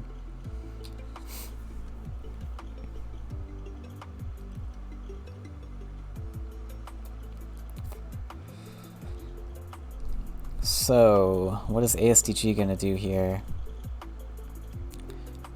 Looking at a creation, just drop another 6/6. Builds the lake to develop it at face. Makes sense. bamserr has to answer this. Oof. Vulture. So he probably just hits the champion in here, develops vulture. Probably vulture even in range. I don't think he minds so much if it gets traded off. He needs an answer to the Archon anyways.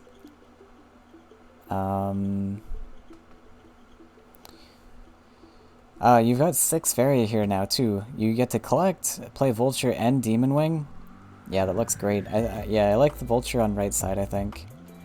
It is playing in range, and maybe you're playing in range of like humbling vision things, but I think you're fine taking a humbling vision. And yeah, you just develop the demon wing. You want to pose some threat to this, because if you put both creatures on left side, he steps up and you step here. There might be a sunken tower in the future. I don't know. I guess it was debatable to put the 2 creatures beside each other, but...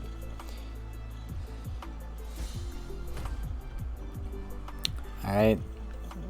ASDG gonna try to set up collections now, and this is just how the match is gonna work now. Both players struggling to keep board collection. Just trying to gain a little bit of an edge over the other person.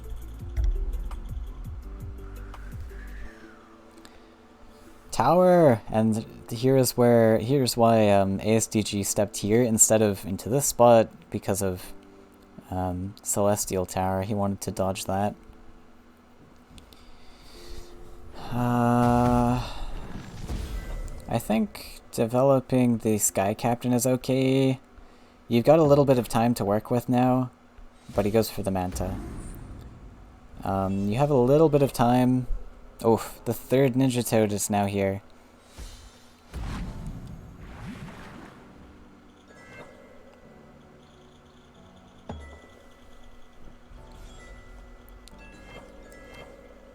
Khalim. Actually, I take that back. Maybe you don't want the Sky Captain. Now that I think about it, you're in the late game now. 8 cards left of the deck. These aren't going to get very many buffs anymore. Manta's a lot stronger there. Yeah, I agree with that. I actually want to see Khalim come down here. Because Sky Captain's just not going to get very much value anymore. I mean, maybe he might get some buffs, but this Celestial Tower is really nice. We get to clear. And do a full clear. Get a 2/2 Manta to spawn. Yeah, so I mean, I don't think it really matters which one you play. Like, the Sky Captain gives you maybe some more, like, a couple more buffs. Khalim's a lot more aggressive, though. And I think you want Khalim because you want to keep this board collection going. If you play the Sky Captain backwards, then you're allowing your opponent to set up stuff here. Because you're losing this Demon Wing, you have no pressure on this bottom left side. And yeah, going for Khalim. I like it. Khalim here, really strong too. Because of the Celestial Tower, you get to threaten this space.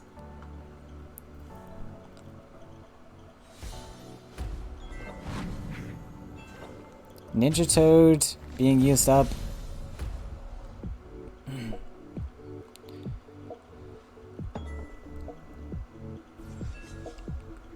So there are no more Ninja Toads for ASDG. He is going to have to finish this game with regular old creatures that don't have haste. Which is going to give bamserr some time to deal with. You've got a champion now. Is there a way that you can kill this? You can charge 3? Not really. You can actually kill the... Oh wait, sorry.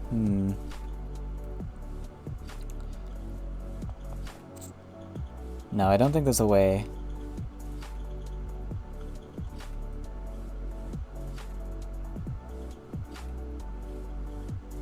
Oh, wait, what am I saying? You +1, yeah. So you charge, you don't even need to use the tower, you just zip over here, +1, champion. Yeah, clearing looks good. You don't need the collection this turn. You want to deny him this double collection, for sure.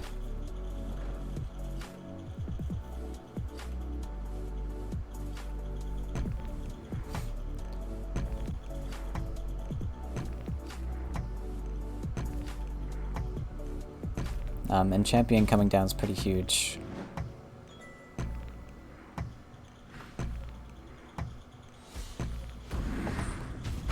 Okay, so I don't know if he realized, but the charge was just kind of wasted there. He already had the charge 2.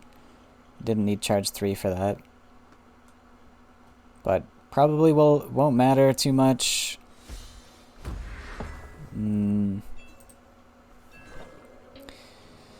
Sky Captains. Alright, we might be drawing into the... bamserr might be drawing into the Sky Captains now. Because we haven't seen any, so if he's running 3 copies, his top decks are going to be pretty awful. Oof. Oof. I like it. I think we just... Ooh.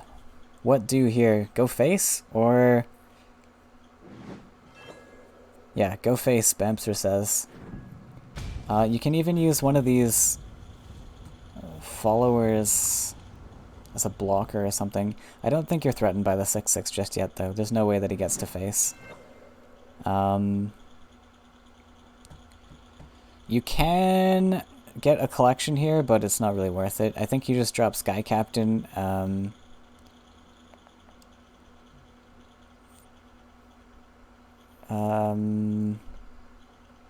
Sky Captain... Oh, yeah. Yeah, just drop Sky Captain somewhere.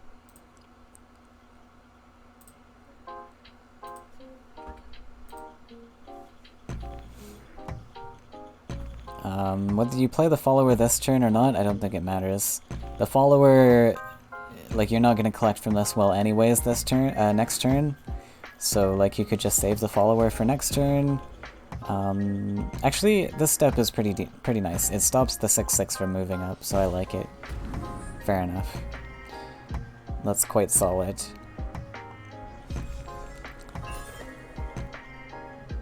Okay. 7/7 go face? Or block? Looks like he's gonna go for a block. Yeah, you have to, right? Because if you drop the 7/7 here, you have 2 turns to kill. And he's gonna do 8/2, you're at 9, and he just lethals you the next turn. Yeah, unfortunately you do have to block with the Colossus here. But I think that's gonna allow bamserr enough time to close this game out. Colossus not going face means bamserr just can apply a lot of pressure. I think you just play Manta Rider there, right?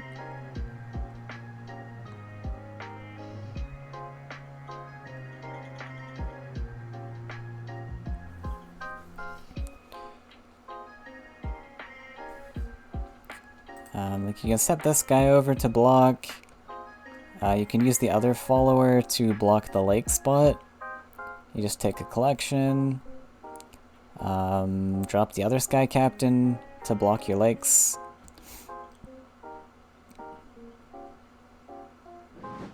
Oh, what? Oh, yeah, sorry. Yeah, you probably don't want to hit into this or anything. I don't really like the follower. Oh.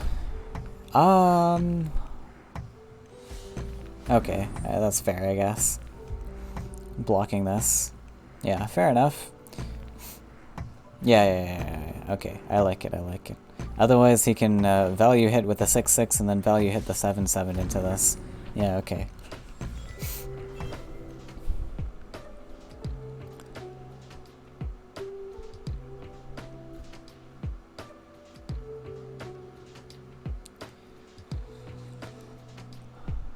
So can ASDG defend against this? We'll see. I think ASDG's plan here now needs to just be defend your face and hope you can mill bamserr, but it's going to be really tough when there's a champion on board and quad collection set up. Oh, triple collection, he just used a phantasm. Yeah, makes sense. You take away the charge 5 and you produce another creature that you can threaten this with. There was another option to phantasm the Manta, but yeah, that makes more sense.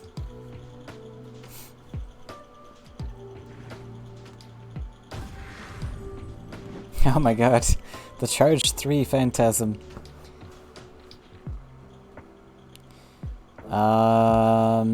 Can just build a desert. I don't know what the neutrals are for. What are the neutrals for? Just build a desert and then drop Demon Wing.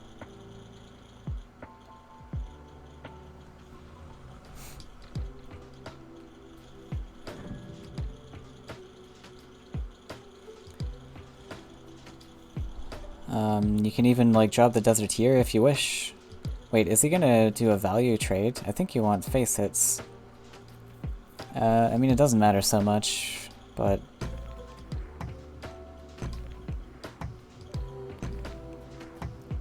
I'm confused by the double neutral. Like, if he's double neutraling, I'm assuming that means he's moving this 6/4 off the spot. I guess that's okay.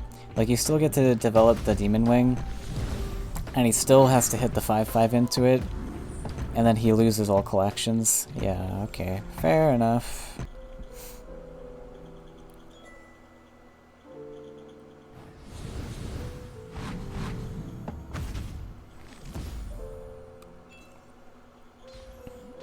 But he's gonna take the value hit, which is a good play. That's all you can do really right now. Just, you'll accept the 7 because you don't have any other options, but here's the second Manta Rider. Pulled off the top.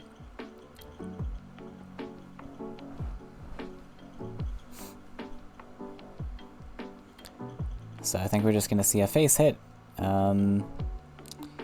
Unfortunately, can't put this Manta Rider aggressive though. So there is another option potentially to step backwards and play Manta Rider. But doesn't really make much. I guess if you step back and play the Manta Rider, it's okay because right now, as it is, if you hit face, the Phantasm trades in, and then the Toad hops onto your desert. Yeah, I like it. And yeah, sure, clear the creature, fair enough.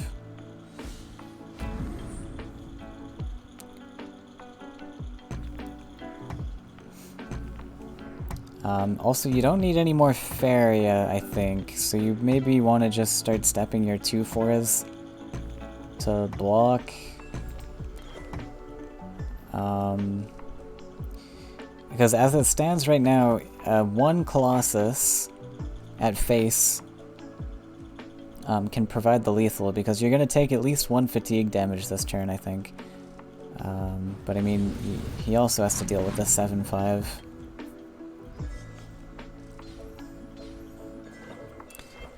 Oh, why no trade with the follower? I guess it doesn't matter at this point. Bamserr on 2 cards left, 9 Faeria, pretty likely he can play everything. Thanks for the follows, Aximilian, from 10 minutes in the past.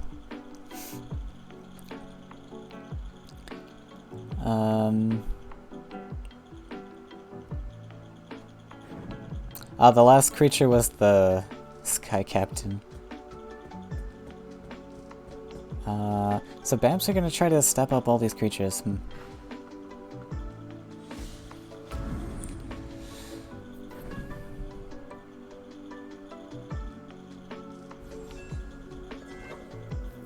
Ooh, that's a humbling vision. Ooh, that's a humbling vision.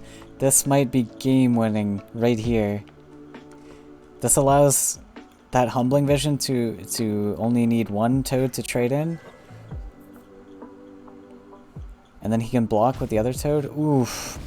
Oh, ASDG may have done it. He can just block. Oh, sorry. Yeah, there's a Manta. You just go over. Well, it's close. It's really close.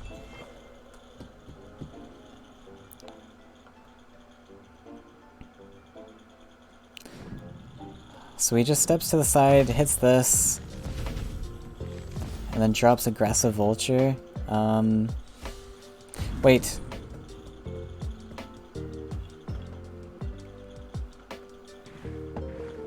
Wait, why did you value hit? Wait, hit face. Or is he afraid of Phantasm, I guess? Okay, fair enough. I guess you need to hit there just in case of Phantasm. But Jesus. Wait. Oh no, ASDG, has he calculated it? Wait. He got it. Oh, champion! What a match! Right down to the wire. He has found the lethal. Because Bamserr has 0 cards, he's only got 6 damage on board. That's it.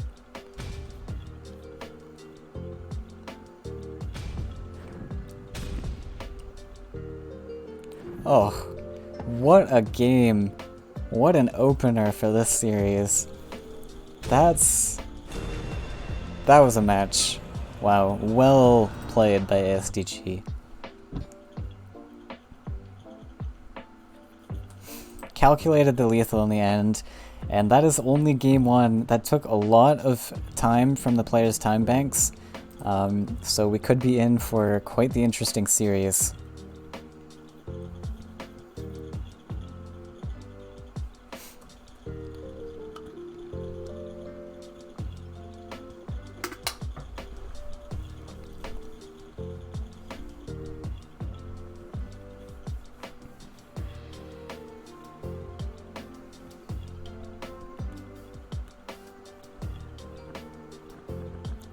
So bamserr might be taking a break. Oh, ASTG is getting water. Okay.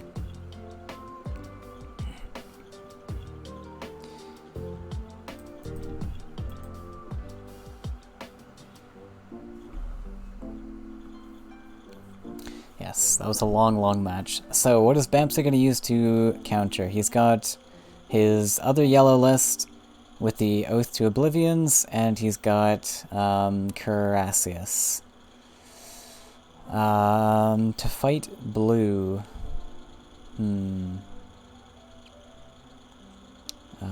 So could be either or. I think it just depends how confident bamserr is with either of those matchups. I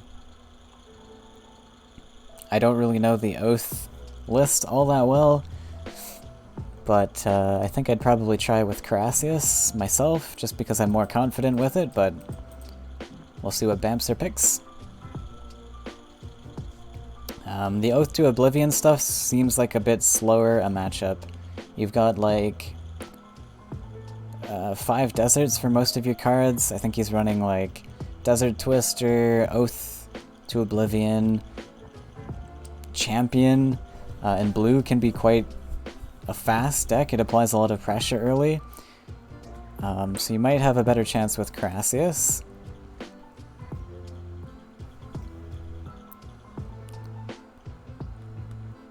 bamserr's going to really struggle also to this Path to Face deck now.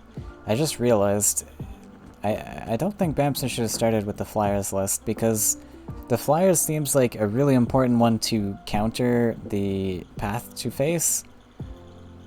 So actually now I think bamserr wants to save his Oath deck to counter the Path to Face. Maybe there's enough Swarm that you can just step on all of his lands, block your face a bunch, and the burn doesn't matter so much, but I think that list even still is going to struggle a lot. But yeah, so if I were bamserr, I would definitely pick the Carassius to counter here. Just because you don't have any answers to this Path to Face coming up soon.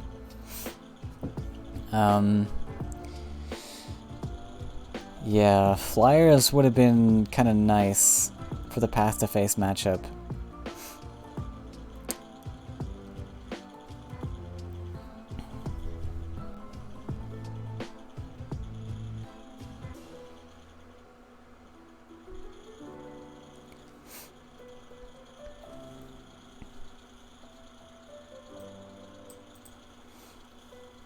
But we'll have to see how it goes.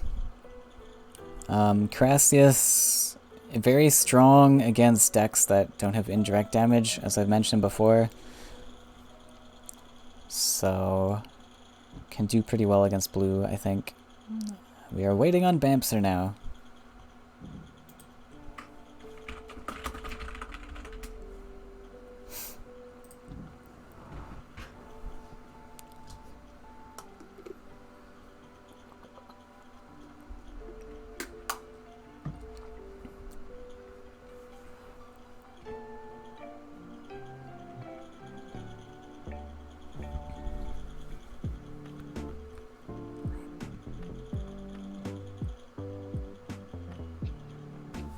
Alright, here we go. So let's see what bamserr picks. My vote is for the Carassius. He's gonna lock in the Oath, though. Carassius will be strong against the yellow list, but I just don't see it winning at all against the other one.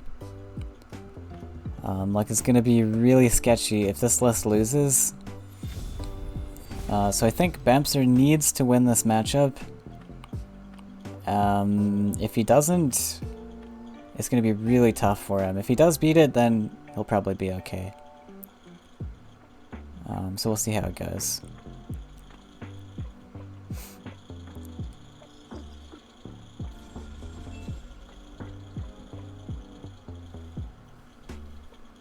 ASTG deciding to keep all of these creatures. He's might be predicting this to be like a monstrosity, because that's typically the other deck run. Or if he's been watching stream, he might know that it's the Oath list.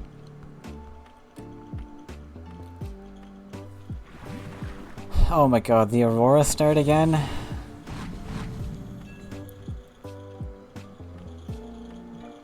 Yikes. We have a pretty nice turn here though, I think. We've got Map Dealer, we've got Wrangler, we've got Balloonfish. So is there a way we can get Balloonfish into double collection? Like, I think you build this neutral... Yeah. Oh no, Demon Wrangler, why? Okay, the line to me was that, but then you explore upwards, and then Balloonfish your Demon Wrangler into double collection. I apologize for your ears. The Faeria intro is very loud.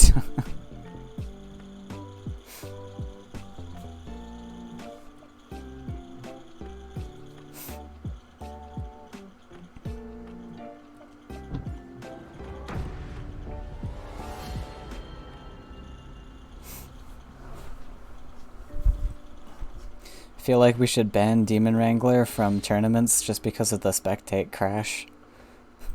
Yeah, so there's the line. Balloonfish in between wells. And ASDG has followed up with more Battletoads, and we're back onto bamserr's turn.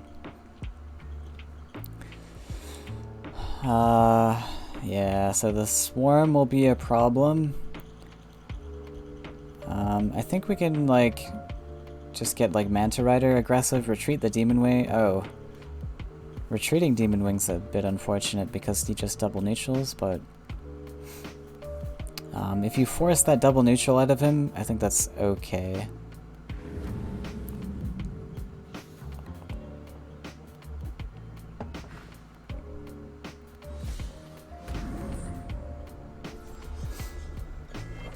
Oh, sorry, why? Not double neutral. Oh, yeah, sorry, yeah. I liked stepping back the Demon Wing and putting the Manta Rider up aggressive, because now ASDG is free to just build a lake here. Whereas if you exchange these creatures around, he's going to have to double neutral if he wants to trade on the Demon Wing, or he's going to have to deal with the Manta Rider, which is a bit awkward for him right off the bat. We're going for the Balloonfish. Targets locked on. And the command. No more double collection for bamserr.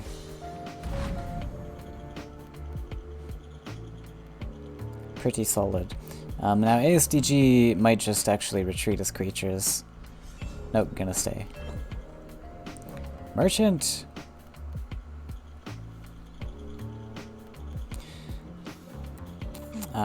So he's debating a merchant in between wells.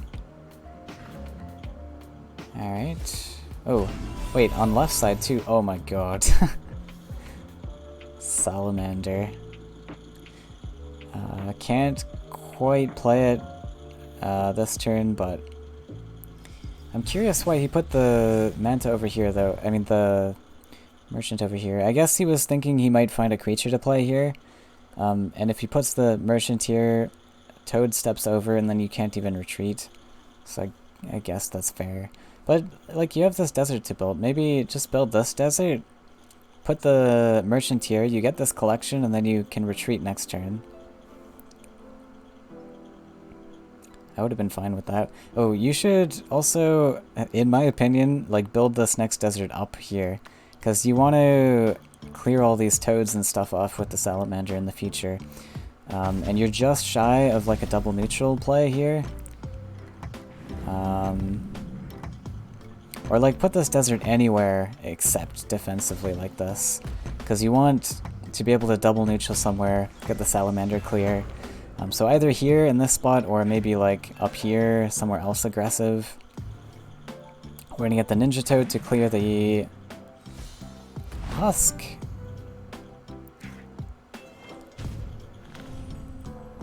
Bamserr thinks it's amazing.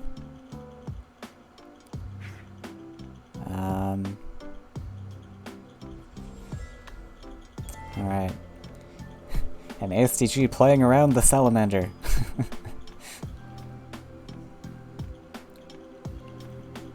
Which yellow totally runs, because you know, discover.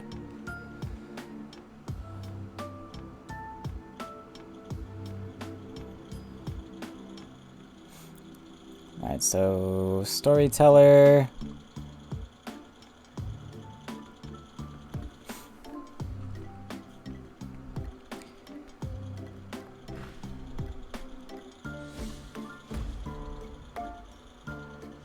Into another storyteller. There's also a map dealer demon wrangler combo here. But storyteller feels pretty worth it. Might draw into another husk.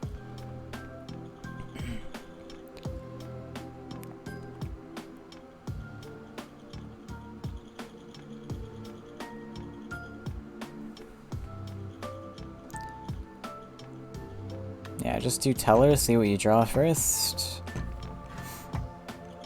Although husk is a little bit awkward if you still want to do that demon wrangler line. Another storyteller. Yeah, I think you're just gonna go for the demon wrangler. Map dealer. No map dealer. Okay.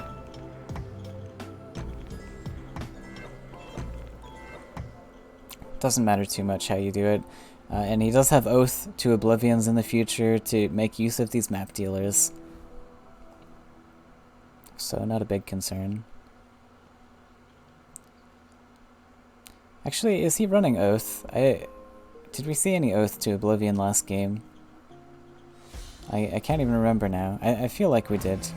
Yeah, he used it in the Carassius matchup, I'm pretty sure. I don't know.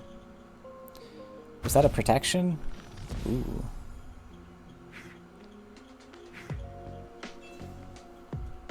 I wonder if these guys are to counter flyers, actually. Because the 4/6 body, like, well, anything with 6 life is really nice to endure a flyer hit, and then you get the protection to again endure another flyer hit. So it looks like ASDG has probably designed this list to better combat flyers. Makes a lot of sense.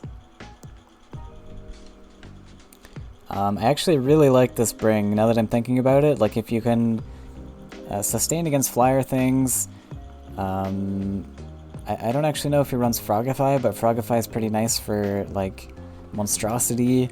Krog you can counter pretty easily with this list. So very well designed from ASDG.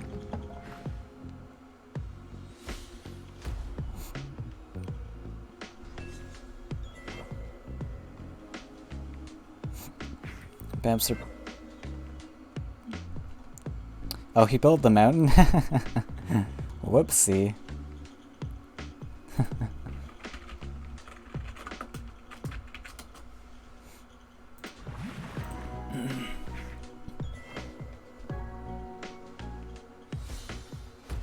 Would you like some tea?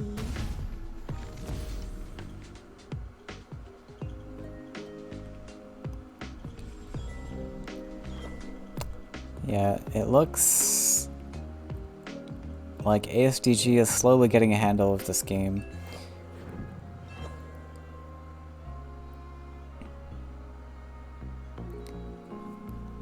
Poor little map dealer is not going to have much impact here. Maybe going to try for another merchant. I kind of liked going for the merchant and then saving your power wheel for a +1 into something really nice. This mountain hurts him a lot. He had the option to champion here if he hadn't to build that mountain. Soul draining the Aurora to play around creation. He has seen some creations from ASDG so far, so that's quite clever.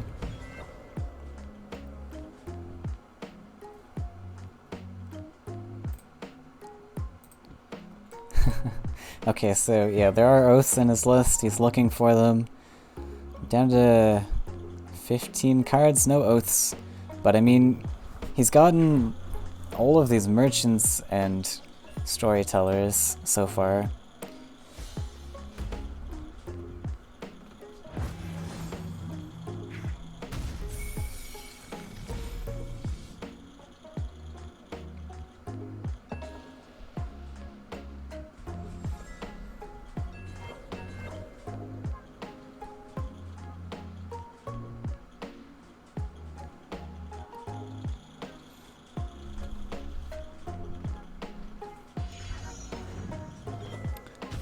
There's an Oath.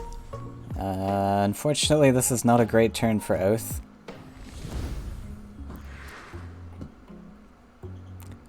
Because you've got the 6-2 here. Oh, sorry, he's got the champion. Yes, this is nice. Nice, nice, nice. Do you play the map dealer? No.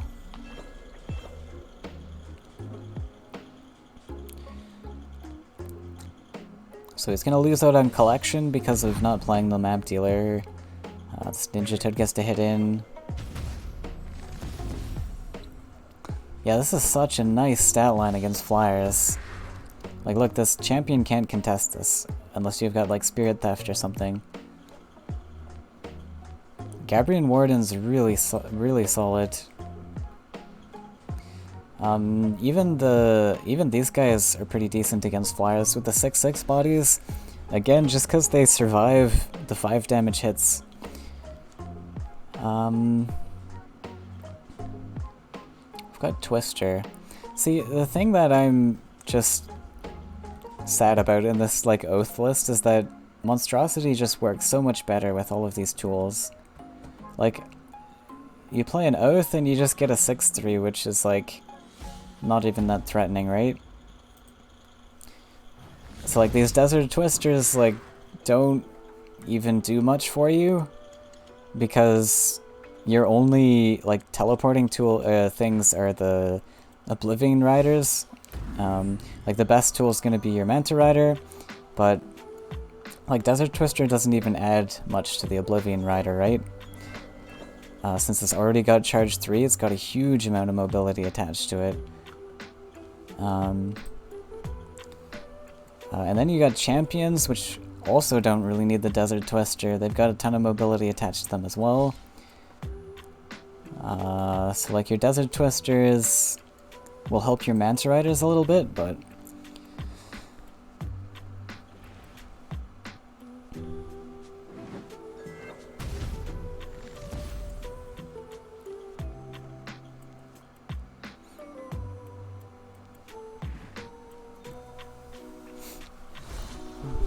this is another really grindy match, which is worth pointing out. Bamserr's on 15 minutes now. On game 2. And he's got another really grindy list to play in the future.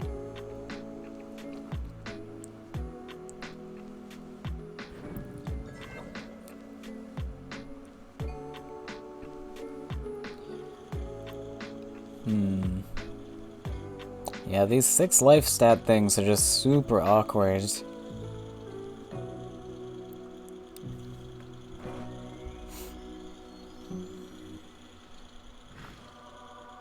Gonna search for something with Merchant. Makes sense. Monstrosity! It's a little scary because you got Twin Soul in there as well. He picks the Twin Soul.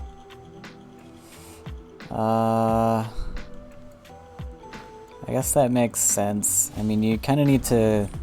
You need some Swarm to counteract all of this stuff that's on board. Monstrosity might not be the play here, but it also might be. I mean... Yeah, no, I like the Twin Soul better. Solely because you've got these 6/6 charge guys, so it's going to be really difficult to protect your Monstrosity, I think. Did this have the option to attack this turn, or was it just played?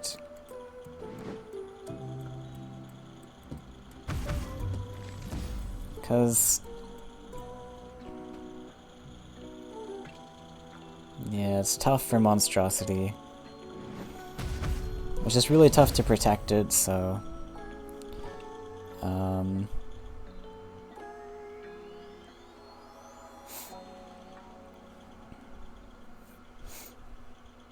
I wonder if ASDG even wanted to play the Monstrosity there.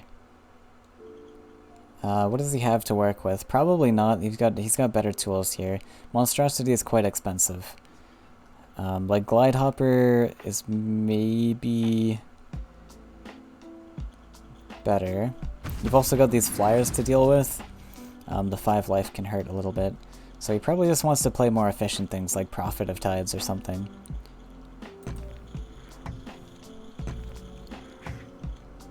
Or Triton Warrior, even.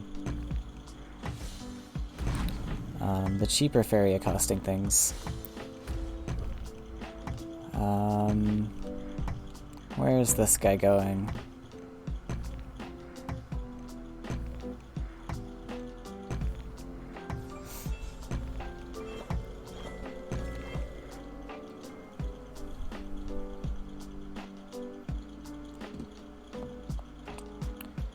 There's a really nice value trade on this toad.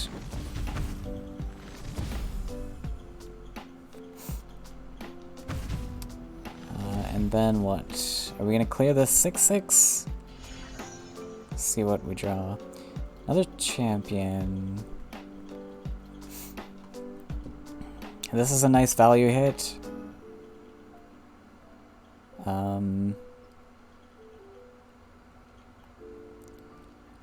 So yeah, maybe he wants to prioritize taking this value hit. We can +1, drop either Manta or champion. I think Manta's pretty good. Oh, what?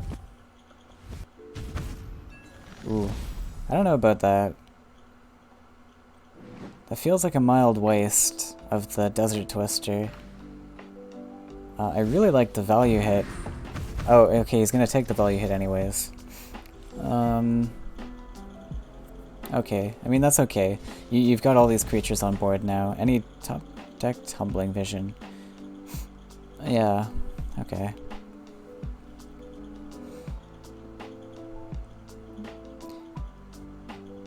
Yeah, fair enough. That line was reasonable. But, I mean, yeah, there's a value trade there. And now you've lost your Desert Twister.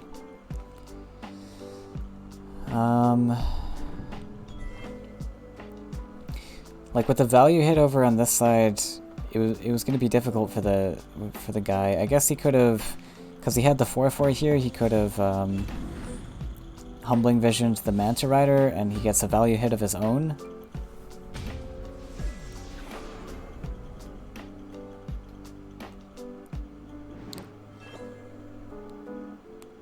Ooh, bamserr running out of cards now too. ASDG gets a nice little slot for his Prophet of Tides.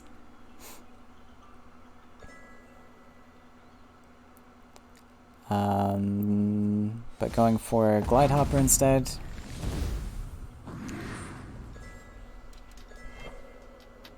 Yikes. Ooh, this is not good for bamserr. Oh, wow. Gigana's great.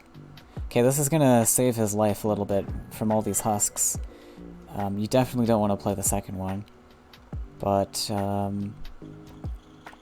Oath looks okay here.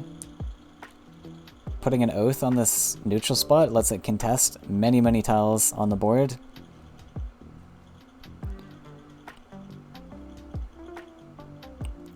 But on the other hand, you might want to hold this Oath in hand just for the extra card with the Treasure Seeker. So there's a few ways you could do it. But yeah, I think I like the 6/3 just because it contests some stuff.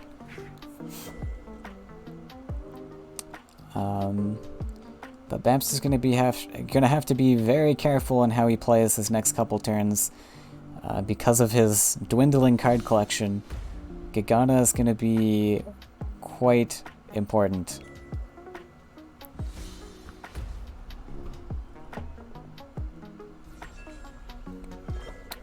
Okay, I see a really nice line here, I think, of just step up, double neutral, get the 6/3 to clear this guy.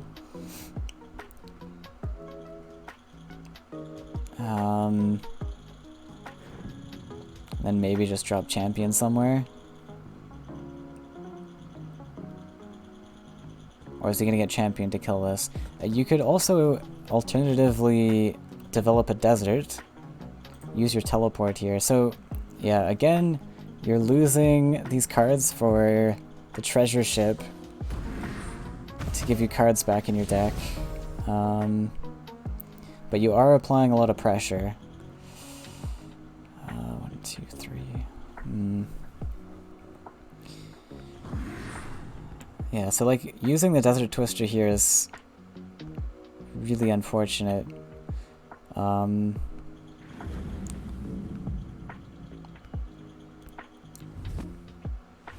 Yeah, see, I don't know if bamserr's gonna have enough damage here, though, to finish, is the issue. Like, there's this 5-4, oof. Well, Merchant's okay, but... Like, 5-4 comes here, you drop a creature to block, and now you're running out of damage, and you're running out of cards. Like, I don't know if he has enough tempo to finish this by doing that play that he did.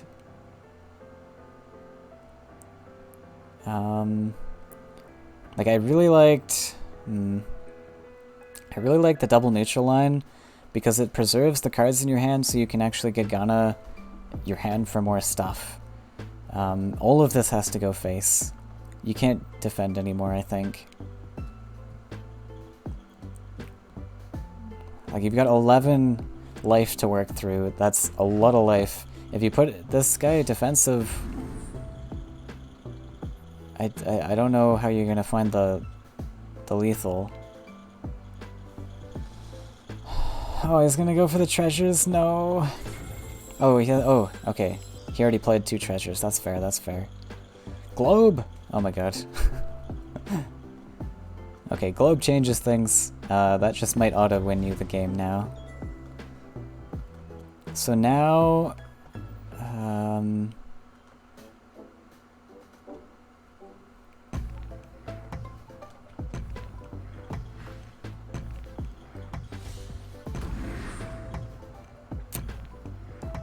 there was an option to just kill the 6/6, drop the 5/5 face. I really liked that. Because how does he answer that then? I guess it doesn't matter. Like now, if you can manage to get this to hit face once, you're almost guaranteed a victory. But he might have to use the Phantasm to clear it now. Yeah. Yeah, this is super tough now. I think bamserr just has to play the treasures. Because... wait. Play your cards first, don't do the trades yet.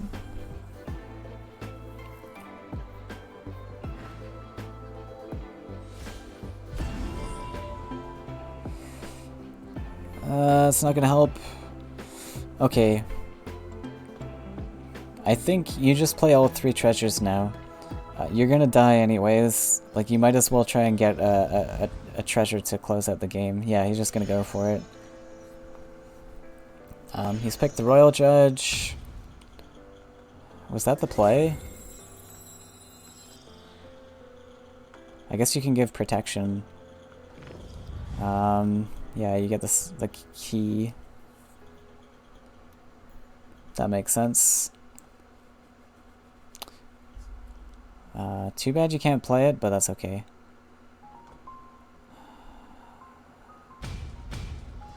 Oh.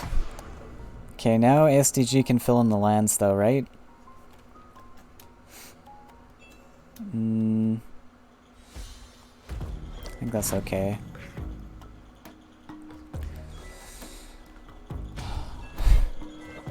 This is so sketchy. Okay, now you have Royal Judge for punishment.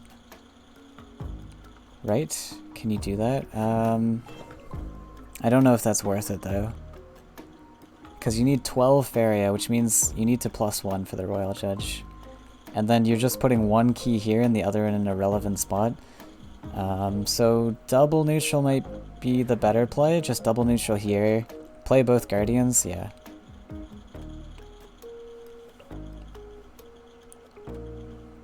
And we've got the Royal Judge for protection in the future if we need it. Yeah, don't Royal Judge. I think you really need these keys, both aggressive.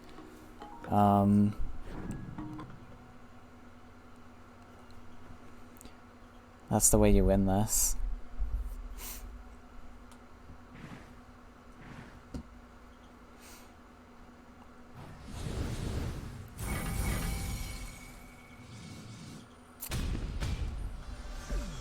Alright.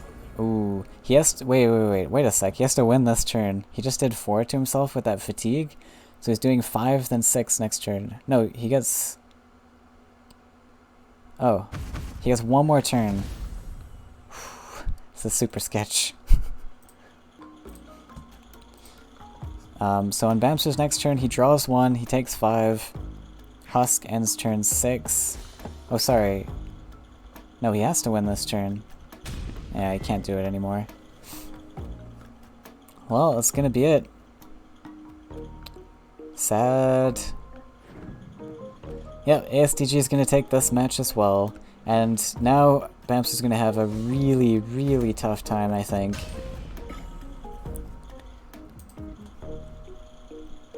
Because he's on to Crassius and he still has to work his way through that path to face. So we'll see. Like, even if he wins this match, I don't see a way that he wins the path match. And that's one thing that you have to consider when you're doing Crucible lineups, is you have to consider how the rest of your games will play out. Like, if you have one deck that you are going to be hard countered in, you really need to make sure that you have a deck that survives, able to counter it. And you can also kind of calculate out how, like, what would happen if this deck that I'm going to play, what would happen if this deck loses? Can I still win from there? Or you can calculate out, like sometimes I will play a poor matchup deck against somebody just because I know that my guaranteed matchup deck is the one earlier, or the one after.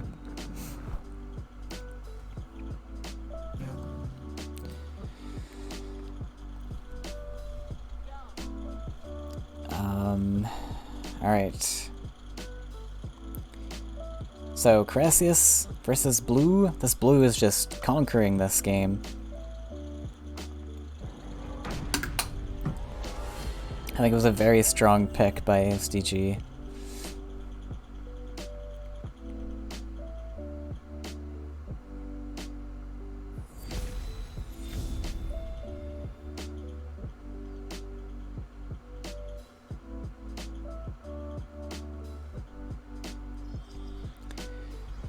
bamserr has Aurora start this time, so ASTG had Aurora start like both of those games, I think, so no Aurora for ASTG this time. bamserr has stolen it. Although he does have Water Alley start still. What an OP opener.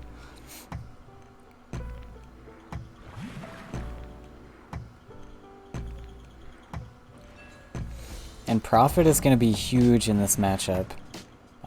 Just because it can get you aggressive lands, which you really desperately need against Crassius.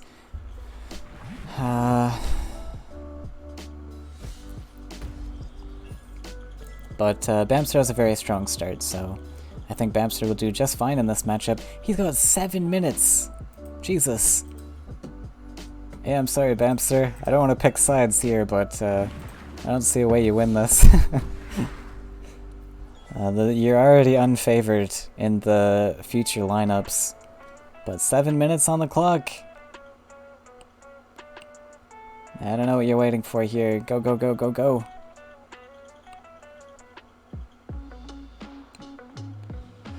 Like, at this point, it doesn't even matter. If you misplay, it doesn't matter. You play everything. Just play all the cards. And just hope for the best. You have to win 3 entire games to win this series. So it doesn't matter how inefficient the lines are, just drop everything. Hope for a win.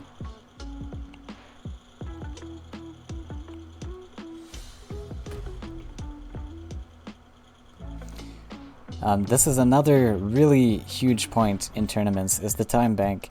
And this is something that players are who are maybe used to playing on ladder get a little startled by. You have to be very efficient with how you use your time bank. You don't want to rush in the earlier games, because there should be plenty of time for most matchups. But you do have to consider what the rest of your lineup looks like.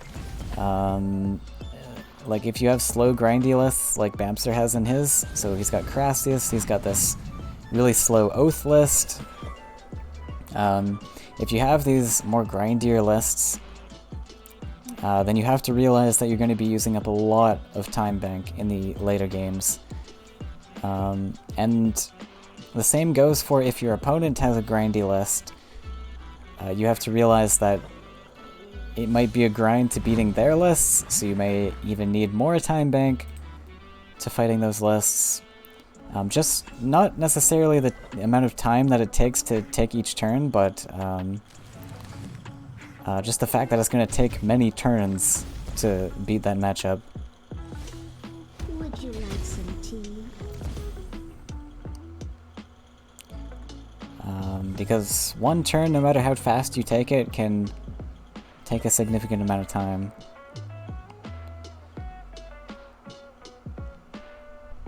We see no Crassius from bamserr just yet. Although there is a Fagoro to try and search for them. I love Octopus in these lists. Nice, we got the Crassius. So Octopus here can come down as a 7-3. It is a little bit vulnerable to...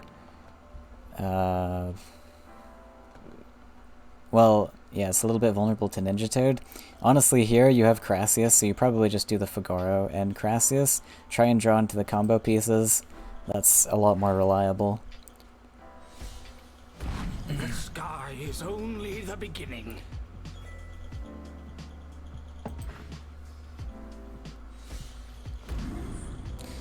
Didn't play... So he has failed here. I actually would have loved to see the 7-3 Octopus, because you do have failed in hand. Like, you need to use this somewhere. Like, the purpose of running failed in this list is for Crassius, right?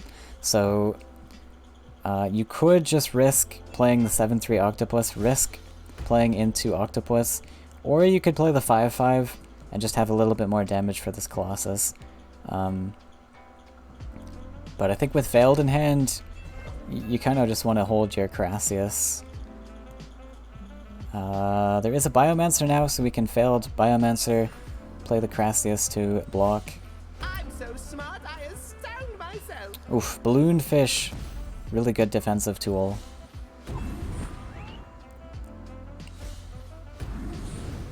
Yeah, this looks great. Did he have to draw or something? I think he had to draw, because he missed building the lands, or +1. But that's fair. This was quite needed.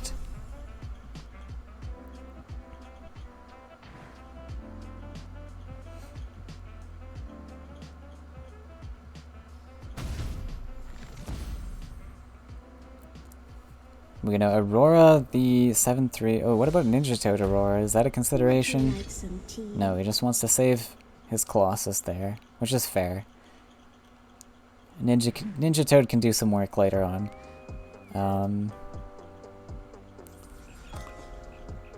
You may even need the Ninja Toad to deal with the 6-3. There is a Crassius. I mean, a Creation. Don't have enough Faeria to play it just yet. He definitely wants to get these face pokes in now, though. The 6 hit really early on like this is going to be huge.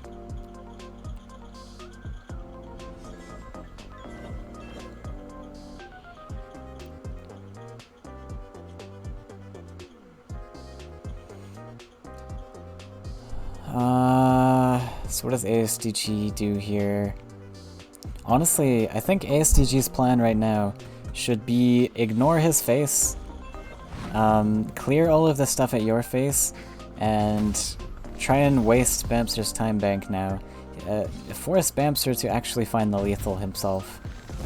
Because with Crassius, it does take a long, not a long time, but like it takes many hits to find the lethal, because you're only hitting for 3 each time.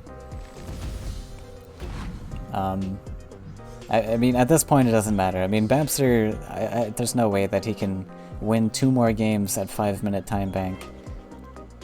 He's gonna have to play incredibly fast, like just rush. Honestly, the path matchup, just rush.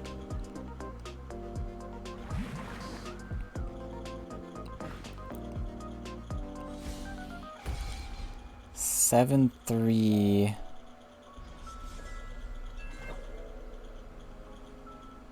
Okay, I like the 7-3, even though this plays into Ninja Toad. Again, you really need to worry about your time bank here, so just trying to close out the game as fast as possible. Oh, but he gets humblinged. Yeah, so I mean, I don't know. ASDG doing a good job, I guess, securing his victory.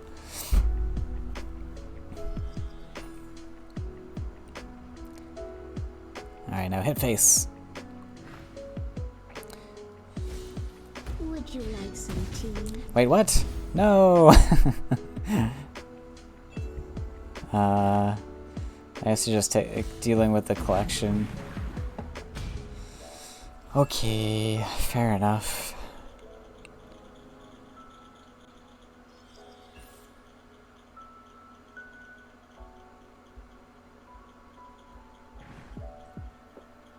Is bamserr even going to be able to pull out a win in this 4-minute time? ASDG is doing a really good job of just stalling.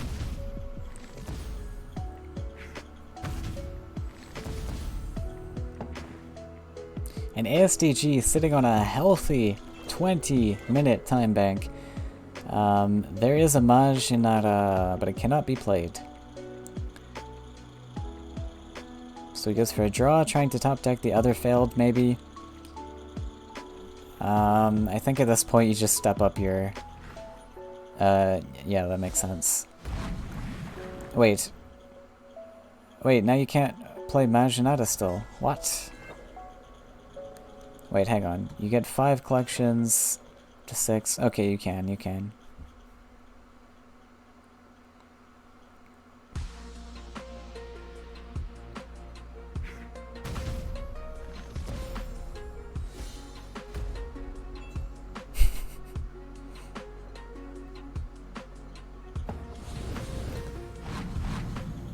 Oh, could you imagine if the 3-4 was still here? I'm not sure what the step did, to be honest, but if the 3-4 was still here, you could imagine out of this. I don't know if that does really much for you, though.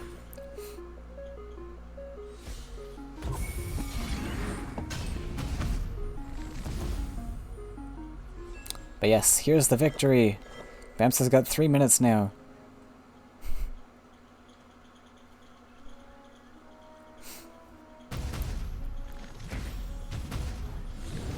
But, no, don't surrender, let bamserr finish.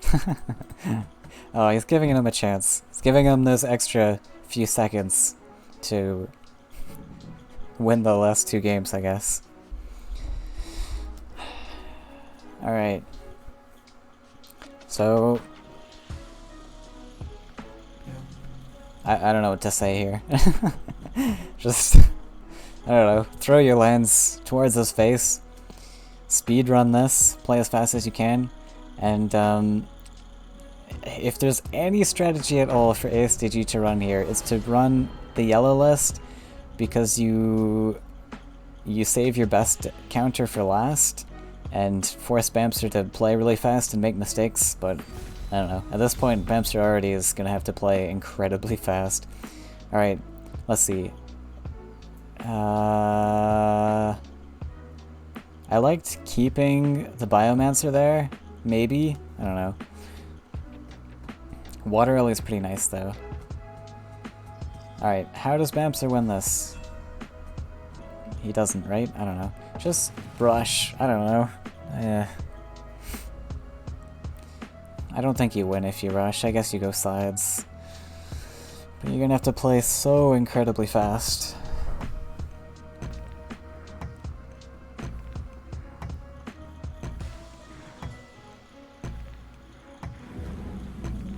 And ASDG, like, I don't know. I feel like it's pointless no matter what I say here, because bamserr's time bank is just so laughably low.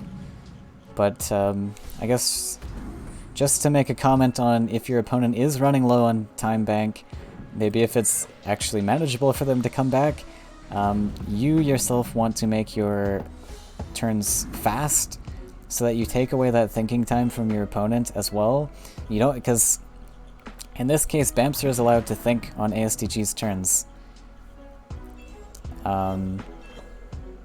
So you wanna try and deprive them of that thinking time as much as possible. ASDG has plenty of time here. He doesn't have to make too many quick decisions, but it does help a lot against a person with low time bank.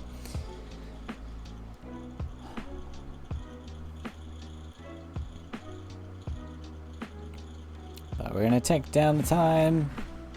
Just play the things. Play anything. If something sticks, then great. I don't know. I would just be like furiously playing everything right now.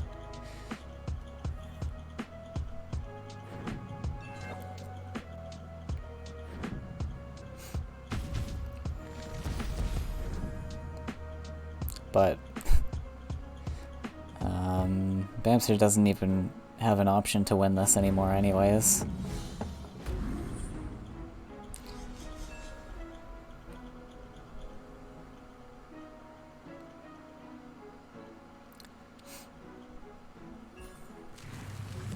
Play it all! Play all of it!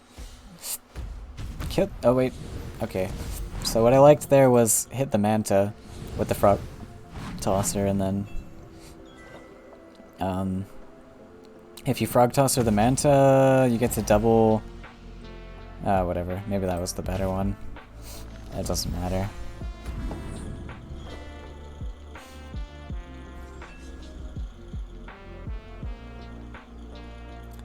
You got the caress.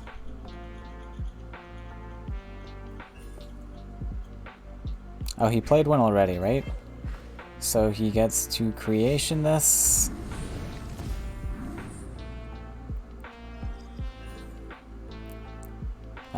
There is an option to play it here, yeah. You lose like one Crassius, but you get to defend your face a little bit more, and fight off these Mantas.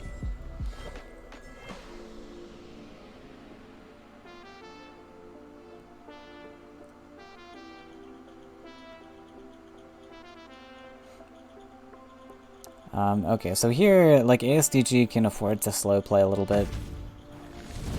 He needs to make sure he makes the right hits, right trades, and sets up some damage to face.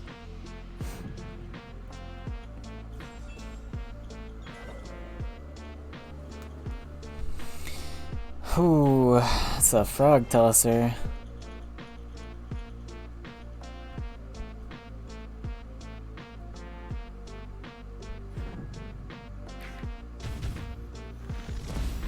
Oh, wait, what? Okay, fair enough. He's gonna develop Battletoads. That's fair. I guess. I don't know, Frog Tosser was better there, though. But, I mean, can't really say too much about the plays. You're trying to play lightning fast.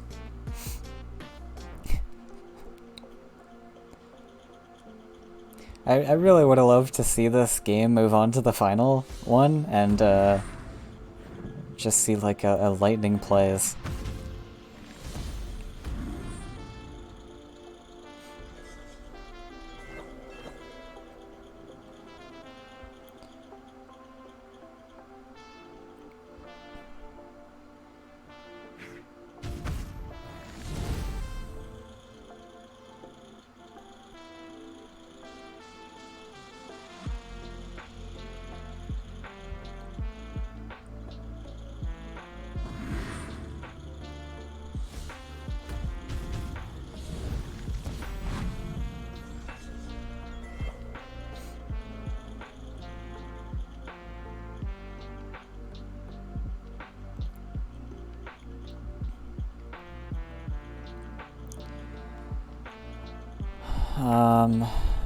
Yeah, so ASDG probably just goes over, clears the Crassius, uses the Iona hits in, hits face for 5, bamserr out of collections, and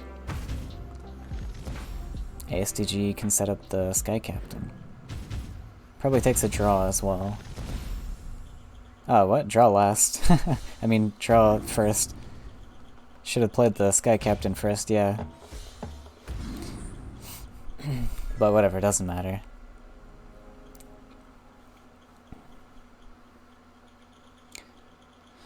So I think, I don't know, now just like +1, play the Fugoro next to the champion, get the medallion, and just hope for more Carassius.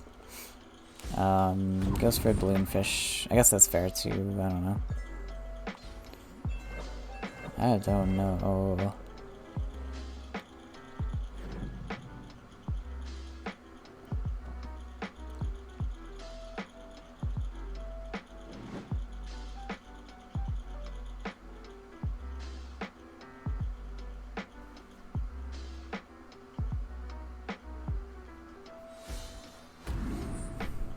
Draw last. Could have also value hit this guy.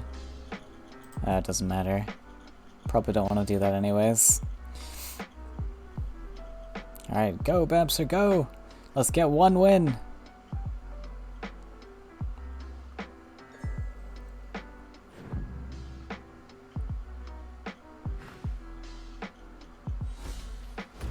The sky is only the beginning.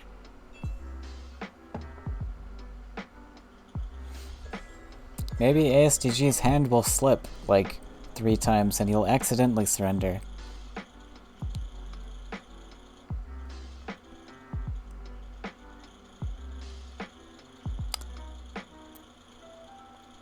Ah, bamserr's running Gift of Rakoa.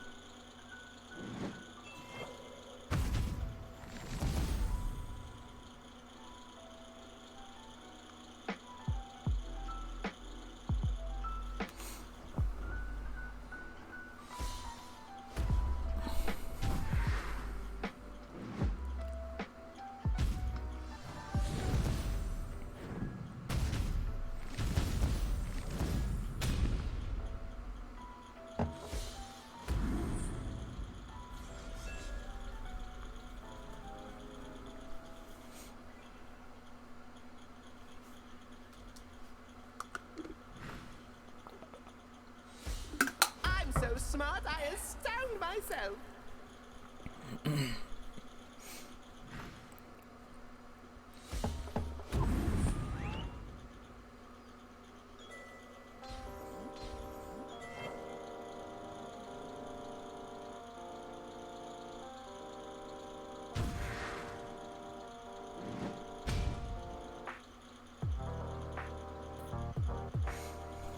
So Flyers triumphing over Carassius. Carassius has been quite devastating this tournament, which is sad to see. I thought we were going to be over the Carassius craze, but sadly not. There was a few Carassius bringers this tournament.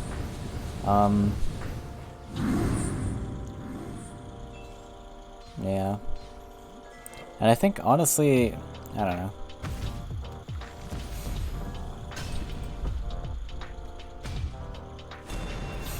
But there we have it. ASDG taking the title for Khalim Open number 2. Well played by both players. It was quite an exciting series, especially those first 2 games. But ASDG managing to come out on top. So, there is a future tournament coming up soon this month, I believe. Let me just double check it and find the link for you guys. I guess I'll have to post this 10 minutes in the future though. But yeah, so next tournament, let me just double check the date. August 28th, which is in 2 weeks from now. So if you guys liked what you saw here, come and join the tournament. There are a lot of like competitive players, some good players playing, but there's a lot of people trying out tournaments for the first time as well. So it's definitely worth the join. Even if it is your first tournament, even if you're not so experienced with tournaments, you gotta start somewhere, right?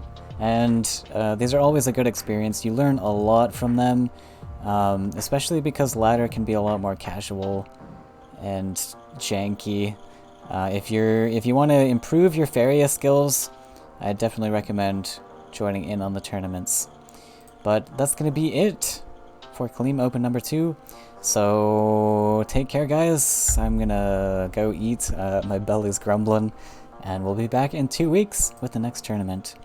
Alright, see ya.